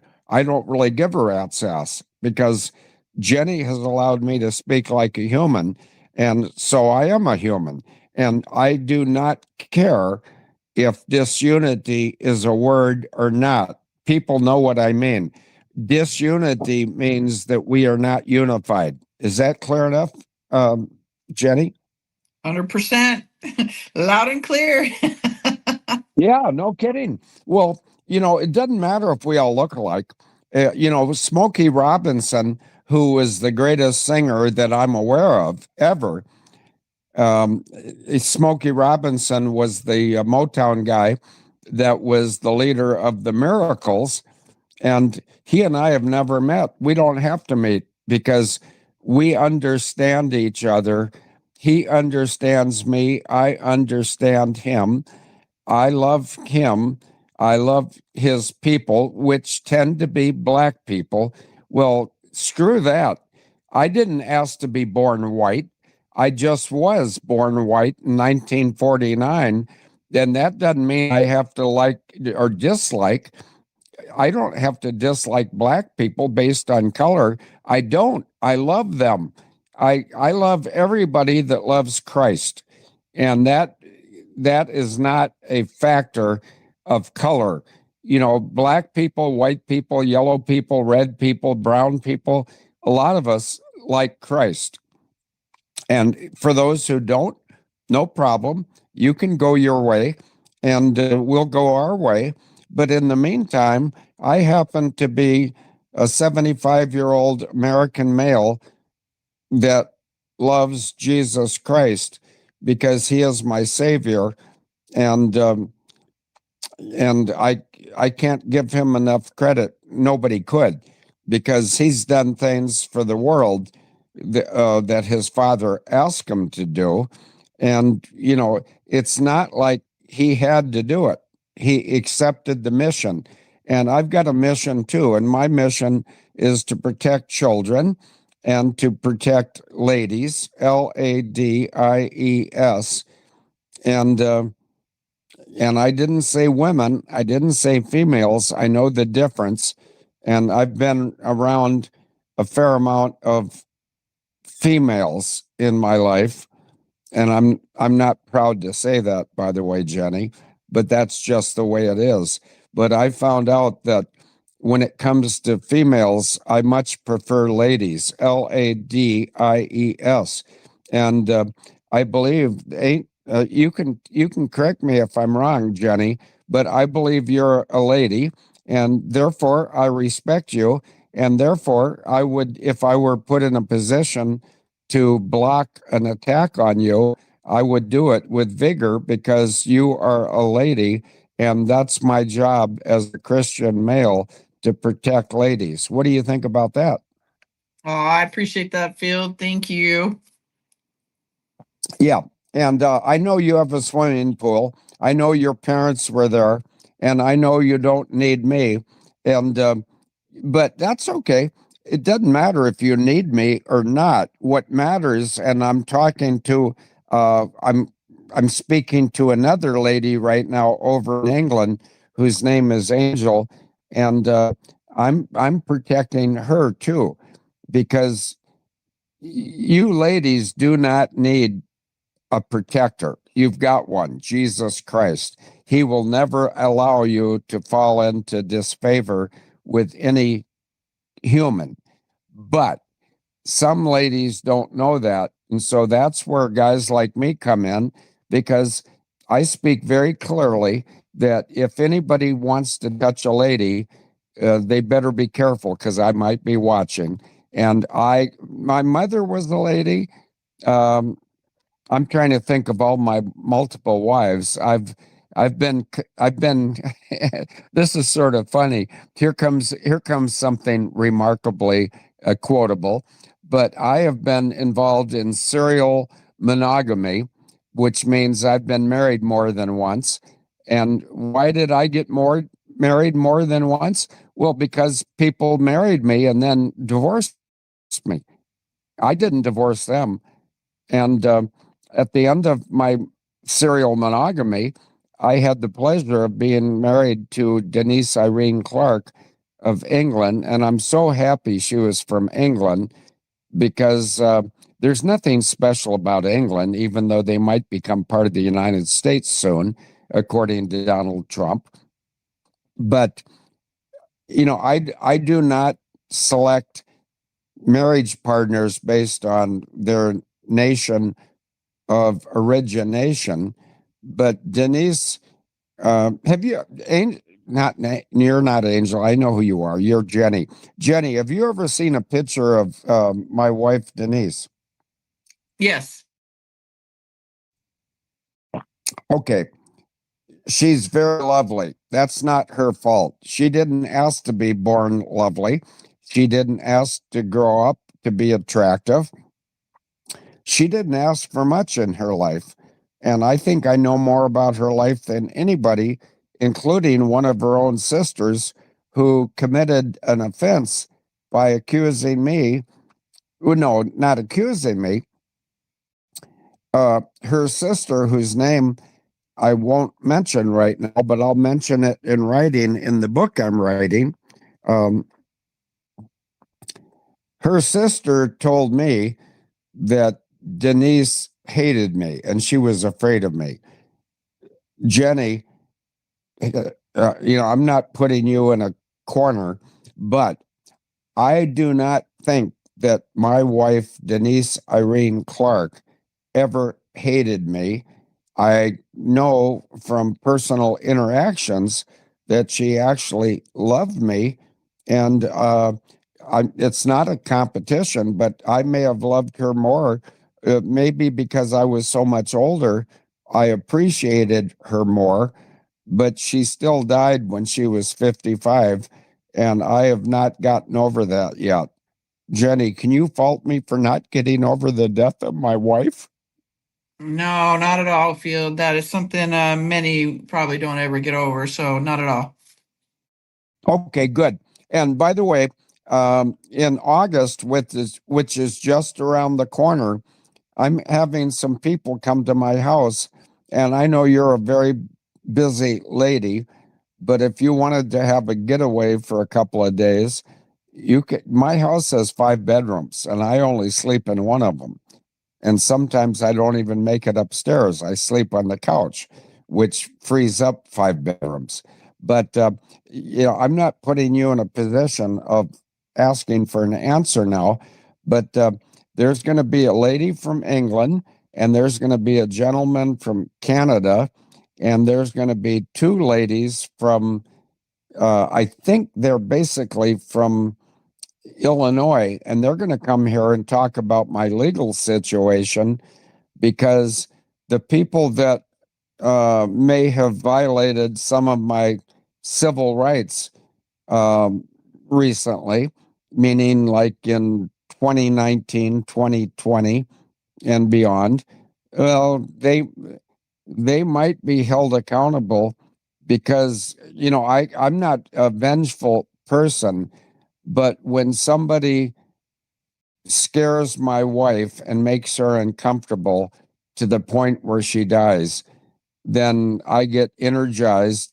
and I am energized, and I'm gonna see what these legal experts, and they're coming to my house August 8th, and my house is in Plum City, and if anybody on the other team wants to try to block me, just go to Molly's Restaurant at 701 Main Street in Plum City, Wisconsin, and say, "Do you know a guy named Field McConnell who drives a hearse?" They say, "Yeah," and his hearse has Obama's real name in it. Now we're coming into 2025, because I got that hearse in 2015, and Obama's real name has been in that hearse for the last 11 years, and Obama's days are over.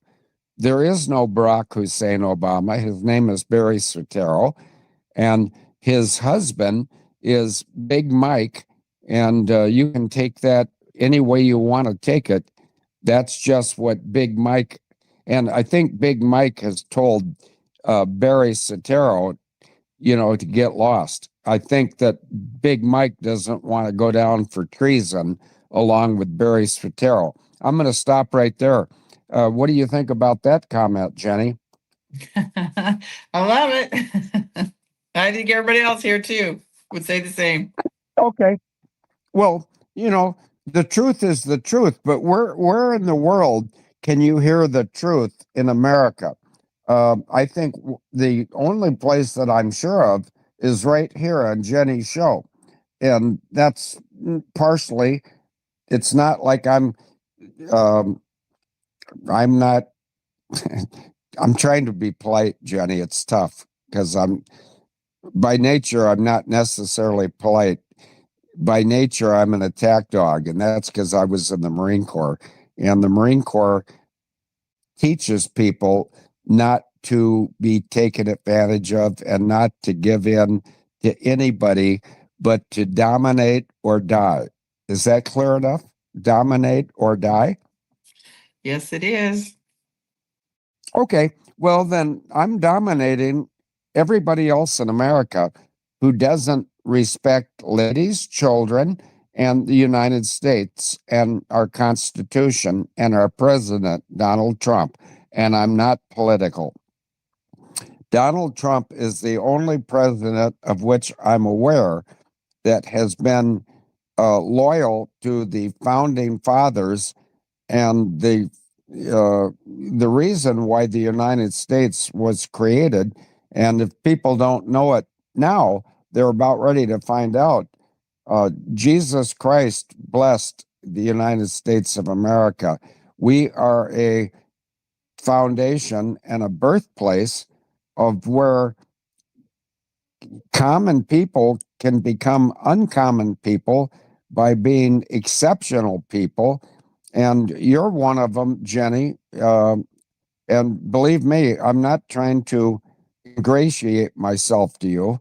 And I don't try to ingratiate myself to anyone, male or female.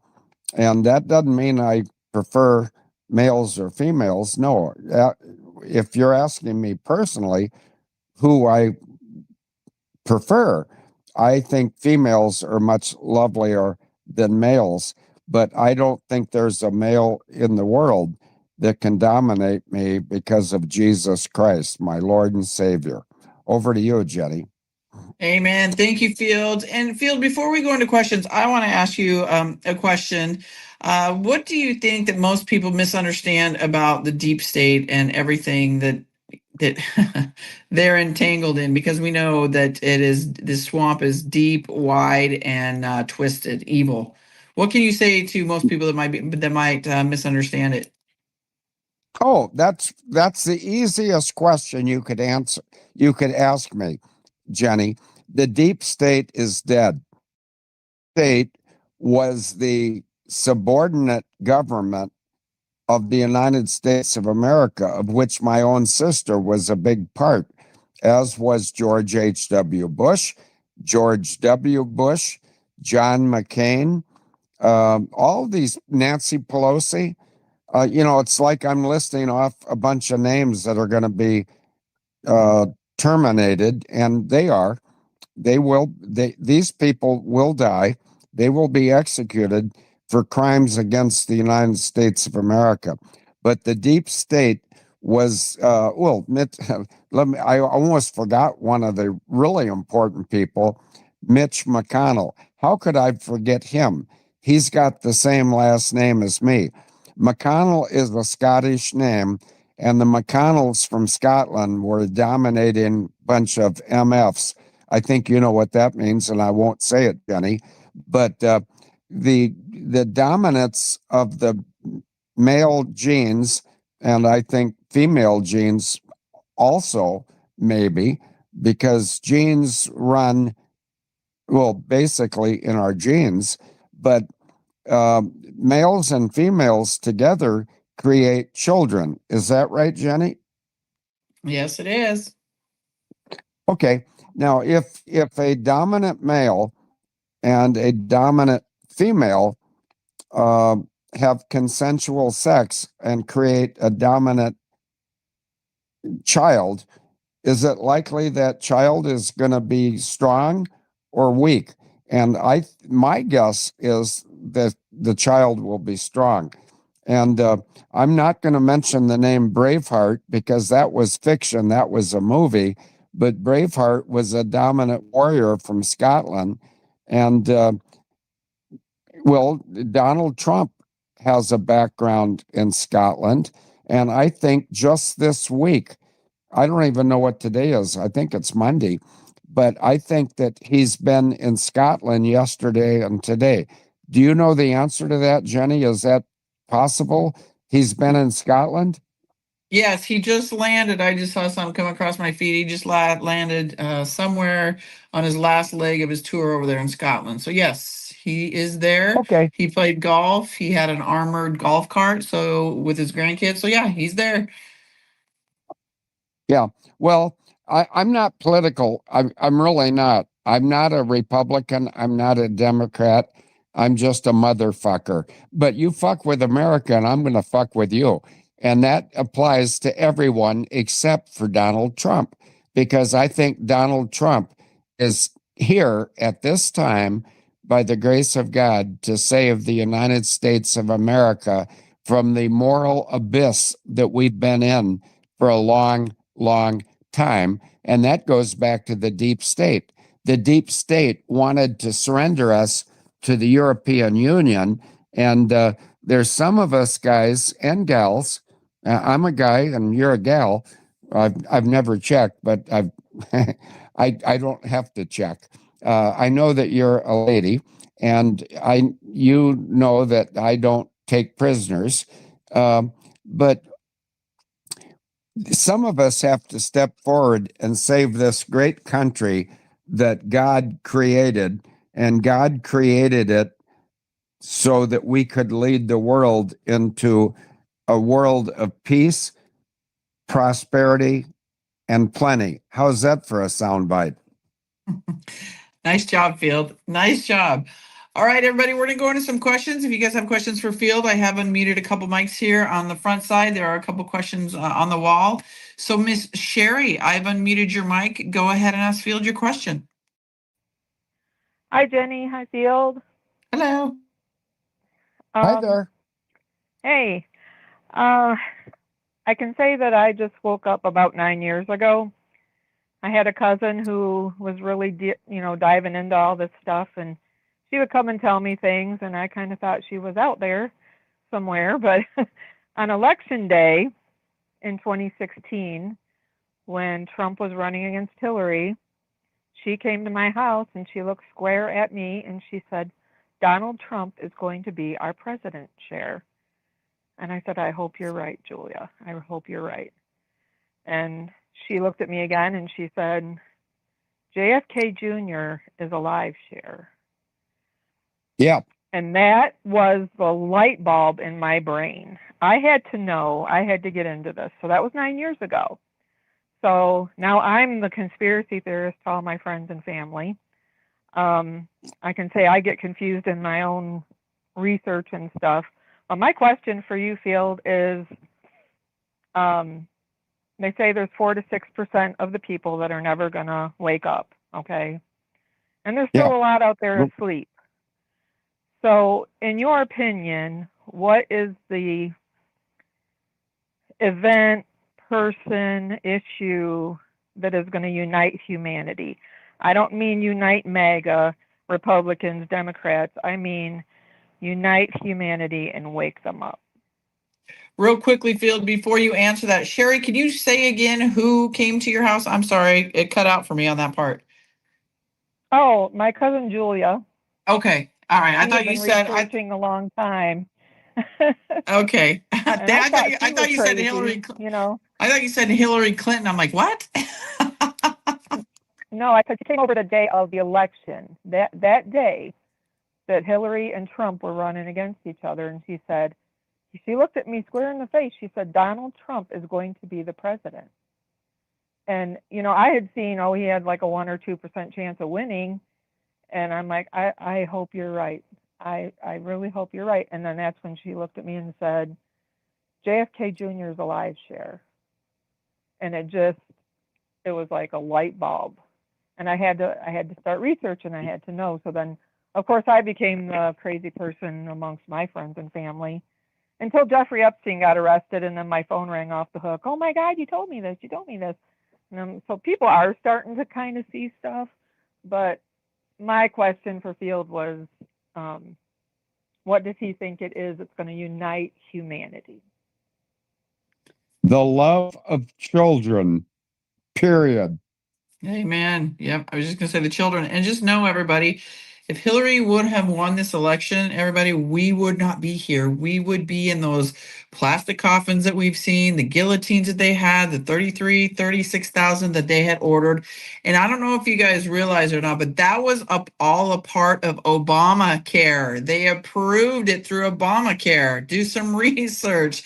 So Obamacare is nothing but nefarious, from trafficking children to, approving shit that was meant to be turned on us.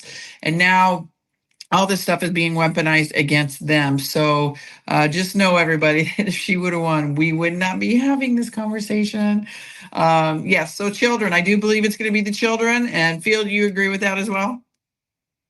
Yes, I do.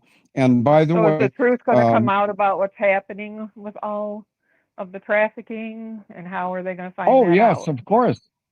Oh, no, they're going to bring it out.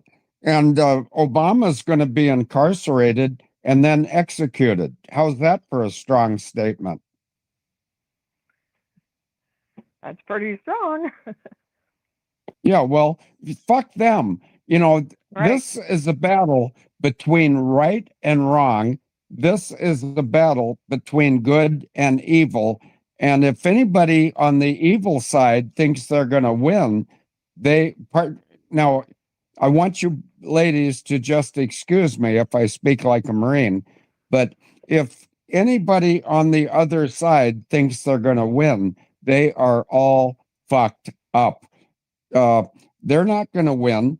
God's going to win. God blessed children, and God blessed males and females for creating children.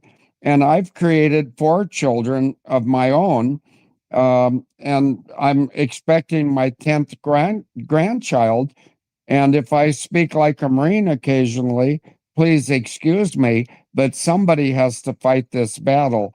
And women, women are my favorite gender, especially ladies, because women conceive the child, they nurture the child, and they raise the child. And why is America slow to recognize the contribution of females, which I call ladies? I don't like the word female because that's not a choice.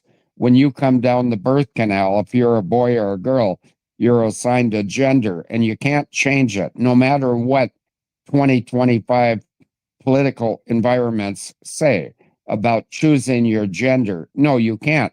You either have one set of genitals or you have the other. And I hope I'm not being too judgmental, but I happen to love and respect both genders, male and female. We have our duties, we have our opportunities, and we will prevail. And nobody's going to take that away from the United States of America unless I die. So just watch for the obituary of Field McConnell. If I die, okay, well, you've lost one warrior, but where one warrior goes down, 10,000 more will come up. And that's right in the Bible. Yeah, I can't tell you right now off the top of my head, but it says where one goes down, 10,000 more will rise up. And we are in very good shape. And I'm speaking to the people of the United States of America and also the world. Because with Donald Trump, who's not a politician, he's an executive, and he is going to influence the world. And I think he's doing it at this very moment. So, Jenny, did I exaggerate, or did I speak irresponsibly? Or is it possible that maybe I know what I'm talking about? You might just know a little bit of what you're talking about. How about a lot of what you're talking about? You did great, Field. Thank you, Sherry. Yeah, thank you very much, Sherry. Great question. Thank you. Thank you, guys. Thank you. All right, Kathy Klein Heskel, your mic is unmuted. Go ahead. Go ahead, Kathy. Hit the blue button in the middle of your screen. Kathy Klein Heskel. Hopefully I'm saying that right. Your mic is unmuted. All right, everybody, I'm going to move on. Okay, here's one from Go North to Dakota. Does Field have an opinion of the scare event or events that may happen to help wake up more people? Do you have an idea of what the scare event's going to be, Field? No, I don't, because I don't get scared. And I don't want to sound like a bragger. I don't want to sound like I'm full of shit, but I am not scared by any human, and I do scare some bad humans. And let me scare one today. Barack Hussein Obama. Your name is not Barack Hussein Obama. Your name is Barry Spatero. You went to my high school, Punahou School in Honolulu, Hawaii. You were a male prostitute. You were a homosexual, and you are a blight on the history of the United States of America. And if you don't like the way I talk, Barry Swatero, come to Plum City and I'll kick your ass. And that's not a macho term. That is a macho promise. You cannot defeat me. You cannot defeat America, and you have been defeated, and I think you will be executed. Jenny, is that clear enough? Yeah, I say, let's go. Let's see it. I think a lot of us know. I think a lot of us know we're seeing a 2.0. There's just no way that these people are the real ones are still roaming the streets. So I'm right there with you, Field. Okay, well, as long as you said 2.0, what do you think about Ron DeSantis, the former governor of Florida? I'm just reading right now. It came across my feed that he's going to do a tax holiday on like guns and stuff. I'm just looking at it. I think it's like end of August to the beginning of September. I do believe that he's a placement. I do believe a lot of these people are playing their parts, right? So whatever his part may be, because I know, Trump calls him out, he put him out in the limelight, sanctimonious. He was calling him there for a long time. And however, I do feel that his part is to do good stuff for the state of Florida, and he did all the way through COVID. He's showing good movement right now. But at the end of the day, do I think he's been compromised? 1,000%. Oh, good. Thank you. And there's another lady somewhere in the world that I respect. I won't mention her name or her country, but you already know who I'm talking about. And I'm talking to Jenny. No, I think some of us have vision. Some of us have the ability to see the truth. And some of us have the responsibility to help lead others to the truth and to let them know that we are safe. And I don't want to try to bring too much credit to myself, but between August 8th and August 15th, roughly, I'm going to have a gathering at my house in Plum City, Wisconsin, population 600. And there's going to be some common people, some females, some males, and we're going to have a very consensual gathering, and we are going to celebrate the rebirth of America even before the rebirth of America becomes front page news, which it's going to be front page news, folks. Have no doubt about that. The United States of America is going to prevail. Why? Well, not because of Trump, but Trump is a big part. The reason the United States of America is going to prevail is because of God. God created this country. God will protect this country, and the United States Marine Corps will kick the ass of anybody, including Obama, by the way. And I've got a hearse. I've had a hearse for 15 years. It's a 1996 Cadillac hearse, and it's got Obama's real name in both of the middle windows. And it's a very collectible hearse because they only built 10 of them in 1996, and only 5 of them were distributed in the U.S., and I've got one of them. And so if people want to give me any credit for being a very vibrant and prolific protector of the United States of America and our people, by the way, and our people are black and yellow, red and white. We are precious in his sight. Well, my hearse is a internationally known hearse, and everyone internationally that sees the picture of my hearse sees Barry Sotero's name in the middle of both sides, and it sees an empty pine box in the back of the hearse. And is that significant? Yeah. I'm gonna actually bury Barry Sotero. Barack Obama does not exist. And as long as I'm saying that against a supposed black man, he's not much of a man to me. What a punk. What about J.D. Vance? I don't know if J.D. Vance exists either. That's a fake name. I don't like fake names. My fucking name is Field McConnell, and if anybody doesn't like it, they can kiss my ass. Over to you, Jenny. Thank you, Field. All right, I got one more question here on the wall, and then I'm going to call on some hands here in the front. This one is from Kathy R. Hi, Field. Thanks for your service. We appreciate the time you give us for info. Question: what is the real story about medbeds or the healing frequencies losing so many anons right now? What are your thoughts on all that, Field?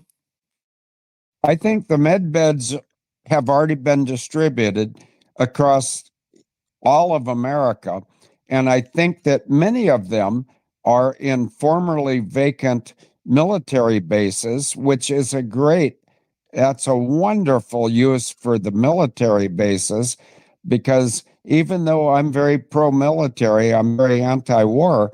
And if you have a military, what are you preparing for? Are you preparing for war or peace? I would say let's prepare for peace. And I think that the med beds being distributed already, and they have been, take it to the bank, they are in place across America. And I believe by August 1st, we'll start getting med bed appointments. And, this, now here comes an admission. Are you ready for this, Jenny? Let's do it. Okay. One of the things med beds can correct is liver malfunction. Okay. Now, do you have any idea what I could be talking about liver malfunction? Liver disease. Well, yes, but there are certain habits that cause people's livers to be weakened. Drinking. Yeah, okay.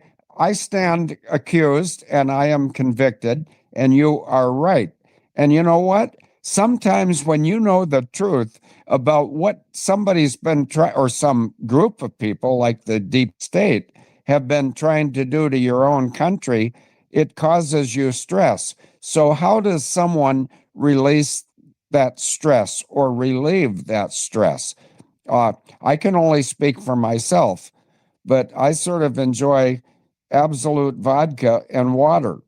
And does that make me a weak person? Maybe. I don't know. I'm not my judge. Jesus Christ and his Father, God, are my judge. But, I'm still alive, and I'm still speaking, and I'm still kicking ass and taking names. And I'm not afraid to die, because when I die, I know I'm going to heaven to rejoin my wife, whose name was Denise Irene Clark McConnell, and she was from England, and she was the nicest human I ever met, male or female. And I was very happy she was a female, because I didn't want to get married to a male. No offense to males. But, we're living in biblical times now. This is the battle for good versus evil. It's written in the book of Ephesians, and Ephesians 5:11 says this: have nothing to do with the fruitless efforts. Let me think about that again. Have nothing to do with the evil deeds of darkness, but rather expose them. And Jenny, that's what I've been doing for 24 years. I've been exposing evil, and I am not dead yet. And Jenny, you've never met me, But I think that as of this morning, when you called me and said that I sounded groggy, well, yeah, you're right. I was groggy because you woke me up, but that's okay. Sorry. It's okay, because it's time to wake up not only all of America, but all of the world, that Jesus Christ is Lord and we are safe in him. What do you think about that statement, Jenny? I agree with you 1,000%. Yes. Amen to that. Thank you. Thank you very much. And, anyway, do we have another question, or did we answer the last question? You did, and we're going to go here on the front side. I've unmuted a few people with raised hands. So CJ, your mic is unmuted. Go ahead. Go ahead, CJ. Push the blue mic in the middle of your screen. Sorry, I didn't mean to do that. Okay, no worries. Thank you. All right, Cal, go ahead. Your mic is unmuted. Hello again today. Another great show. I'm going to ask you your opinion. You could perhaps know, but do you think this is going to come forward this year before the holidays? Because I have 3 children, and one of my children thinks I'm crazy, and it's been really hard. It's put a real hurt in the family. And her dad died. My husband died 7 years ago, and she thinks I went off the deep end after he died. And I'm hoping by the holidays this year, we can come together in truth. Yes, you can. I promise you. And it's going to come a lot earlier than the holidays. It's going to start on August 1st. And I'm not one to prognosticate, but before I explain what prognosticate means, let me tell you how deeply I'm hurt that your husband died, okay? Thank you. Well, my wife died too, about the same time. My wife died on December 20th December 30th of 2020. And I was incarcerated in Florida. And I was incarcerated because I know too much about the truth. And if any motherfucker in America wants to fuck with me, okay, leave my wife alone and leave this lady's husband alone. They are resting in peace, and they are resting with the Lord in heaven. And I'm going to go there someday, and I'm going to rejoin my wife and meet her husband, and we're going to celebrate the fact that Jesus Christ is Lord, and he will not be defeated. So anyway, back to your question, young lady. Don't worry about what your children think of you. I have 4 children, and I'm expecting my 10th grandchild. And, I want to provide leadership to them and information and guidance. I don't want them to tell me how to live. They're just little kids. My children are aged 31 to 42, and they may not like my leadership style, but that's not up to them, and it's not up to your kids either. So you just rest assured you are doing the right thing, young lady, and you're honoring your husband. And I wish that I could have met him before he died. Okay, he's a hero to me. He was to me too, because he was a man like you. He was a straight shooter. He just told you like it was. He didn't mess around and talk behind your back. He was just a leader, and it's been a great loss to my family, and especially to me. But thank you. You're very welcome. But listen, men like your husband and me migrate to each other, and we take care of our families. Jenny, do I care about if any woman is married to me or not? Will I protect any lady? Jenny, yes or no? Yes. Yes, no kidding. And that's the way your husband was too. And I never met him. I don't have to meet him. I can hear the veracity, which is a snobby college boy word for truth. I can hear the veracity of your comments about your husband. And even though I haven't met him, I respect him and I will meet him in heaven. And if there's any bad guys in heaven, which I don't think there are, then your husband and I will kick their ass. What do you think about that, young lady? Amen.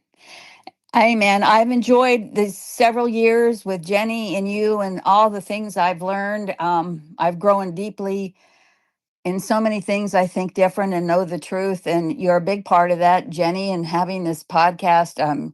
She's done a great service to all of us, and I will keep on going till I take my last breath. Well, don't take it anytime soon, but just between you and me, how old are you roughly? I'm 75, so I'm betting you're 57 or less. No, I'm 74. I was a child bride. I I married my husband when I was a kid. He was a kid. We stayed. He died 2 months before our 50th wedding anniversary. He was a self-made man at 18, started his own machine shop. He was in the aircraft business. And what really kills me is when you talk about all the stuff about the Boeing and all that, he finally got direct into those companies. But after he started really becoming successful and making some money, because we struggled for many, many years, he said in 1982, when they took half of everything we made, when he finally made it, he says, they just won't let you get ahead in this country. And I look back at that now and I realized he didn't know how prophetic he was when he said that. Okay. And I don't want you to tell me your husband's name. Please don't. Promise me you never will. But if you send your husband's name to Jenny, she can get it to me because I'd like to honor your husband. But more importantly, young lady, I would like to honor your loyalty to your husband and your recognition of what a wonderful man he was. And I'm crying because, I try to be a wonderful man, but how the fuck do you be a wonderful man in this country anymore? But you're right. Your husband figured it out. And, this country is going to be saved, but it's not going to be saved by men like me and your husband because he's, out of the battle now. He's up in heaven. And I'm 75 and, I'm still kicking. And when I kick them in the balls because that's where men bend over and then you can kick them in the face. And that's what you have to do. You have to dominate. Who are we dominating for? We're dominating for God, for Jesus, for ladies, and for children. And there's no other reason on earth to dominate. What do you think of that, ma'am? I agree.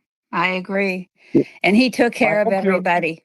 He was such a good man. He gave, he worked hard and he took care of everybody. He took care of his parents till they died. He took care of my mother till she died. He supported everybody.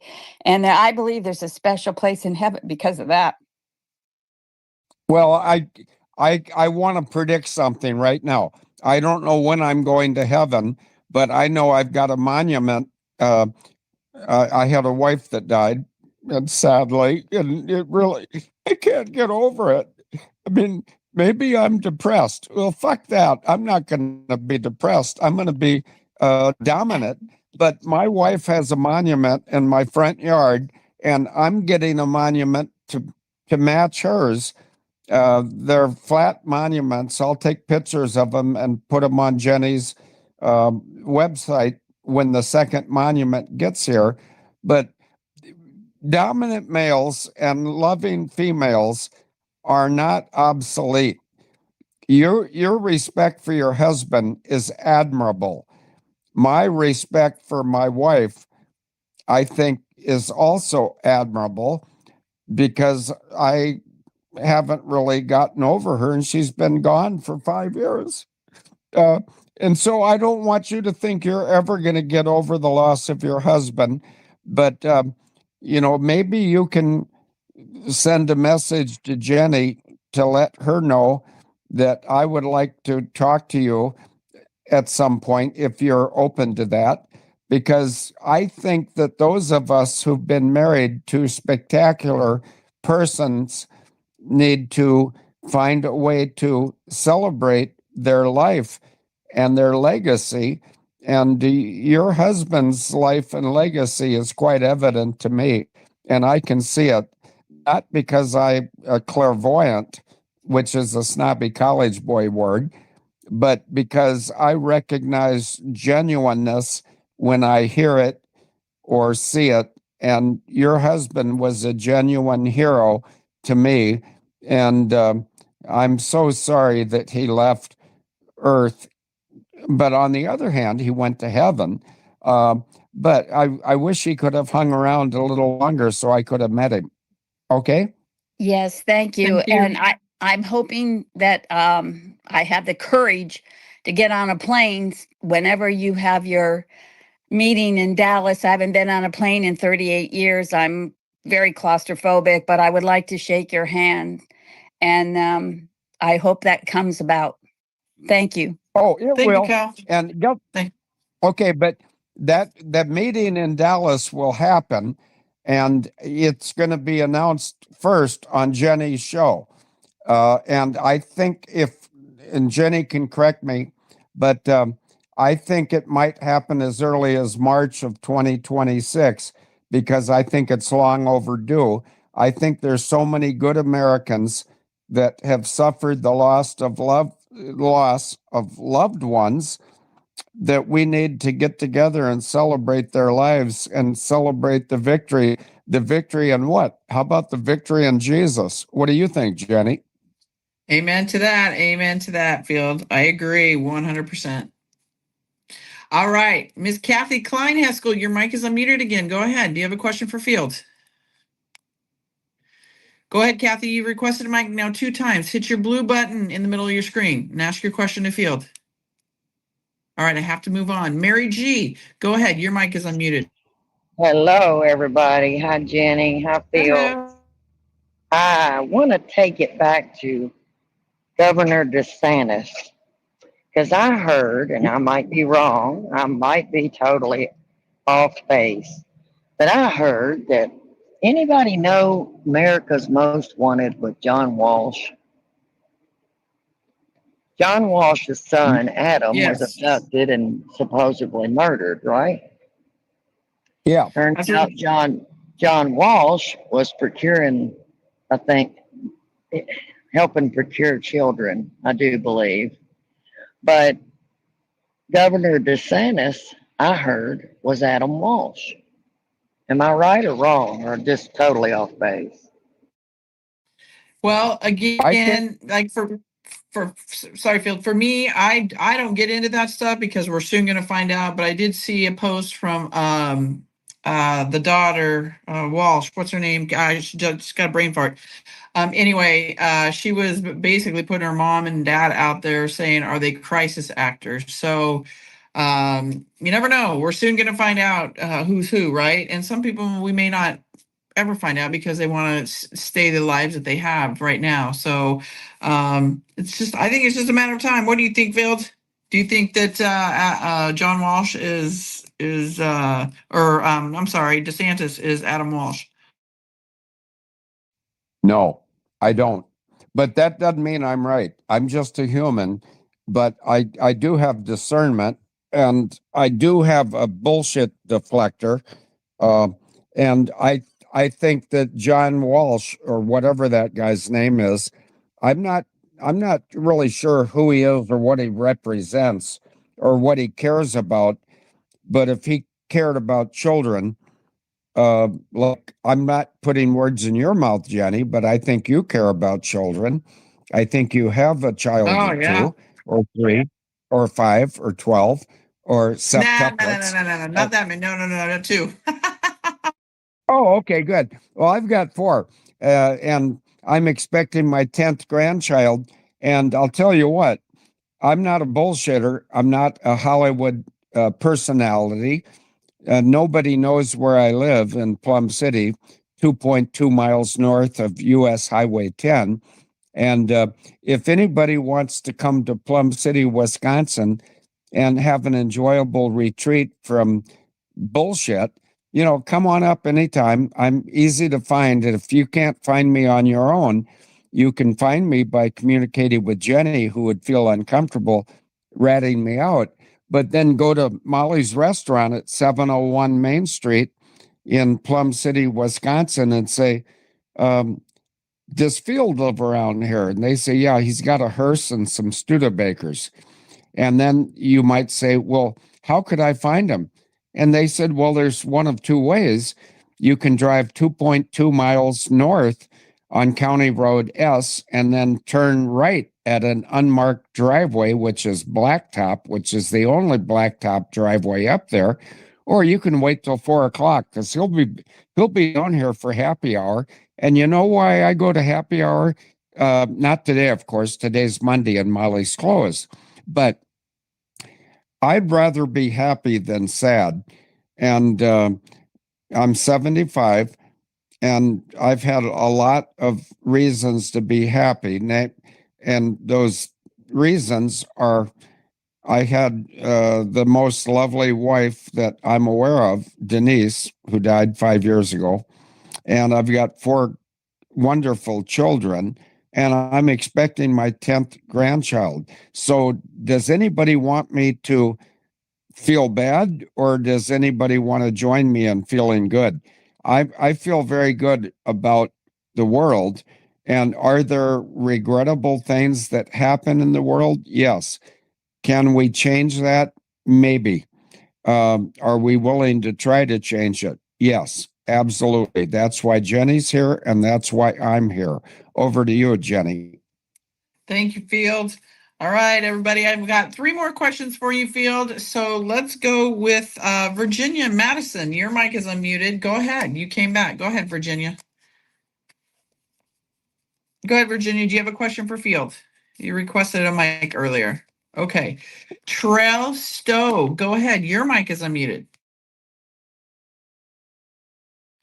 Trail Stowe, your mic is unmuted. Go ahead and ask Field your question. All right, everybody. Field gives us about 90 minutes of his time. We got about 15 more minutes, so I've got to move on. Miss Kitty, your mic is unmuted. Go ahead. Hi, Jenny. Thank you. Hi, Field. Thank you all. Hi, Kitty. Thank you both so much for all these years of wonderful information and sharing with us. I just love you both. I have a question. I'm not sure if you will be allowed to answer it or not, but I know DJT witnessed Hillary Clinton being dealt with, and I was just wondering if you were there to witness it too as well. Thank you. Love y'all. Oh, thank you very much, Kitty. Now, Jenny, could you tell me what she just asked me? Because I'd like to answer it if I could. But if I don't understand go ahead. Oh, I'm sorry. She wanted to know about Hillary, about her execution. She wanted to know if you were there to witness it. Donald Trump was there to witness it, and apparently it was a struggle for her to die. And I think I heard a comment that was said that Trump would never want to see something like that again. So she wanted to know if you were there to witness anything like that of Hillary Clinton, of the execution. No, but I was not. That's the honest answer. No, I was not there.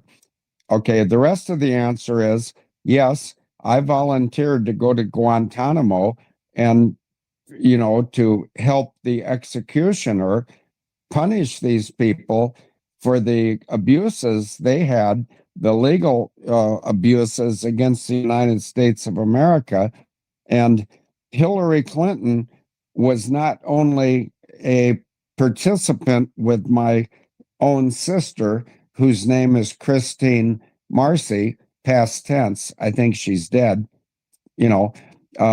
but Hillary and my sister were both lesbians. Now, Jenny, does that irritate your listeners, or can they handle that truth? I'm sure they can handle it. They've seen and heard worse. Oh, yeah. Well, I can't imagine anything worse than Hillary. But, first of all, Hillary Hillary Rodham Clinton is not Hillary Rodham Clinton. She's Hillary Rodham Rockefeller, and that means Bill, who's got Peyronie's disease. And for those of you who are not familiar of that deformity in the penis, it's spelled Peyronie's, Peyronie's disease. And that means that your crank, as some of us guys call them, doesn't point straight ahead. When it becomes erect due to rising blood pressure, it points to the left or the right. And here comes the really, I think it's humorous. I think it's also realistic. You cannot push a rope. So what that means is Bill, well, let me give it his real name. William Jefferson Rockefeller probably could not impregnate a woman, which brings up the idea, who's the sad person that impregnated Hillary? His name's Webster Hubbell. And if you want to check that out, take a look at Webster Hubbell's lower lip and compare that to Chelsea Clinton's lower lip before she had plastic surgery. These people are all a bunch of fictions, and they're a bunch of unconscionable Americans that have tried to destroy the United States of America. And I, for one, will take them all. I'll take them one by one. They can line up in Plum City, and I'll go down there in my hearse, and I'll put them in the back of my hearse. No charge, by the way. But if I need to have my hearse fumigated, there could be a $200 charge for making it smell better after I have a bunch of bad Americans decaying in the back of my hearse, which sounds rather judgmental, and it is, but it's judgment based on fact. So I love the United States of America. I love God. I love Jesus. I love children. I love ladies. And I said ladies. I didn't say women or females. That's a cheap shot. If you know, there are ladies out there, and I was once married to one for the best 5 years of my life. Over to you, Jenny. Thank you, Fields. All right, I've got two more questions here for you. Carol Elmstrom, your mic is unmuted. Go ahead. Well, hello, Jenny, and hello, Field. And I've listened to you for a long, long time. And I'm 1 year older than you, Field. Anyway, I want to take this back a little bit to what was being said about DeSantis with that lady that was speaking and asking the question. My thoughts on DeSantis are that DeSantis is 2.0. I could be wrong, but I do believe that. And I believe it occurred when his wife supposedly had cancer.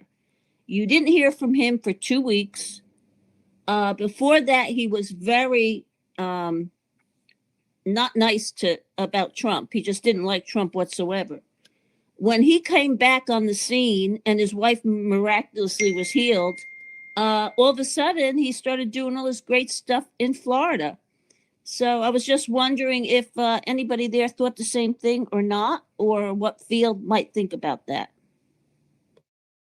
Well, I'm Field, so I can speak about what I think. That information you just gave me was new to me, but it makes perfect sense.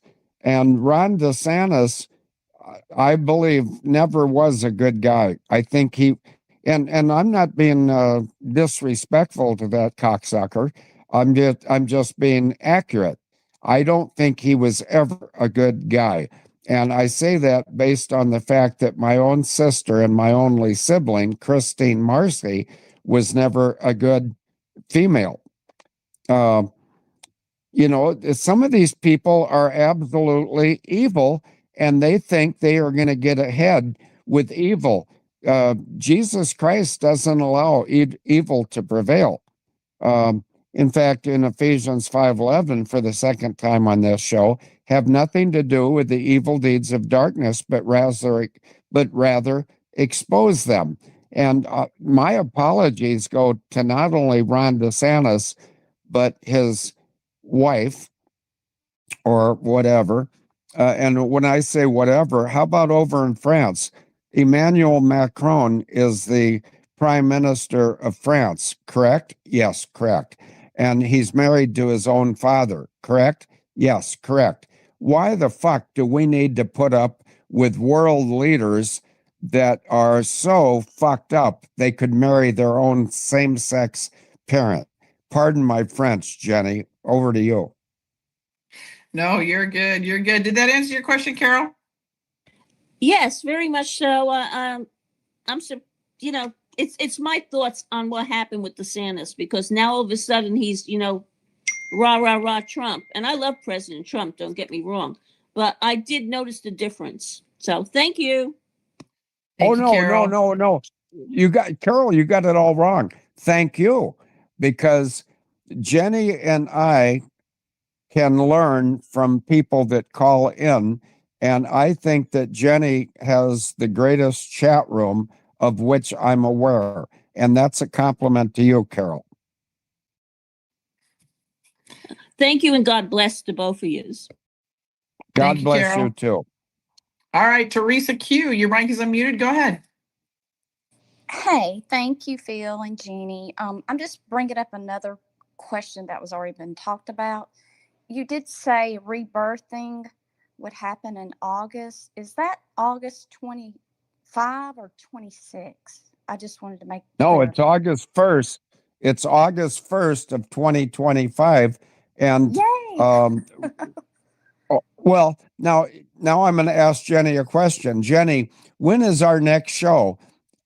What day of the week next week is it that I might be on your show with you, Jenny? August 4th. Okay. I think we will have a lot to celebrate and talk about on August 4th. Okay. And do I know that? No, I don't know that. Do I believe that? Yes, I do. Very much so. God has put us through all this time of doubt and question, and yet God is going to deliver us with fact. And I think it'll be August 1st, with the delivery of the facts coming. And so, I look forward to the next show I'm on with Jenny. And just so everybody understands this, I don't think that Jenny necessarily has the tolerance to put up with me much longer, because sometimes I get rather colorful. But this is the battle for my country, and I don't defer to anyone. If I sense a risk to the United States of America, I identify the risk, and then I do what I can do to expose it. And that goes right back for the third time today, where I quote Ephesians 5:11, have nothing to do with the evil deeds of darkness, but rather expose them. And I guess I'm an exposure artist. What do you think about that, Jenny? You nailed it. Thank you, Field. All right, You're Grace, welcome. you're fine. Go ahead, Grace. Your final question. Go ahead. Hi, Field, and hi, Jenny. Thanks for taking my question, and thank you for all that both of you do. God bless you both, and God bless our country and our president. And I would love to say a prayer one day with you guys about all that's happening. But my question goes back to what Field was discussing earlier with JD Vance. I'm just curious as to what you know about JD and his relationship with the company Ambrosia and Peter Thiel, and why he's in the fake position he's in, and what will happen like when we go back to the Republic and all this is outed and announced. What will they tell the truth about him and his position, and that he's not going to be our vice president? How do you think that will go in the future? And thank you again, and God bless you both. Okay, and is your first name Grace? Yes. Is that not the best name that your parents could have given you? Yes or no? Yes, sir, and thank you. Yes, sir. Absolutely. I feel No. very blessed and honored. Yeah, first of all, I'm not a sir.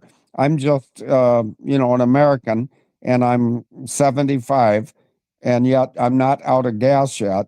But Grace is the nicest name that I could imagine anybody could give their daughter.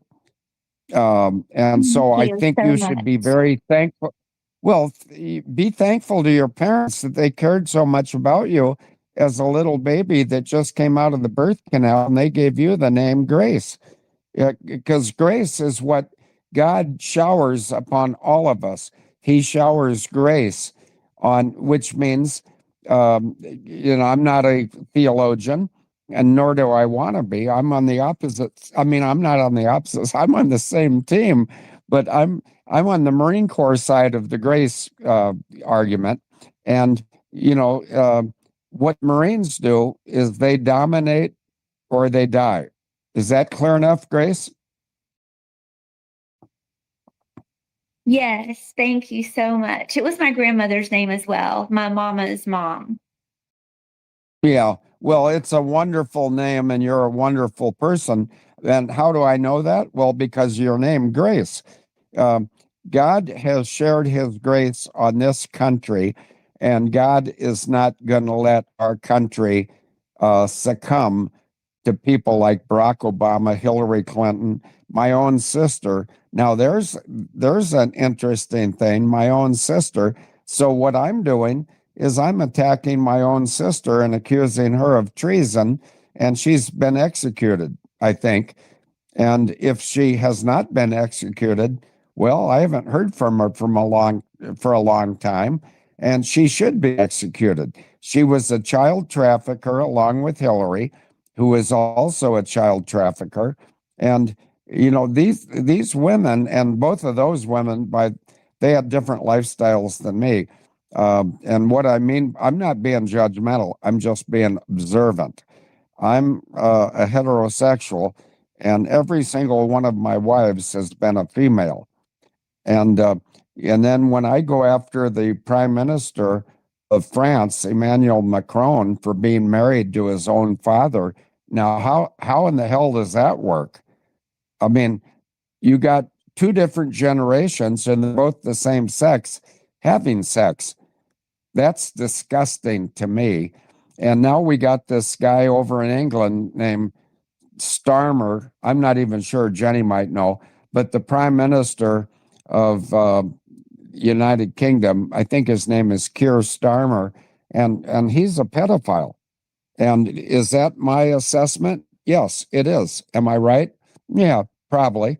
I'm usually right, not always. I mean, I'm a human. I err, but I just love Jenny's show, and I love the people in the chat room that Jenny attracts, because I used to say this when I had my own show, which was Able Danger. And of course, the U.S. government didn't like that, so they shut me down. Fuck them. I'm back. And, Jenny, I think attracts. I think Jenny attracts some of the best people in the world to be in her chat room and to ask questions. So thank you very much for that question today. Over to you. Real quickly, Field, can you elaborate, if you know, regarding the company that Vance is tied to, Ambrosia, excuse me. That's excuse me, I'm just choking on my water over here. That's a company that has to do with I believe adrenochrome. Is that correct, Grace? Yes, it is. It's really very sad and very disgusting. Peter Thiel was really involved, and it was under the guise of blood donation, which everybody needs to be very wary of now that we are awake and aware, because what they told us our blood was going to was not. I can't even think about it. But yes, it was tied to a blood company that supplied people with blood, but it wasn't used for that at all. It was used for very nefarious purposes. Thank you for your delicacy in your diction, because I noticed that you chose your words very carefully, as do I. So, Jenny, do you mind if I choose a couple of words right now for J.D. Vance? Yeah, and then do you know anything about the Ambrosia company? Can you elaborate on that? No, I can't, but I'll be an expert by this time tomorrow. I will. But I've known from the time that J.D. Vance arrived on the scene that he is not a good guy and he's not honest. His name, there is no birth certificate for J.D. Vance. He was born in Middleton, Ohio. He went to college at Yale, and then he appeared as the vice president. And I think that may go down as one of the greatest TFs. Now, I don't want you to say what TF stands for, Jenny, but do you know what TF means in my vocabulary? Yes. Yeah, it means trick fuck.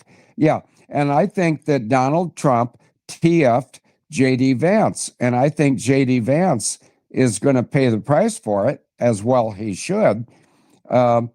But I think John F. Kennedy Jr., and today in the news today, I saw John F. Kennedy identified not as Jr., but John F. Kennedy, but it's the same guy. And it's my opinion, because I'm an old fucker, but John F. Kennedy Sr., which means the original, who died allegedly on November 22nd of 1963, I think, and I'm going to, I know it, Jenny, you got to excuse me here. This is me going rogue, but I think John F. Kennedy Jr. is going to be the next president of the United States. And if I'm wrong, I'm wrong. And Jenny has no part of that. Jenny does not control me, and nor does she want to control me. But, I think John F. Kennedy Jr. should be the next president of the United States when Donald Trump is elevated to a position of global leadership. What do you think of that, Jenny? I agree with you. I know a lot of people want to see that, and what we're seeing with Trump and how he is welcomed in all these countries and how they're treating him as royalty. I think that tells us everything we need to know, everybody. It's unfolding right in front of our eyes. The art of the deal is unfolding, and just look at how these people welcome him. There's lines of people waiting for him to land, or whether it be the motorcade. It's that is not usual for a president of the United States, and you've heard countries such as, I believe, Saudi Arabia, when I went over there, a lot of them look at him as their king, their president. So I think we need to think bigger on that scale of how things could change in that world, that we may not see presidents, vice presidents here in the United States. Again, maybe we will see it more on a royalty level. That's kind of where my mind has been going. But yes, Field, I'm right there with you. I know a lot of people would love to see that, and John F. Kennedy Jr.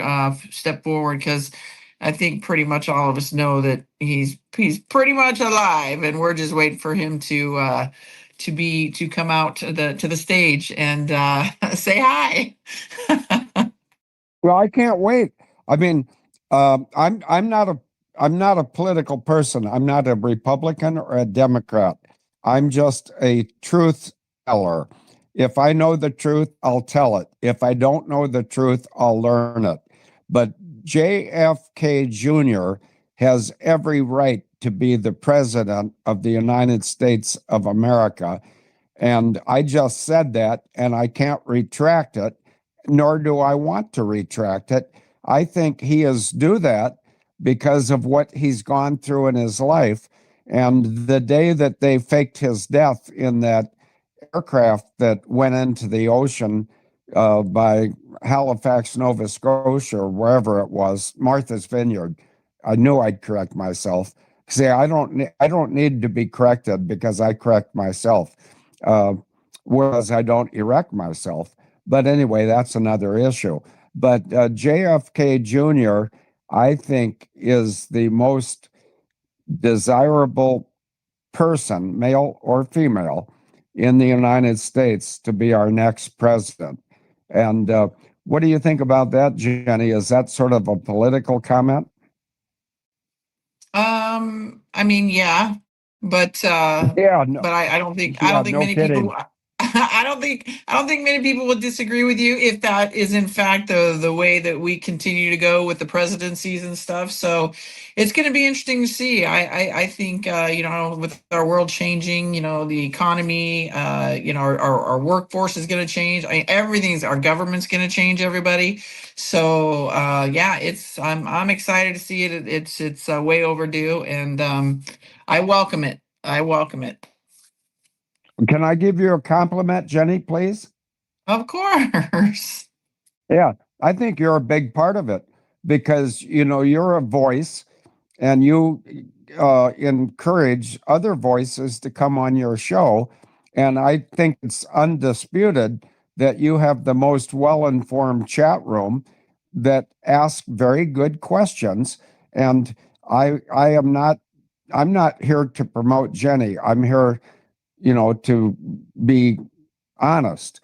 But honestly, I think you have the greatest chat room, and the questions that they ask of me or other people, I think are some of the most thought-worthy questions possible.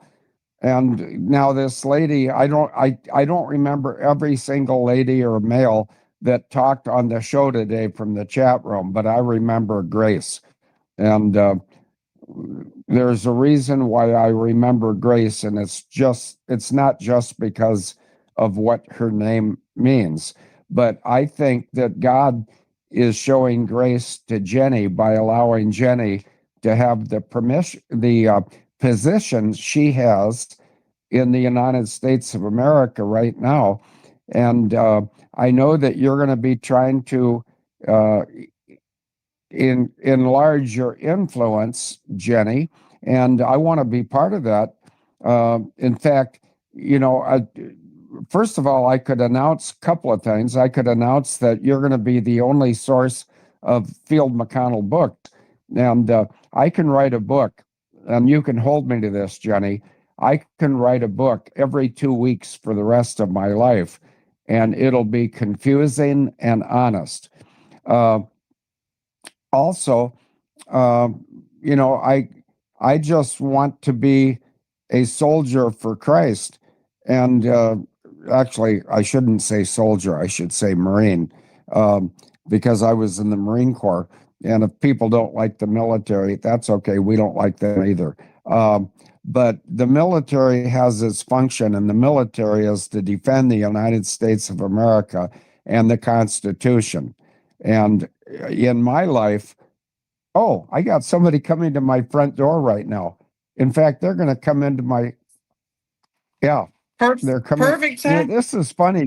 This is, oh, now listen to this. Jenny, this lady's name is Heidi. Oh, yeah. It's Go Heidi. ahead, talk to Jenny. We're about ready to wrap this up. Yeah, Hi, perfect. Jenny. Hey, Heidi, how are you? Perfect timing, girly. We're just getting ready to close it out. All right. Good deal. Did you have a good show? Yeah, great show, great Good. question. So want to appreciate, thank you for always doing what you do for Field and being there for him. You're a true blessing, Heidi. So Field, we'll let you go. We'll see you next Monday. And Heidi, thank you for popping by and saying hi. It's always a pleasure. And everybody come back for John Baxter at 4 p.m. Eastern Standard Time. Thank you, Field. God bless you. Thank you, Heidi. Yeah. Well, God bless you too, Jenny. And thank you for doing what you do. And thank you for allowing me to participate, because some people don't like the way I talk, but you know what I say about them, right, Jenny? I do. Yeah, I would say it, but I won't.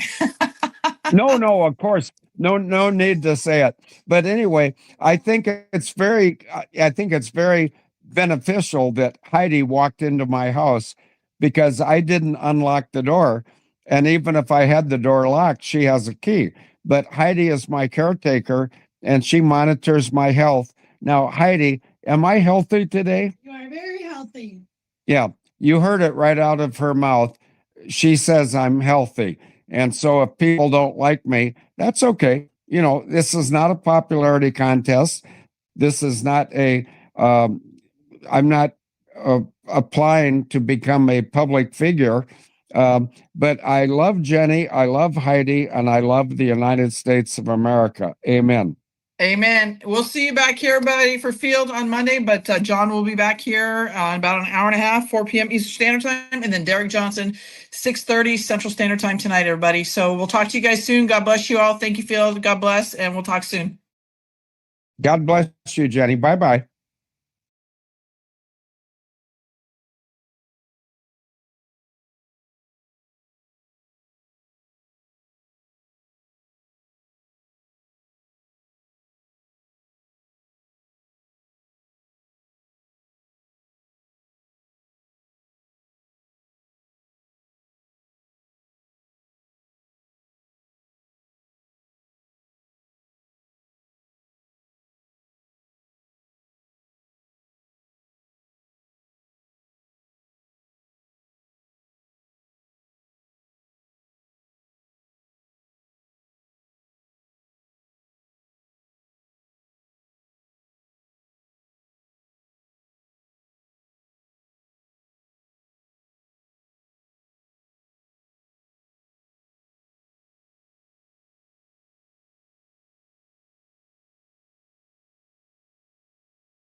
Sorry, slow.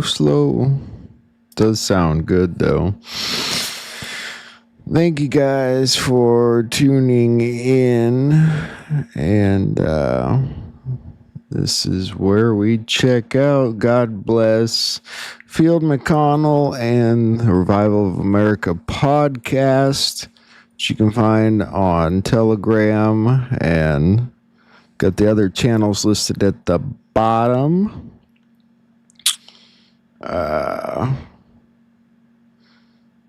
Yep. And who do we hear from before that? I think it was Derek. So good stuff. It was good to see you all tonight, and I really appreciate you all hanging out for the show. God bless you all. Be on tomorrow night. Yeah, I'll be a little bit more organized tomorrow. You guys were having an interesting conversation, weren't you? Pretty cool.